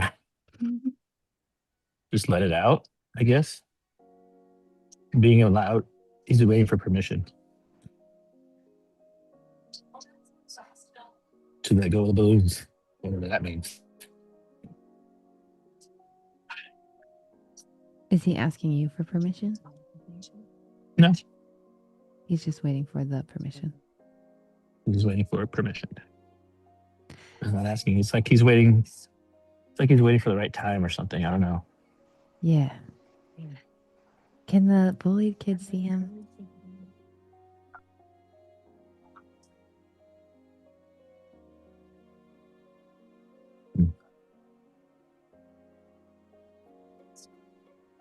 Yeah.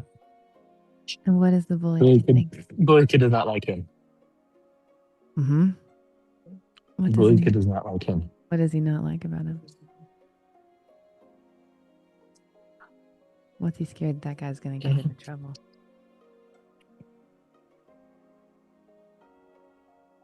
That guy's going to be put too much attention on us, on him. Mm-hmm. I'm not sure. Like, there's just the draw of attention. Mm-hmm. I think Bully is scared of the draw of attention from whatever that balloon creative kid wants to do. Yeah. Because if he gets the attention, he could hurt us with criticism, not being enough, not doing it right. And if you're not buttoned up, people can't take you seriously. And if people don't take you seriously, then you're just a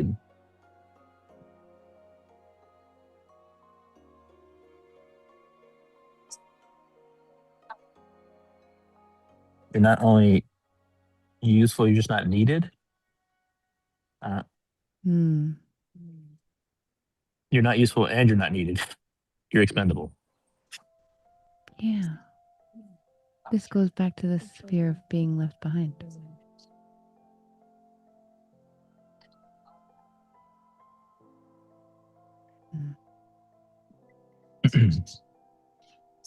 Yeah, he really doesn't like the balloon kid. Yeah.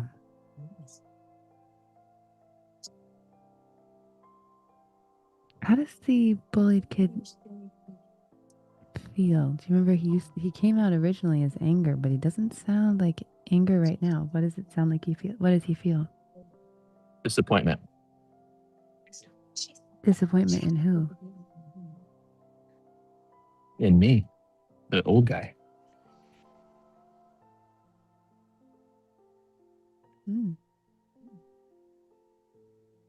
Can you, I know this is trippy. The record is like 182 parts, just so you know. When a part looks at you and feels anything other than, oh, what a safe, accepting presence, they're not seeing your center self. They're seeing another part. That old guy part, that's getting faced with a lot of judgment right now. Can we see him? That would be me. I don't think it is. No? No, I think it's so enmeshed with you that it feels like you. It seems The like weird thing is because the me that's in the now uh-huh. doesn't feel old. Mm-hmm. Like, I mean, I'm 47, but I don't feel 47. Mm-hmm. But I think going through this season of life, I know that myself here has the fear of being the cliched old guy, divorced old guy. Yeah, let's get that cliche guy out. Let's see him. Come It's on. not good. Let's see him. It is. It is not a pretty sight. What does he look like? Ah, all the movies. Mm-hmm. All the movies with the deadbeat dads. Tell me more. It's like the mirror of the hidden bully, but just old and hiding and in a dark, dank place. Yeah. Just struggling and alone and unwanted, unneeded, useless, worthless. There we go. Yeah. Hey, bud. No purpose. I mean, just what is his purpose? He is telling you all of this and reminding you all of this and giving you all these fears because he's trying to do something good for you. What is it?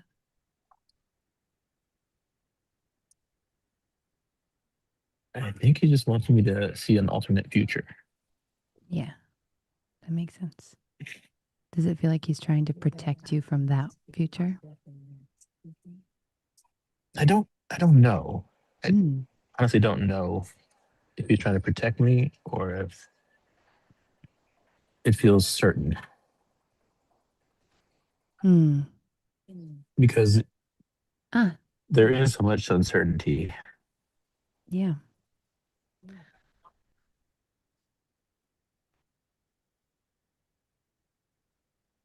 He doesn't want to be the angry, resentful Yeah. guy.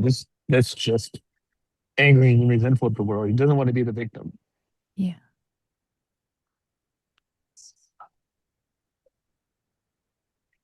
I don't know if he's trying to protect. Maybe he is. I don't have the answer. Is he trying to keep you from being the angry, resentful victim? I think he wants me to be the angry, resentful victim. Oh. And I'm fighting that. I'm fighting him on that. Yeah. If you weren't, what is he afraid will happen if you're not that? If you're not angry, resentful victim, then what happens? Then my life prior to this was meaningless. And it didn't matter. At my 18 years of marriage, it didn't matter. So if you're not angry and resentful, you don't care, or it doesn't matter. Does it not worth anything? Yeah, that seems to resonate. Which, the care part? Yeah, that it didn't mean anything. That I didn't actually feel the way I did. If you're not angry Or and do. resentful, then it doesn't mean anything. Yeah, that the marriage didn't mean anything. So and all that I put up with, Yeah. and all that he tried, or that I tried. So what does he need from you?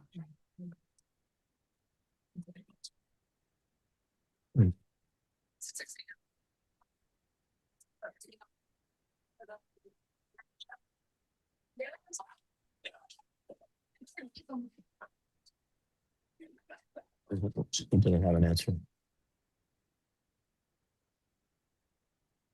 It sounds like the only way that he knows to make sure that all that you went through means something is if you are angry and resentful. Oh. It's possible. I don't know that he knows there's another way. Yeah, it makes sense. That makes sense to me. Do you know, is there something bubbling up as an alternative? Like a way to, that it That means something?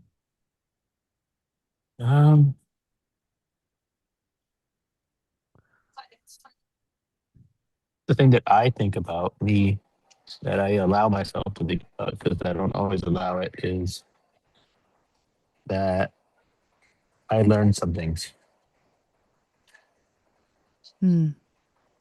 through the last 18 years. Like what? Um, how damaged I am.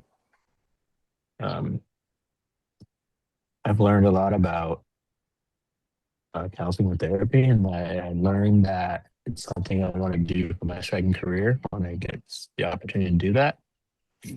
Um, I like, so I'm a storyteller by profession, and it connects with hearing people's story because I love to tell people stories. Can you show, I'm curious about people. can you show him those things that you learned? Yeah, he doesn't because want of to the see them. hardship? What's he afraid will happen? He doesn't want to see them because, again, he's just afraid that the relationship wasn't real, that he was just a means to an end. Whose end? Soon to be ex. Mm-hmm. What about your It end? was, I don't get to have an end. Yeah, his worth is in being needed by someone else, right? It's the validation I think he needs. Yeah, I don't think he knows that you have worth outside of that. I don't think I know that I have that. Mm-hmm. So that makes sense.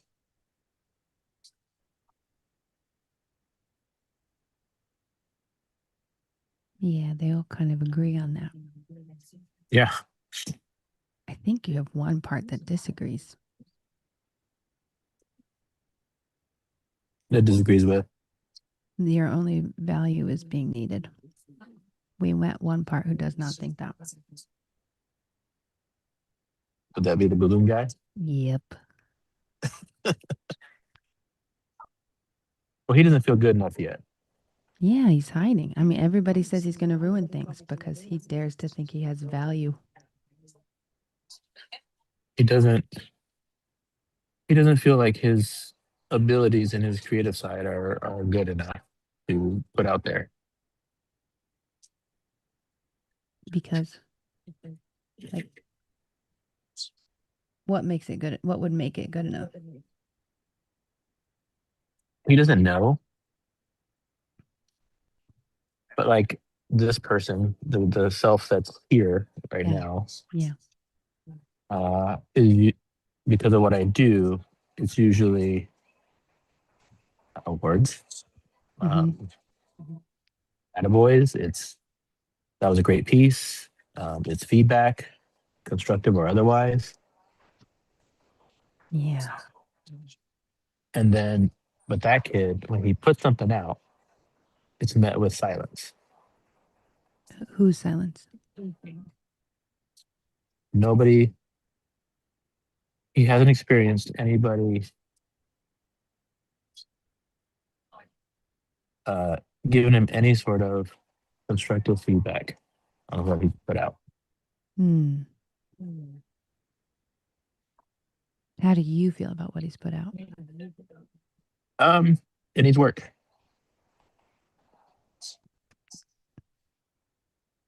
Is that when he says constructive feedback, is that what he's looking for? I don't think so. I don't think so. I don't know what he's actually looking for. I think he just wants to know he's on the right path. Did that resonate with him when you said that? Yeah. Is that what he needs from you? Yeah. Because one of the things he puts out is poetry. Mm. But his poetry comes from the dark places. Mm-hmm.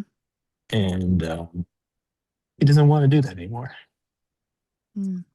What does he want? He wants to point to beauty.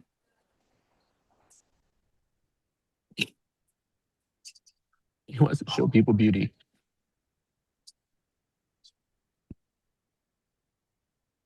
Can you let him do that? He doesn't feel like anybody sees it.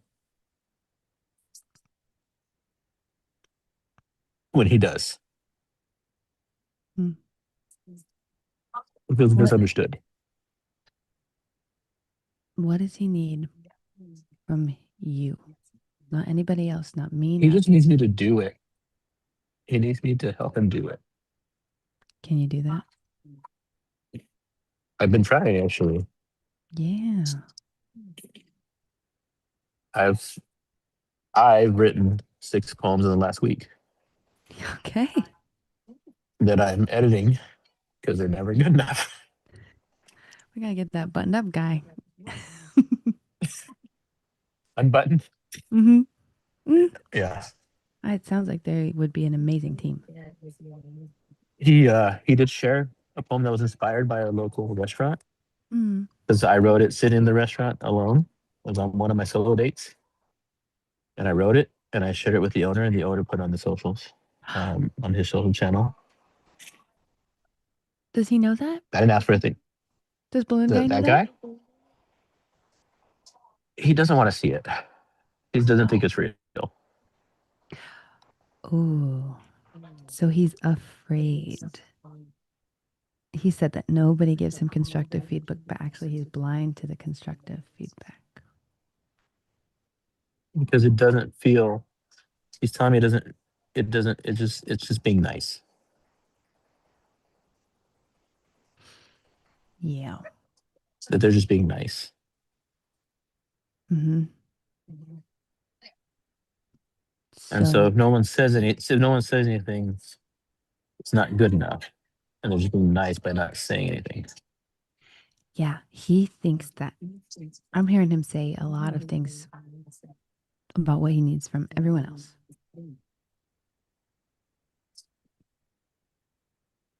But that doesn't matter. I'm sorry.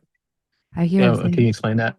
yeah, what he says a lot of things about what he needs from everyone else. Mm-hmm. But the primary person he needs something from, is you. You open that door.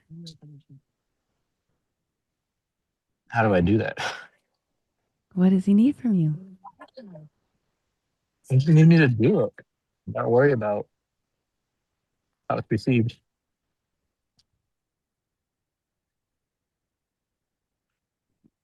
Mm. Which feels like a lot of other areas that I tend to walk on eggshells about Yeah. to keep the peace. Yeah. Ooh, I hear.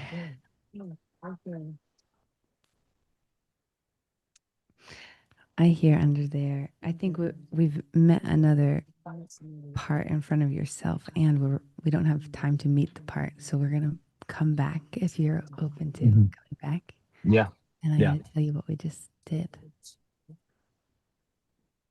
Thank you for that. Thank you. Did you answer your own question, or do you want me to tell you what you answered? No, you can tell me. I need that affirmation, I guess. You answered your own question. You asked, how do you let go of anger and resentment? Anger and resentment is showing you something important. And we found out what it's showing you is your relationship has to mean something. So when anger and resentment comes up, it's that fear that it was all for nothing. And if you if you move through the anger and resentment, then you're throwing away all those years and all that work and all that pain. Mm-hmm. And so in those moments, what your heart is asking for is for you to turn to it and be like, yeah, even though it meant something, it's still over. And we get to be sad about that. And we get to be angry about that. Yeah. And I learned that your balloon guy would really like for somebody, once we met yourself, he wants permission to have worth outside of just being needed. Huh. Right? Poetry is not done because it's needed by somebody. It's because it's pouring out of you. You don't point to beauty because somebody needs their house roofed or whatever. It's living. And he feels like he doesn't have permission to live unless he's needed. Mm. And that is, there's so much external, like so many parts of you have learned that your worth, your value, your safety comes from being needed by somebody else, which is hard to gauge because you're not in their brain. So you need them to tell you that you're needed as well, is what I caught. And Balloon Guy's like, could we also though write poetry? Could we? That's just one of the things. That's just one of his Can we also? outlets. Can we live? Can we be a whole person? Can we? He's like ready, but he's waiting for permission, and I think he's waiting for permission from your core self. But we still haven't really met your core self. We kept meeting. We're still meeting a bunch of different flavors of the two people, which is the bullied kid who learned be buttoned up, be invisible, be needed, like be strong. And the balloon guy who's like, also be me and also have a life and also enjoy it and make it mean something. And that battle, it's going back and forth. And they think that they're on opposing teams, and actually they could be a beautiful team if they accepted each other. Yeah. That's what I heard. Acceptance is something I definitely have been faced with. Accepting myself, accepting what I am, accepting what is, Yeah. what's going on, and I don't want to. If I'm honest, I don't want it. Yeah. That's it in a nutshell. And honestly, first step to accepting is accepting that you don't want to accept. It's so ironic, but it's really just like, okay, It's well, I the don't paradox, right? then yeah.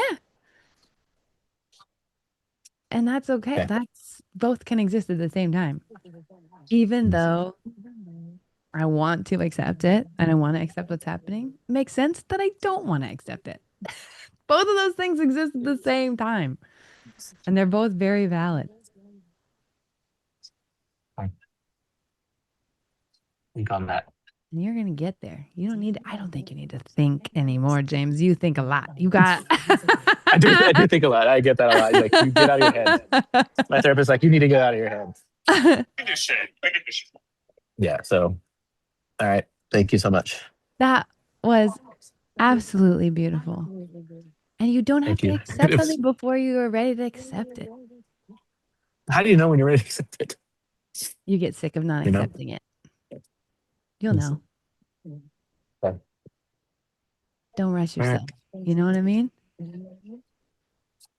Yeah, part of me is just like, I just want it to be done, right? I just want to be done. I want to move on. And then part of me is like, but I don't want to move on because I don't want him to move on. I don't want to have to move on. Yeah. Yeah. Yeah. Okay. And both of those make sense. Isn't that annoying? It is. It's very annoying. You're in the shit right now. I am. Thanks for coming here with it, for being so vulnerable and open. Thank you for having the space. Yeah. It's amazing. I get what you're doing. So, Oh, kudos. thanks. I want to, I guess we're running out of time. Would you mind typing in the chat what your key takeaways are? Mine? Yeah. Or maybe saying them for a minute. Um, I want to know what your experience was, not just my assessment. You know what I mean? yeah. Let balloon guy out Yeah. and help him free himself. Thank Bully Kid for trying to protect, but we're okay. And he can trust me. Yeah. He can trust me. I can trust me. With whatever decisions I make, and if they're the bad ones, then I just course correct. Live life. This is what I want to do. I don't have to act my age. Yeah. Oh, I love I, that one. like act what I feel, right? Like how I feel. Even though I've been told by several people this past month that like they would not have guessed I'm 47. It's like, is that a good thing? Which way are you talking? Anyway, I said I'm going to go the other way, and I'm going to take it as a compliment. So that's the other thing: being okay with silence in all forms. Like, so if someone doesn't say anything about what I put out there, okay, right? Maybe they're not ready to meet it. Mm. And I know that's something that I've noticed when I was in junior high is I've always had these really deep thoughts and deep concepts, and I always felt like the outsider. And then through some of my work, I realized they weren't ready. They couldn't handle where I was at because they were still kids. Yeah. And I've always felt like I've had an old soul. But yeah, being moving at my pace. Yeah. In acceptance, and it being okay to not accept it and accept it at the same time. Yeah. The paradox of this just sucks. Yeah. Yeah. And if I just try to do the right thing for myself and just treat people well, I'm gonna get on the other side. Yeah. Alone or with someone else. I'm not really actually looking at that, like thinking that, but the therapist keeps saying, "You're gonna find him." Like, I'm not looking for anybody. It's not the goal. Not right now. That's not where my head is, and I think that makes sense too. Like, but also recognizing that it could be a possibility. Yeah. And working to be okay with what this body is, what this person is, Yeah. how I've been created, or what a review is of that. But for me, it's created, right? And so, yeah.